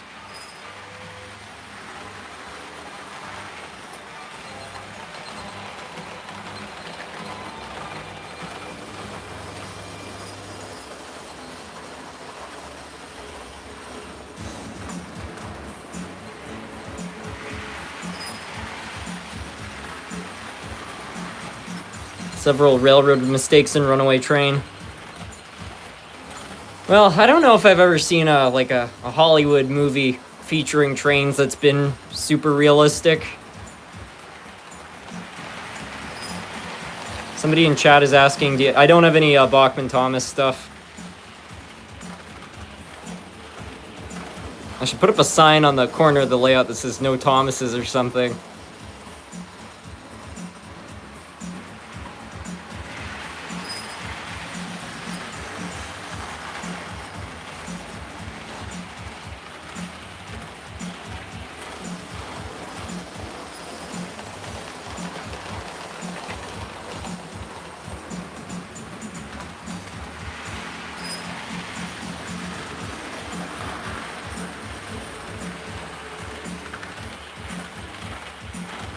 Hey SMT, what are your favorite steam engines? Mine are PM 1225, Canadian Pacific 2816, and Reading 2001.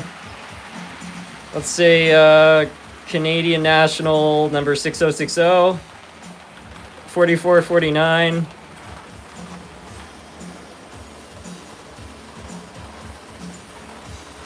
I can't think of a third. I mean, I want to say my local tourist railroad's 909, but I don't know. It's too obvious. Will you travel to the U.S. to see 4014 this summer? If it gets close enough to the border, yeah. Or if it's close to Maine, I probably will. It's maybe like anywhere in like Massachusetts around Boston or something. It'd be pretty straightforward.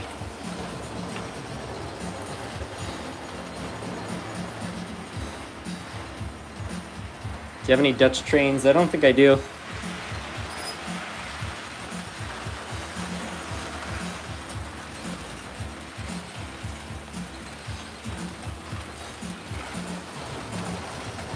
I used to live just a few minutes outside Boston when I lived in Massachusetts back in 2015. My uncles both used to live in Boston. They had a business there, so I've been there quite a few times. Are there still wood burners in Canada?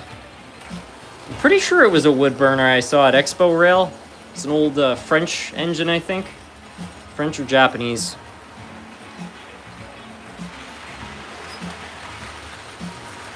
I have all this footage from Expo Rail. I don't know if I have it on this phone or something else, but let me see if I can find it. Unreleased footage from, I don't know if it was 2025 or 2024. Had to have been 2024. I think it was the fall.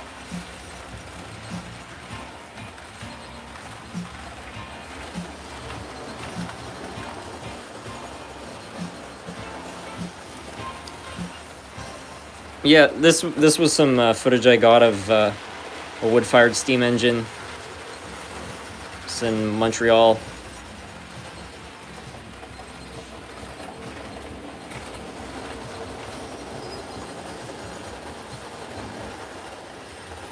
What a beautiful engine.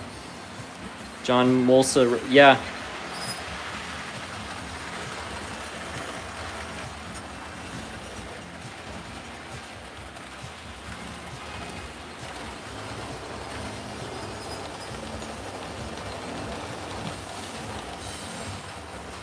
There's me and Liam rocking out on the train.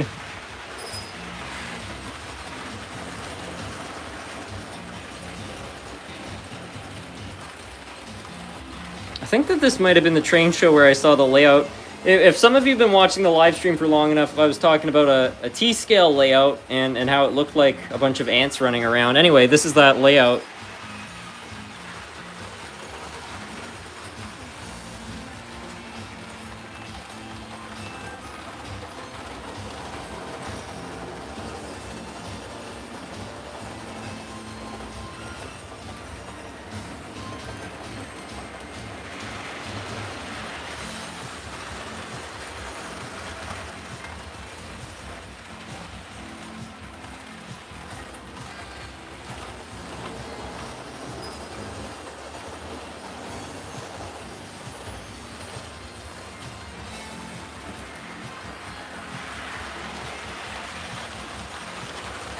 You look so much like a Oh, I'm getting too tired. I'm starting to trip over my own words.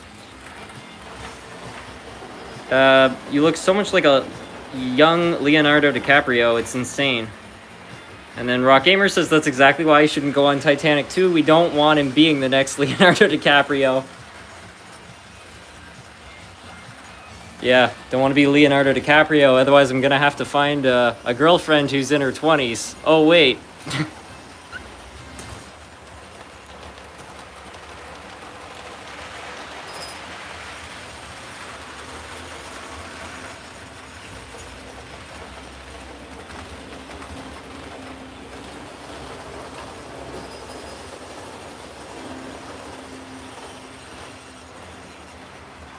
I don't have the Wakefield train here, unfortunately.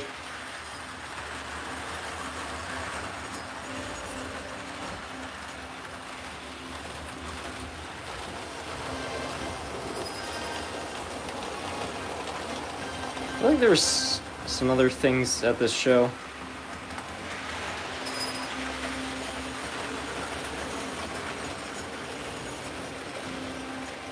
I can't remember the name of this type of layout, but this is a common design of layout. This is the first time I've actually seen a working representation, but it's one of these shelf layouts where the track kind of goes over and under itself.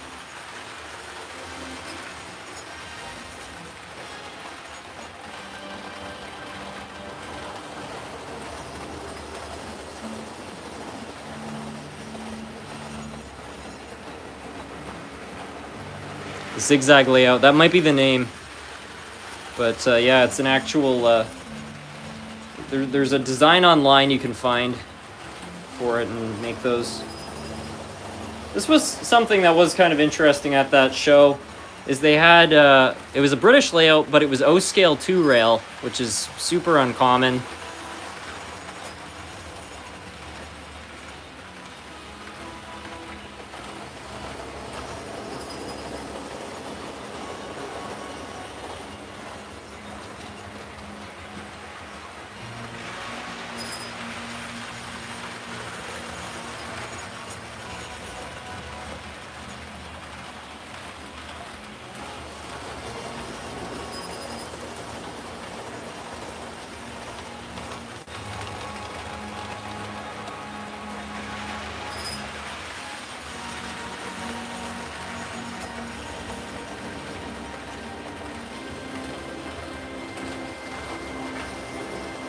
This was something that was really cool that I saw at that show. It was like an abandoned train scene.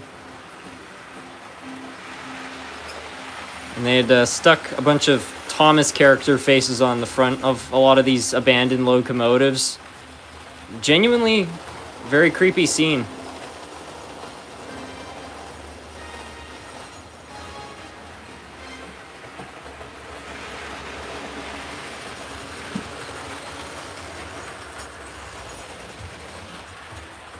I like British O scale. It seems like it's reliable as other DC powered systems of low voltage and slow speeds.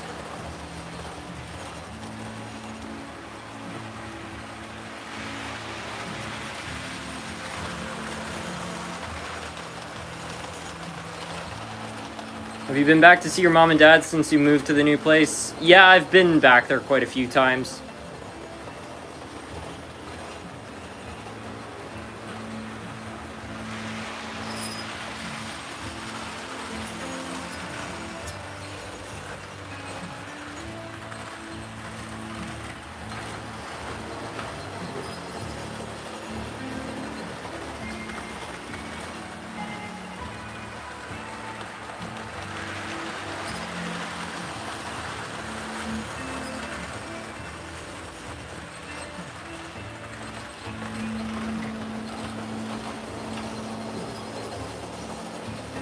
Do you miss your old home? I'm pretty happy here, honestly. I mean, I don't know. My parents' place is my childhood home, so, you know, it still matters to me a great deal, but it's not like it's gone, you know, I can still go there and everything.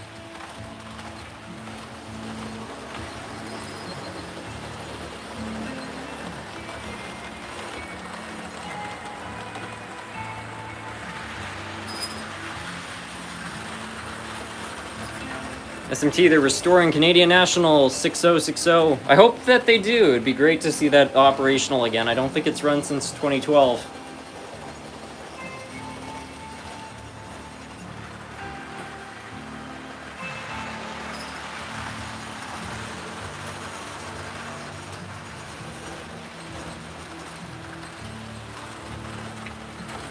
Are you excited for the PRRT1? Yeah, absolutely.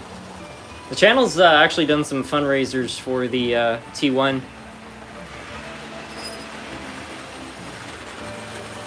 $2011. Oh, okay.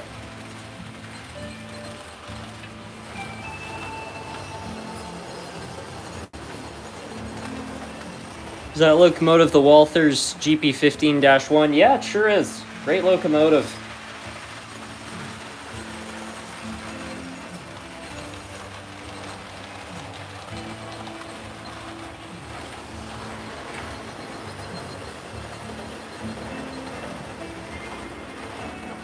Harrison, how do I send you trains? I've been trying to contact you for a while. I love your channel. If you want to send me a message, you can on Instagram or through emails. Got an email attached to the in the About section on the channel.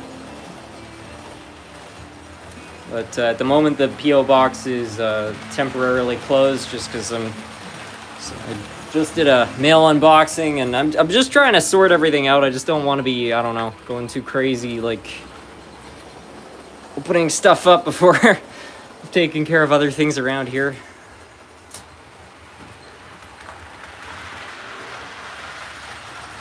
What's that big blue engine? I can't remember what kind this is.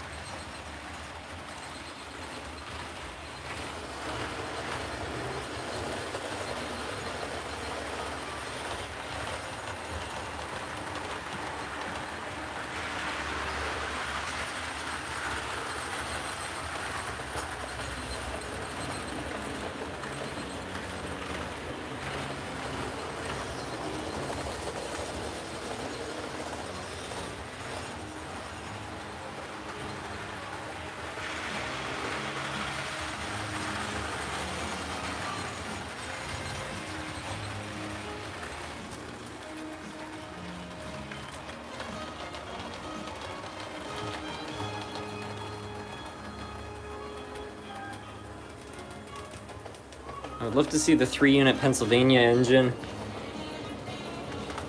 The Virginian? What about the big boy?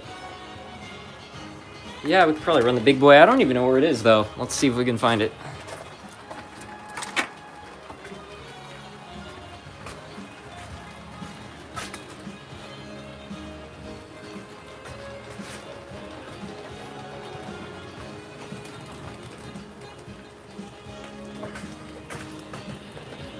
If you go to British Columbia, you should check out what I think is called the Kettle Valley Railway. They have a really cool Canadian Pacific 080 they do excursions with. Probably make my way back out to BC at some point in the future. I was there in 2021 on a trip across Canada with a friend. I was hoping to go to the Squamish Railway Museum, but things we were only in Squamish for 2 days, and we were supposed to go highlining, and it ended up taking a whole lot longer than we expected and stuff, so we didn't end up having enough time.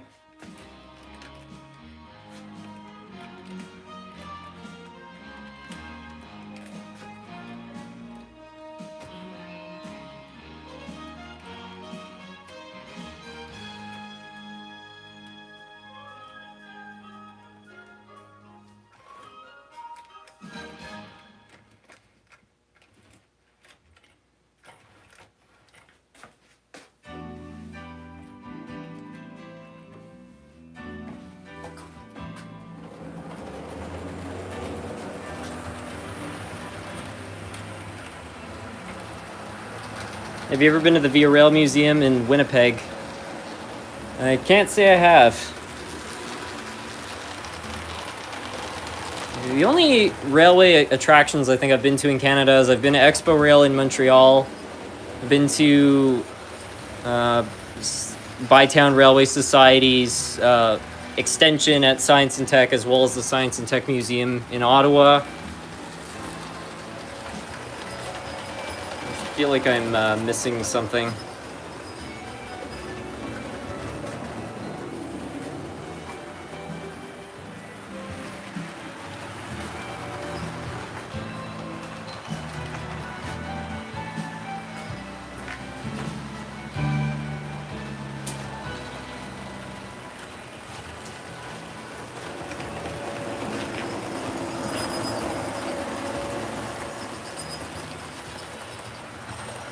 Do you have any Lake State engines? I don't think I do.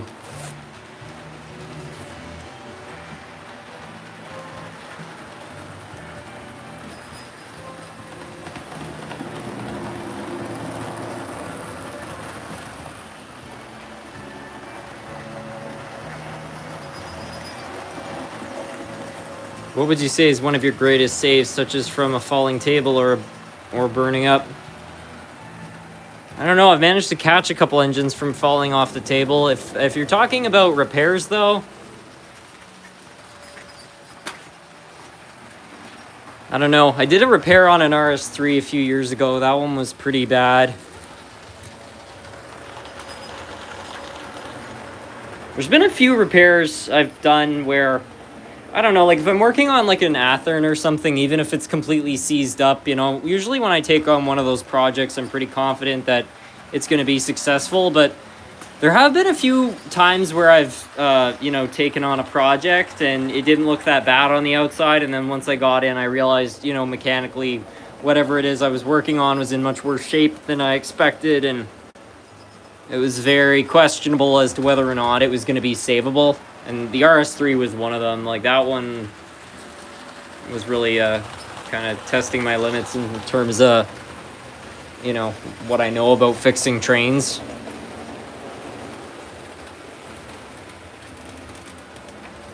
You gave me the inspiration to pick up a Tech 3 at our train show yesterday. Well, I'm sure you're going to love it. Ever since I got the Tech 3, it's been a godsend. One of the best controllers I've ever had.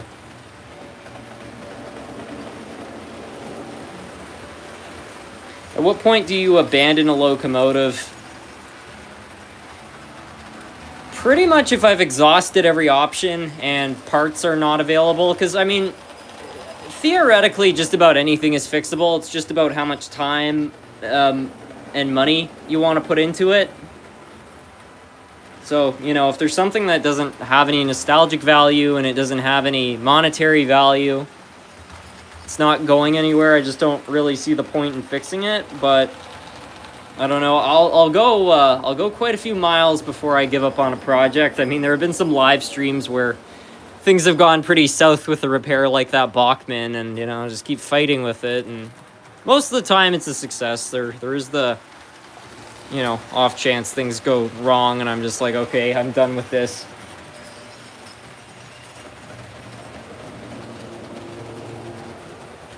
When I was fixing up a couple of engines, I think the Amtrak one might have been one I featured where people were like, just throw this out.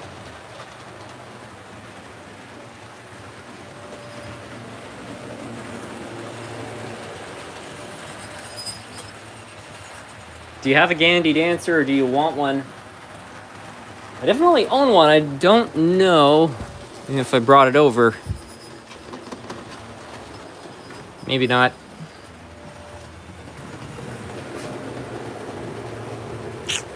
Yeah, I don't think I have it here, but yeah, they're neat.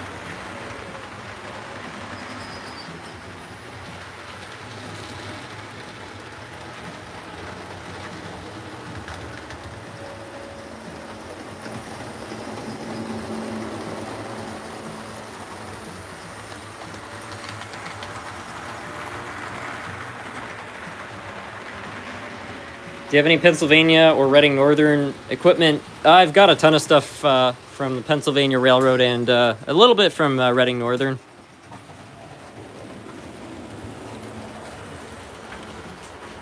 Do you sell any of your engines? I saw you had a Golden Eagle. Generally not. Some of the locomotives that I buy in the bulk lots off eBay don't have any problems. Like, you know, you see when I do those videos where I like buy a bulk lot and I test them out. Sometimes the engines have such a little amount of problems and there's something I already have. I usually sell those off to my local hobby shop. But that's about it in terms of sales. The rest of the stuff I usually just give away or add to the collection.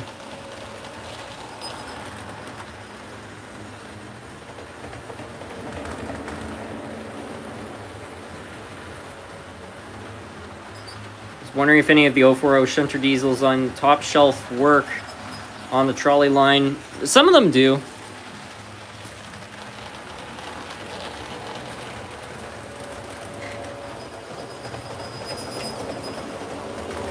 The problem with the four-wheel engines is that they're not very stable, so they have a tendency to derail when going over some of the points, but they do work. This one is a Lionel. Don't know if it even runs. I forgot the BNSF was still running on there. Oh.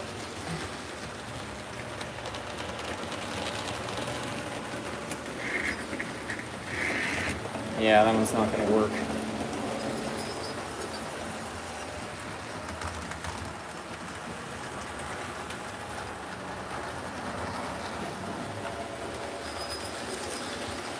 I keep trying to buy lots with really crappy project locomotives, but keep getting lucky, and almost all of them work just fine. Yeah, I don't know. It's a funny thing. I mean, in my case, I really like fixing them up, so that's kind of my situation too. Like, whenever I buy a lot, the more engines that don't run, to me, that's the more fun I'm going to have with it. Like, technically, if you get a lot and everything works, it's good, but yeah, eBay sellers are weird. Sometimes they understate the condition and they say this stuff's junk, it doesn't run, and then you get it and it all works. And then there are other times where they're like, oh, they run rough. And then you put them all on the track and they don't even run whatsoever. A couple of the lots that have been pretty bad though. The British lot I bought was quite bad, and there have been a couple others where most of the engines were junk.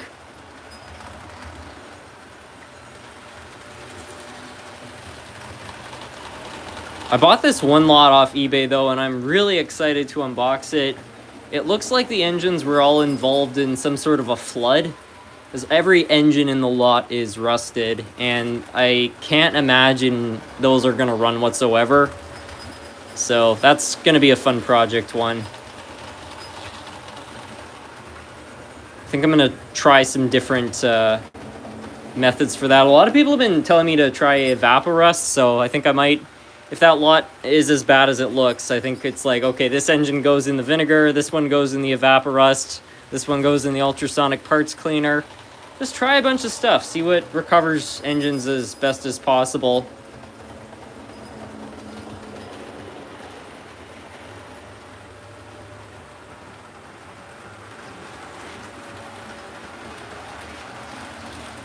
We'll see too. I don't think this is going to be a series, but unfortunately, kind of a friend of a friend of a friend had a fire recently, and they lost their train collection, or they think they did. They're not sure. They haven't gone through. But anyway, I let my friend to let the other guy know that if he finds any of his engines and they're in rough shape, like they don't run after that, you know, send them over here and I'll try my best to recover them. So we'll see if any of that turns up.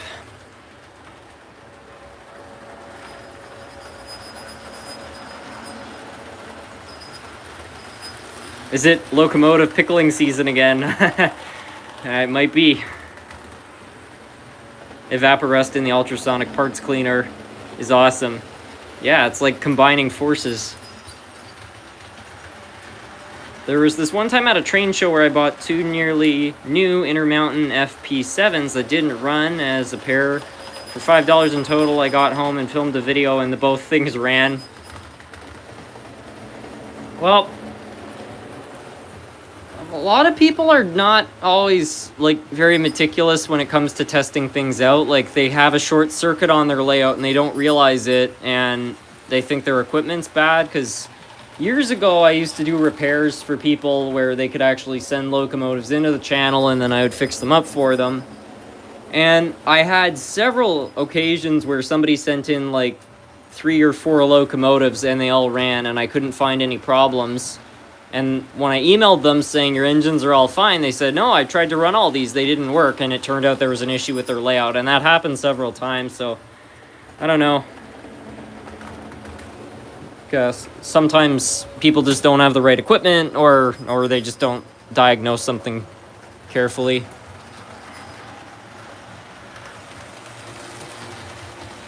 Because, I mean, you know, off in the corner of your layout, I guess that didn't work, but, you know, somewhere on your layout, oops, yeah, all my trains are broken. They're all broken. You know?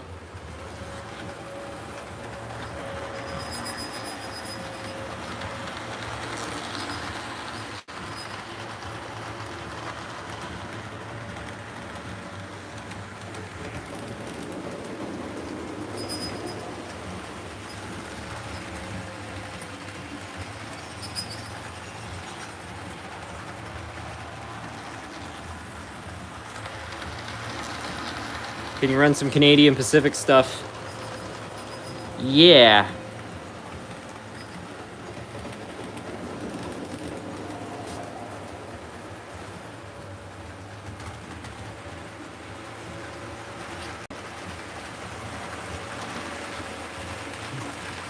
I wonder if this old bucket of bolts works.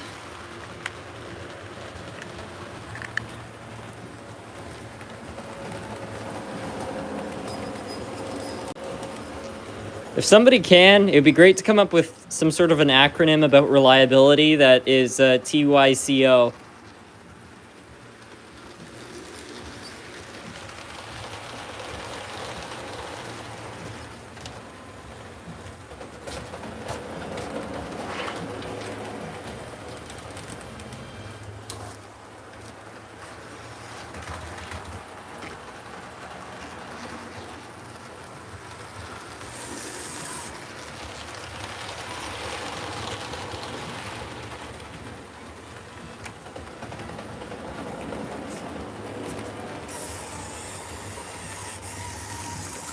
It doesn't sound very happy. Trains you can't operate.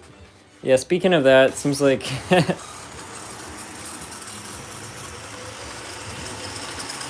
trains you can't operate.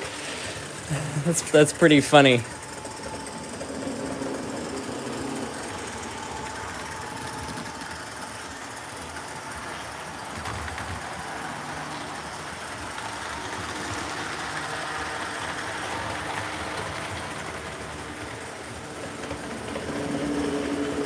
I think I remember when you restored that F7 for an acronym, how's about trains you can't operate? Is that a saying that people already use? I think Ron from Classic Model Trains coined that one, right? I've never heard him say that, but it's possible.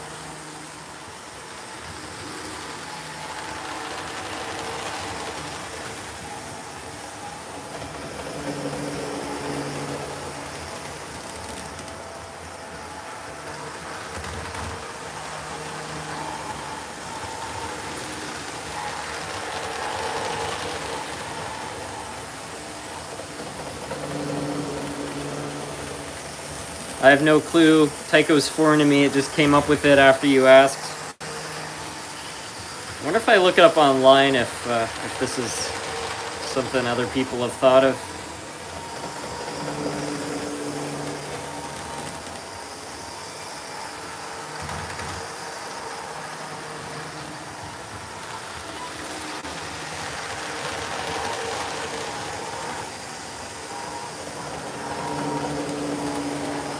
Yeah, so I guess this joke must date back pretty far in the community, because, I don't know, this is being pulled off a forum from 2004.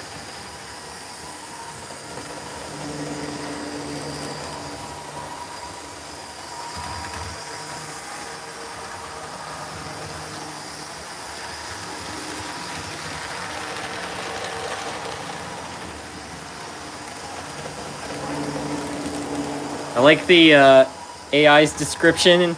Despite this reputation, some enthusiasts still try to collect and maintain them, though they are difficult to repair without destroying them. Difficult to repair without destroying them, as in, like, you get so frustrated you just smash it or something?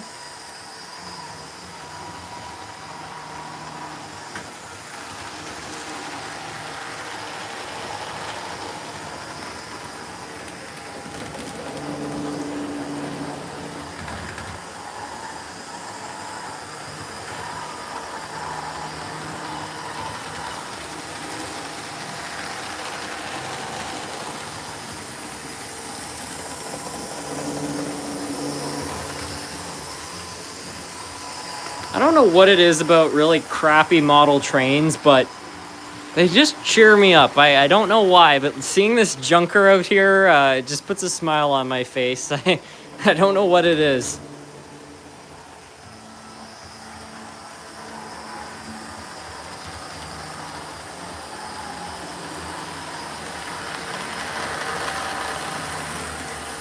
Throw your controller out for Tyco power adapters.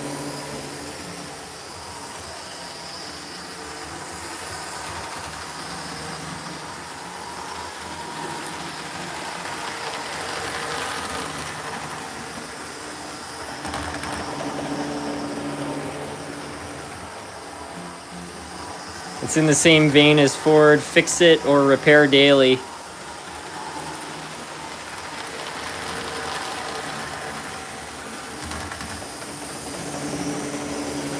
I'm sure the Ford guys are gonna come back with the same sorts of comments about GM and Chrysler.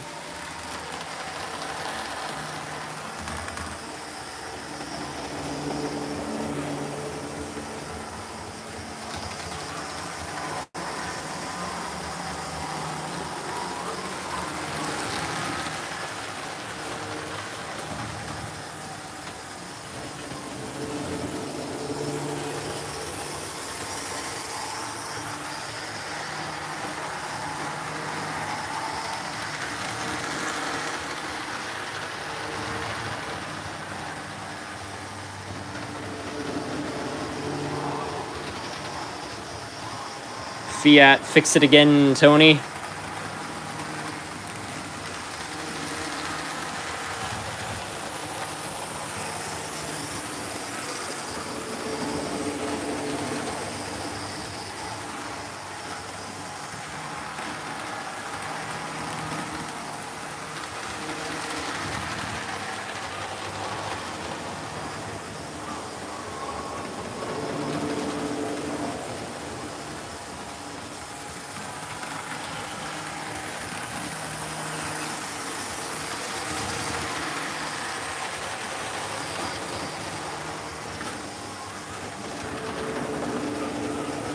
I'm not sure if you're into Fords, but we bought a beautiful blue F-150. Rides pretty good. I like Fords. I'm more of a GM guy, but they would be they'd be my second choice. I would consider owning an older Ford, that's for sure.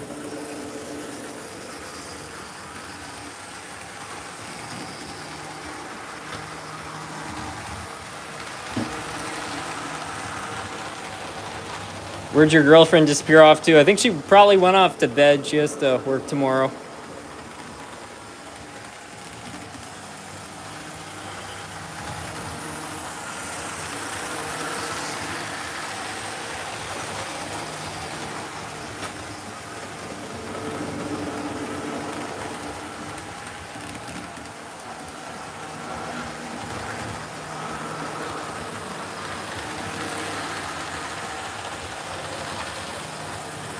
What do you think of Bachman's 1225? I got one, and the details are actually pretty good. I love it.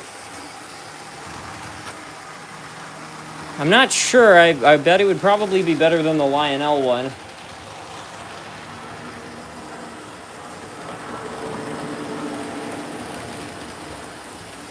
Does your girlfriend have a favorite train? Yeah, the dipped in orange B-Class.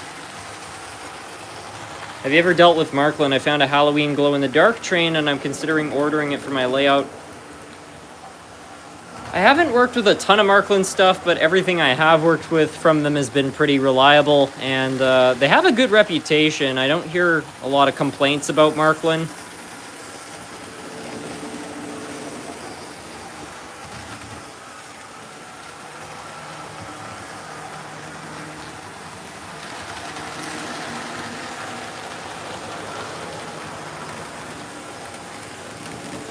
I think this old Tyco is warming up. Like, it sounded really bad when I first threw it on the track, and yeah, it's running pretty well now.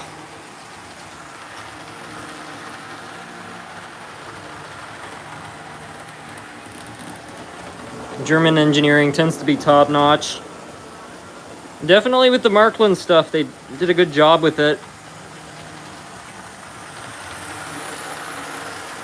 How much was your Royal Hudson in Canadian dollars? I love 2816 and I want to get a similar one. I want to say it was $200.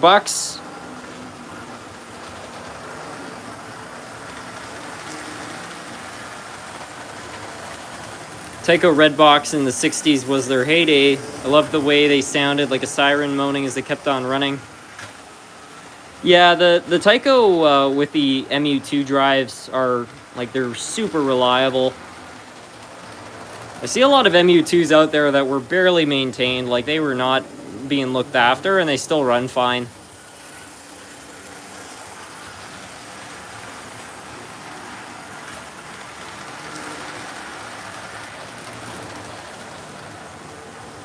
I'm getting ready to order a custom-built Mack rail bus from Model Railroad HQ. It's about $200 and something odd dollars, like $290 with shipping, but it's pretty nice, branded as Burlington.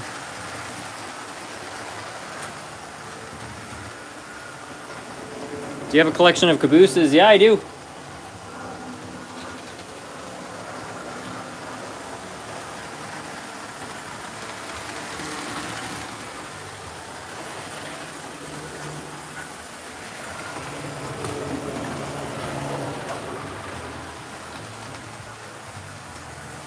I'll be right back really quickly. I'm just going to quickly get myself a water.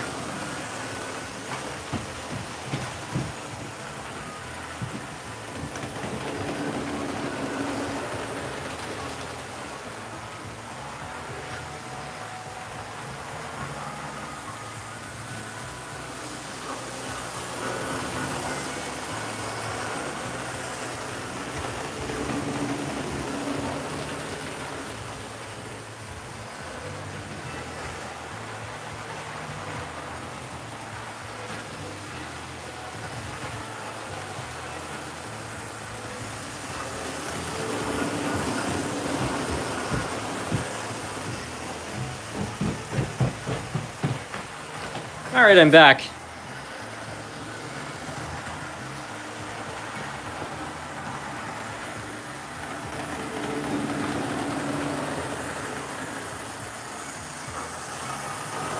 I'm building a layout with Easy Track. Should I wire my turnouts? I don't think you have to with Easy Track.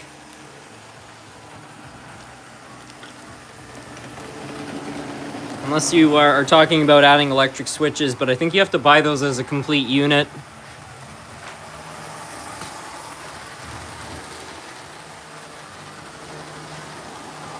Is this all DC? I love the layout. My layout is kind of a hybrid. Like right now, everything is operating off DC, which is this controller here. But I have a toggle switch if I want to switch over to DCC. So in the beginning of the live stream, I was running everything off this controller. And I can actually run both at the same time, not on the same track. But since I have two sets of tracks, which are electrically isolated from each other, I can run the inside track off this controller and then run the other track off the DCC controller.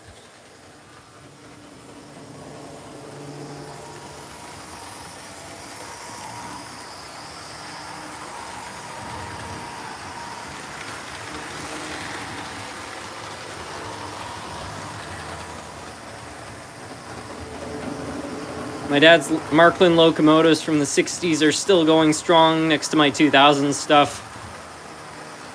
That seems to be the experience, at least from what I've heard from anybody who works with Markland. They're mostly made out of metal. It makes sense that they last so long. And Kristen, I don't have any of my grandmother's stuff over here, so unfortunately I can't run any of that.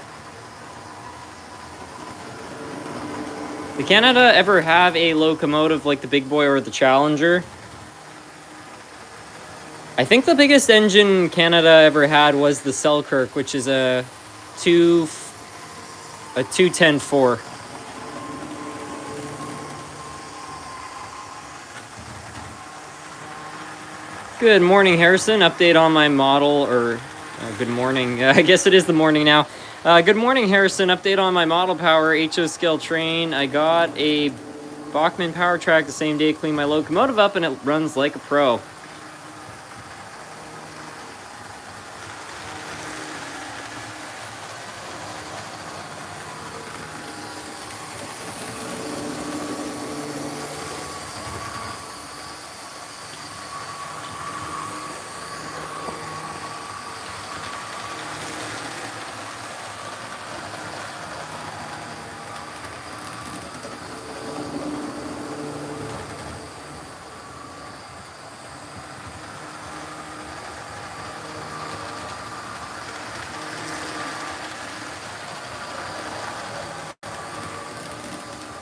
I think the Tyco might be overheating.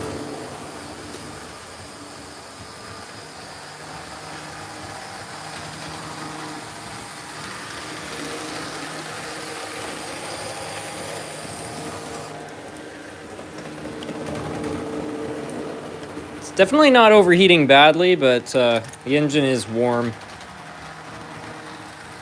I think it's about time to put that Tyco out to pasture. I think that this engine probably should have been put out to pasture about 15, 20, 30, 40 years ago, but I'm not going to let it. It's just going to keep running.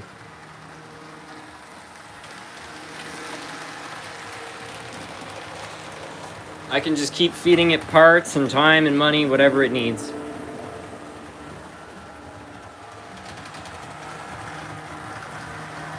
It's kind of surprising that we didn't, because we had so many places like the prairies where they'd be perfectly suitable, but I suppose BC and Ontario regions put a stop to that.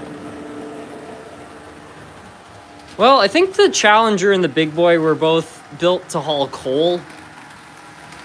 And I don't think Canada ever had as big a coal mining industry as the States did, because a lot of the coal mining in the States was also in very mountainous regions, so they probably needed engines with more torque. That would be my guess. That, or the Canadian railroads just opted to, just double head steam engines instead of building one big one.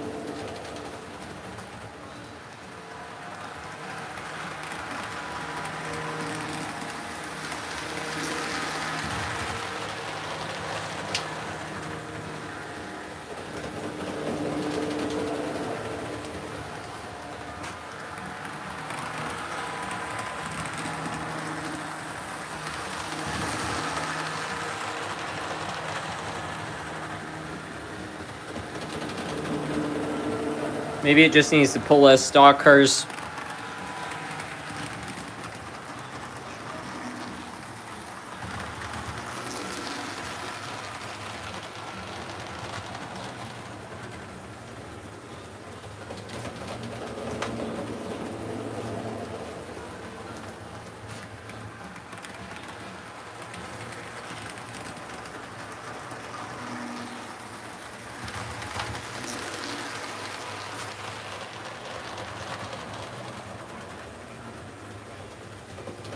I'm just jealous that the Americans got to have the big articulades, though our steam locomotives, though I like our steam engines quite a bit too, surprisingly small tenders for how large they are.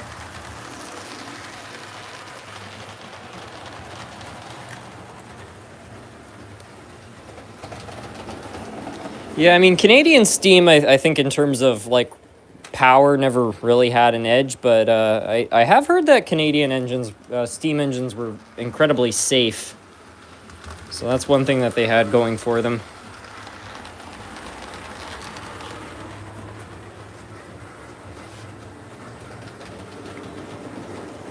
What's quite interesting to me is that a lot of the American museums that have steam engines have a ton of Canadian equipment because Canada held on to their steam engines for another 10, 15 years. So by the time, a lot of the preservation societies were, trying to save steam engines, a lot of the steam engines in the US, unfortunately, had been melted down, but the Canadian railways that were getting rid of them just shipped a lot of them to the States. And so, like, if you go up to Steamtown, there's so many Canadian national engines there. I think the US was the only country to fully utilize articulated steam. It might be so, yeah.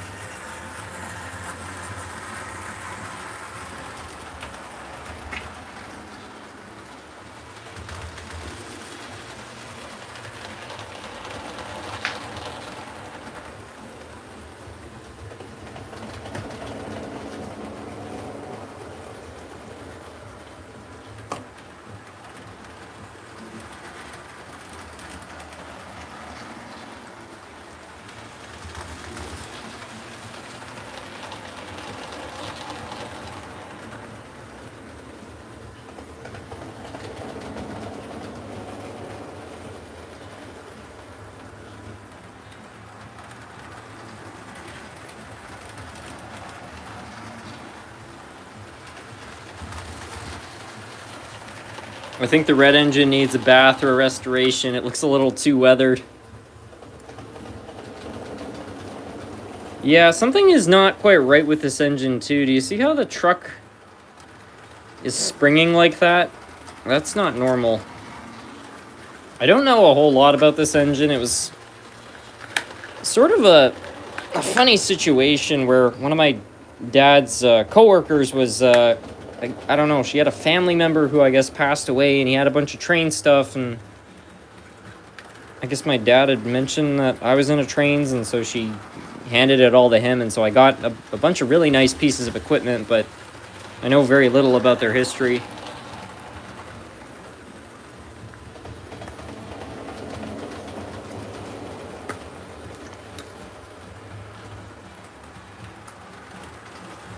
Do you know why a Tech 2 would just quit? I have two more, one hums, one buzzes. Well, if you were using it and it shut down, it might just be the thermal breaker, in which case, if you just let the controller cool off, it should spring right back to life. If it's not giving power, though, I find what seems to fail on most train controllers is the rectifier itself. The transformer usually is okay because if you connect a light to the accessories terminal and it lights up, the transformer is still working. So it could be that the rectifier is bad. So with the shell removed, it's not springing like it once did. So I don't know if somebody modified this or if the shell wasn't placed correctly, but that's strange. In fact, I don't know if this is bent.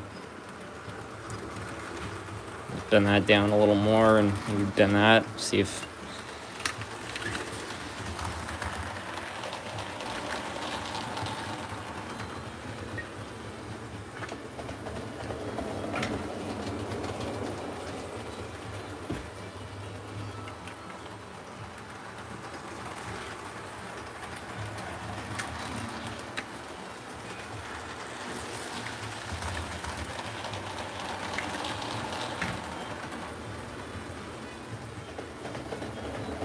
Starting to think that this tab on the front is not supposed to be bent, and somebody did something weird to this thing. Like, I think maybe it's supposed to be a little more like that. That's why the light isn't in the right spot. This engine was probably dropped on its nose at some point. Let's see if we can get it back together now. Oh, man. Ah, look at that. It's not doing a weird springy thing now.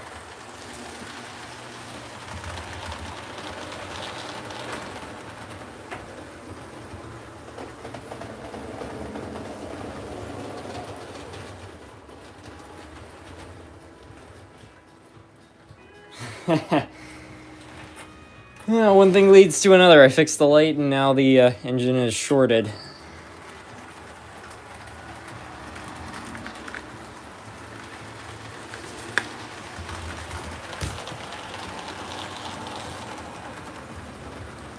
What brand is the Canadian Pacific SD40? It is a Athearn blue box to the workbench.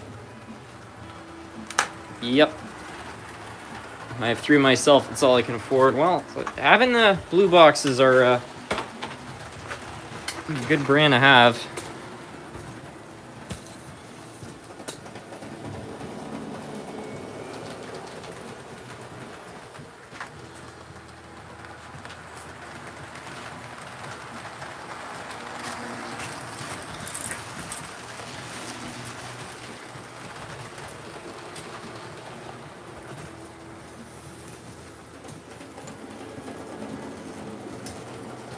How many of the snow-covered engines are powered? Only one engine is powered in the entire consist.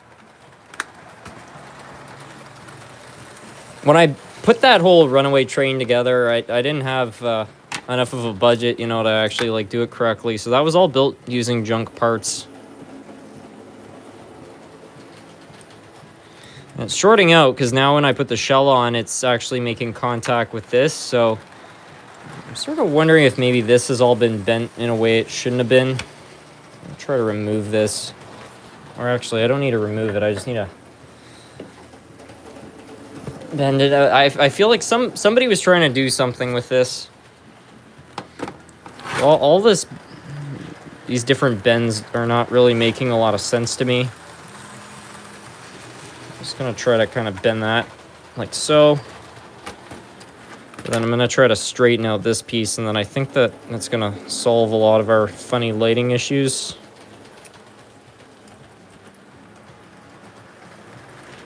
I think. Let's try to put the bend a little further up, like that.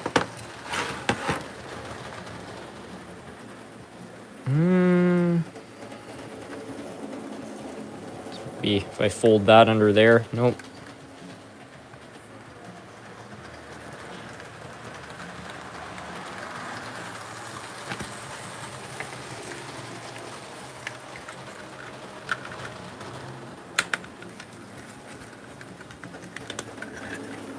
Okay, let's see if that has fixed it. No, it's still completely shorted. Will we see more trains in the snow anytime soon?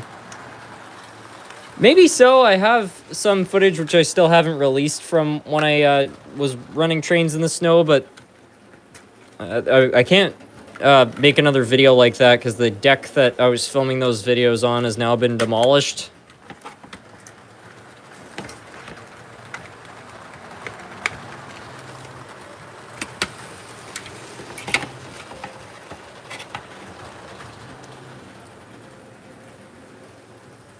Fundamentally, you know, I'd like to fix this by bending it, but I think it would probably be easier if I just put some electrical tape in there and called it a day. It will probably work the same way anyway.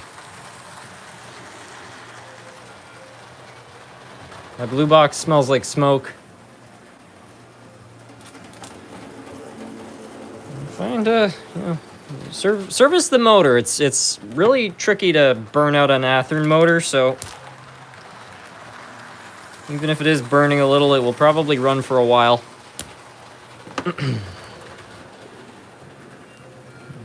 So let's see here if I just...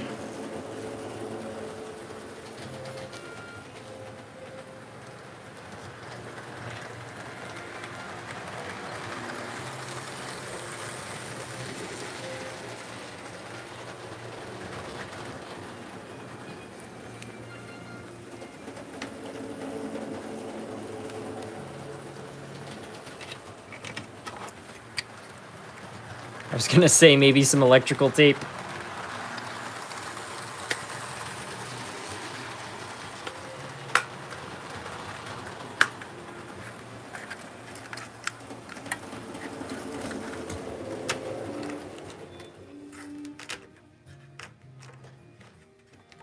Wow, it's still shorted.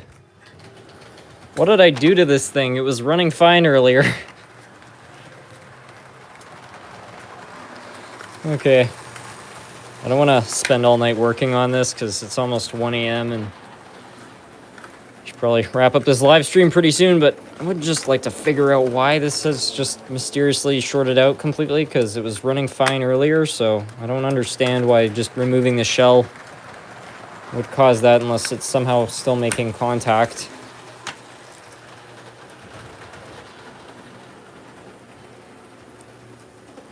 Let's see with the shell off if it still shorts out.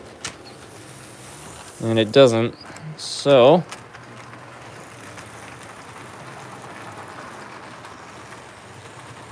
and what's weird is that even if I like push down on this, I don't think it's shorting because none of this stuff is slowing down. So I don't know what's going on with it.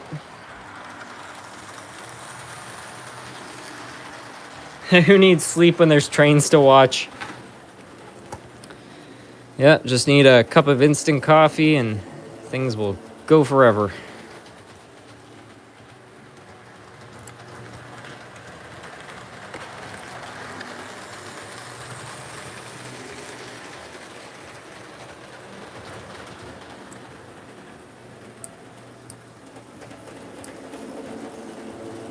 This is kind of messing with my head, just because it's like there's no way for this to, contact the metal with this electrical tape there, so I just don't understand why it's still shorting, and I don't see anything in the shell. Like, this is all made of plastic, so why is it when I put this whole thing together, it just doesn't run?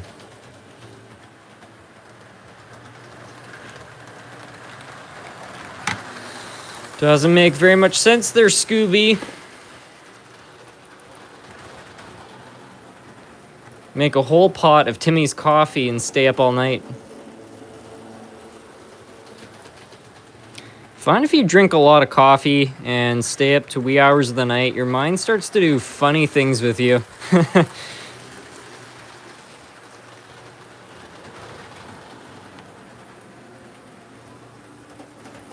The light is somehow touching. Yeah, maybe. Okay, I think I know what's going on. When this is being pushed down, only the bottom part of the bulb is electrically isolated. So if you push this down, the neutral side must be making contact with that, and then it's causing a short circuit.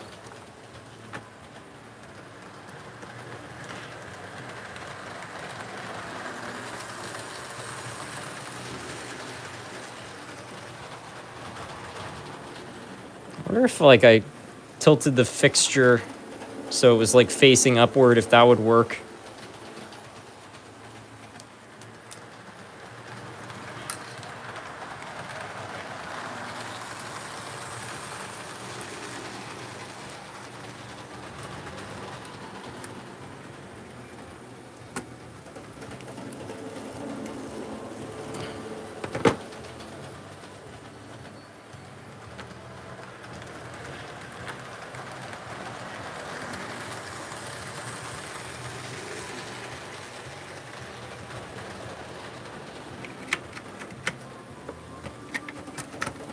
Okay, yeah, the bulb doesn't look like it's tilting in there, so I think this time it's gonna work.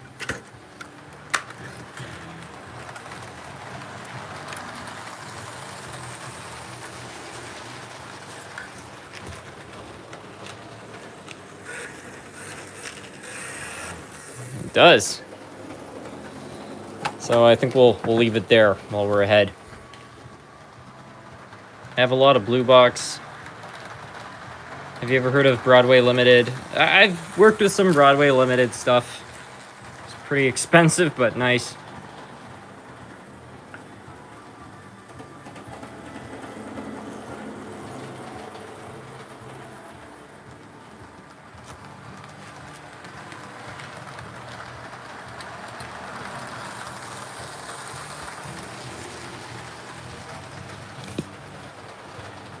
Is that engine weathered? Yeah, somebody really went to town weathering it.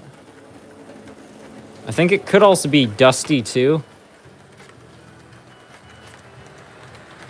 I'm not sure if the bottom... See if I have like a little brush. It'd be nice to tidy this up a little bit. Now, hold on a quick minute.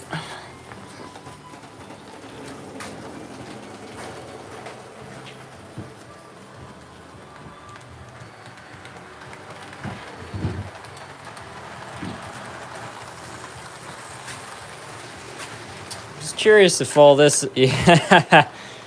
So the engine is weathered, but the dust is making it look a lot more weathered than it actually is.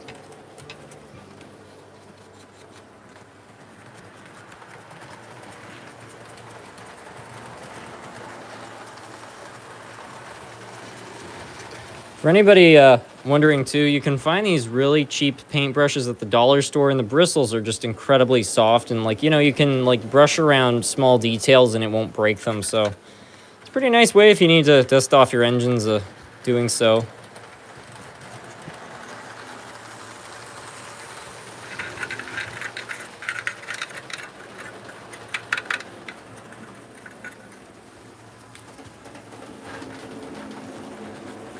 Do you have any Southern Pacific HO? I've got several Southern Pacific engines. I've got the Black Widow. I think I got a couple FA1s. Got the Daylight.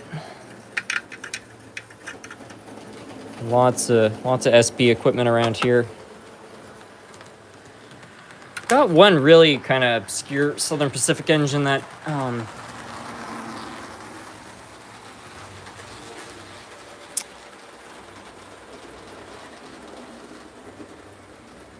see if I can find. I was wondering if it was still working. Yeah, there we go.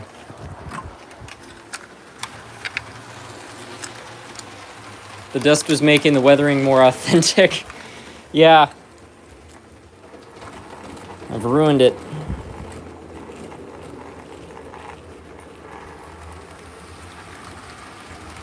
This thing still works great.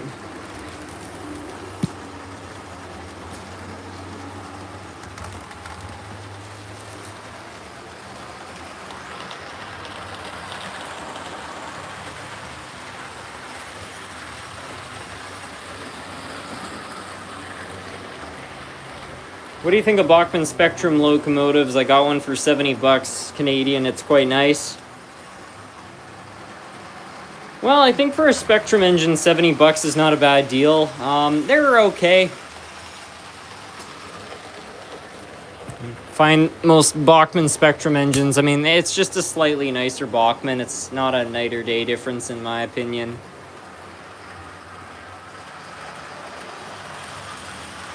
Is that the... No, this isn't the UK engine. I got this, I think at Hobby House in Ottawa. It's 30 bucks or something like that, and it's been a good engine, honestly.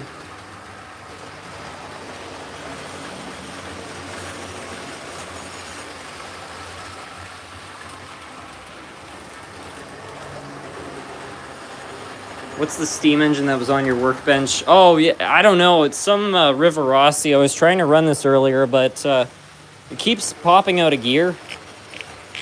I don't know what the story with it is, so I think I'm going to do a live stream where I try to fix that. The motor just might be out of place. I'm hoping that's the case, because it could also mean that the gears are stripped out. Probably not, but you never know.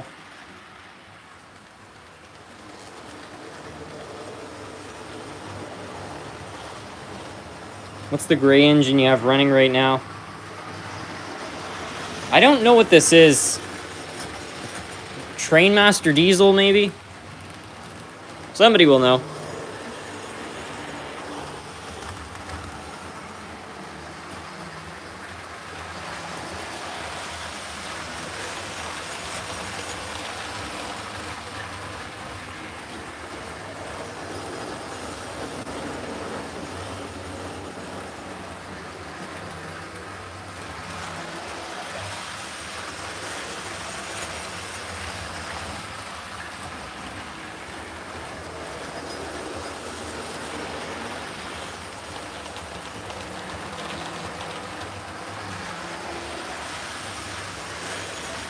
Do you still have your tea kettle? Yeah, I sure do.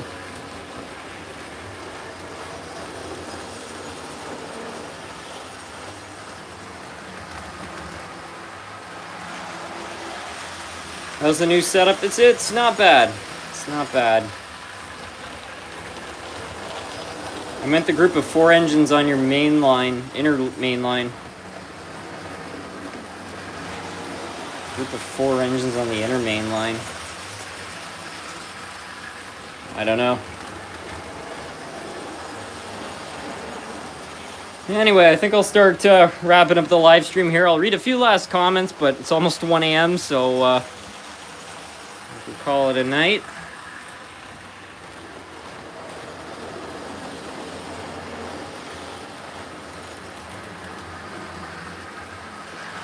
You ever see? I haven't seen 2816 in person, no. Take care, good night. Like the white and gray ones.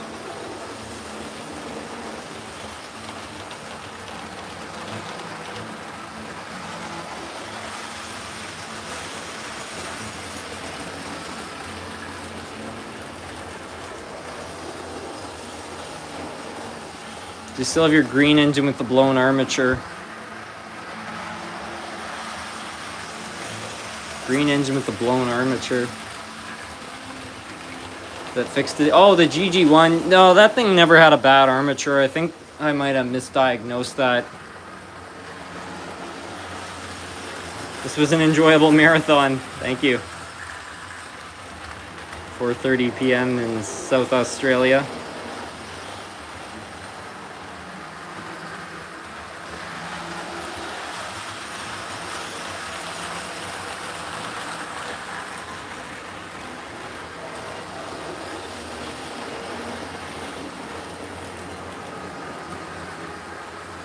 It's really cool to see it, and tour came by in Winnipeg.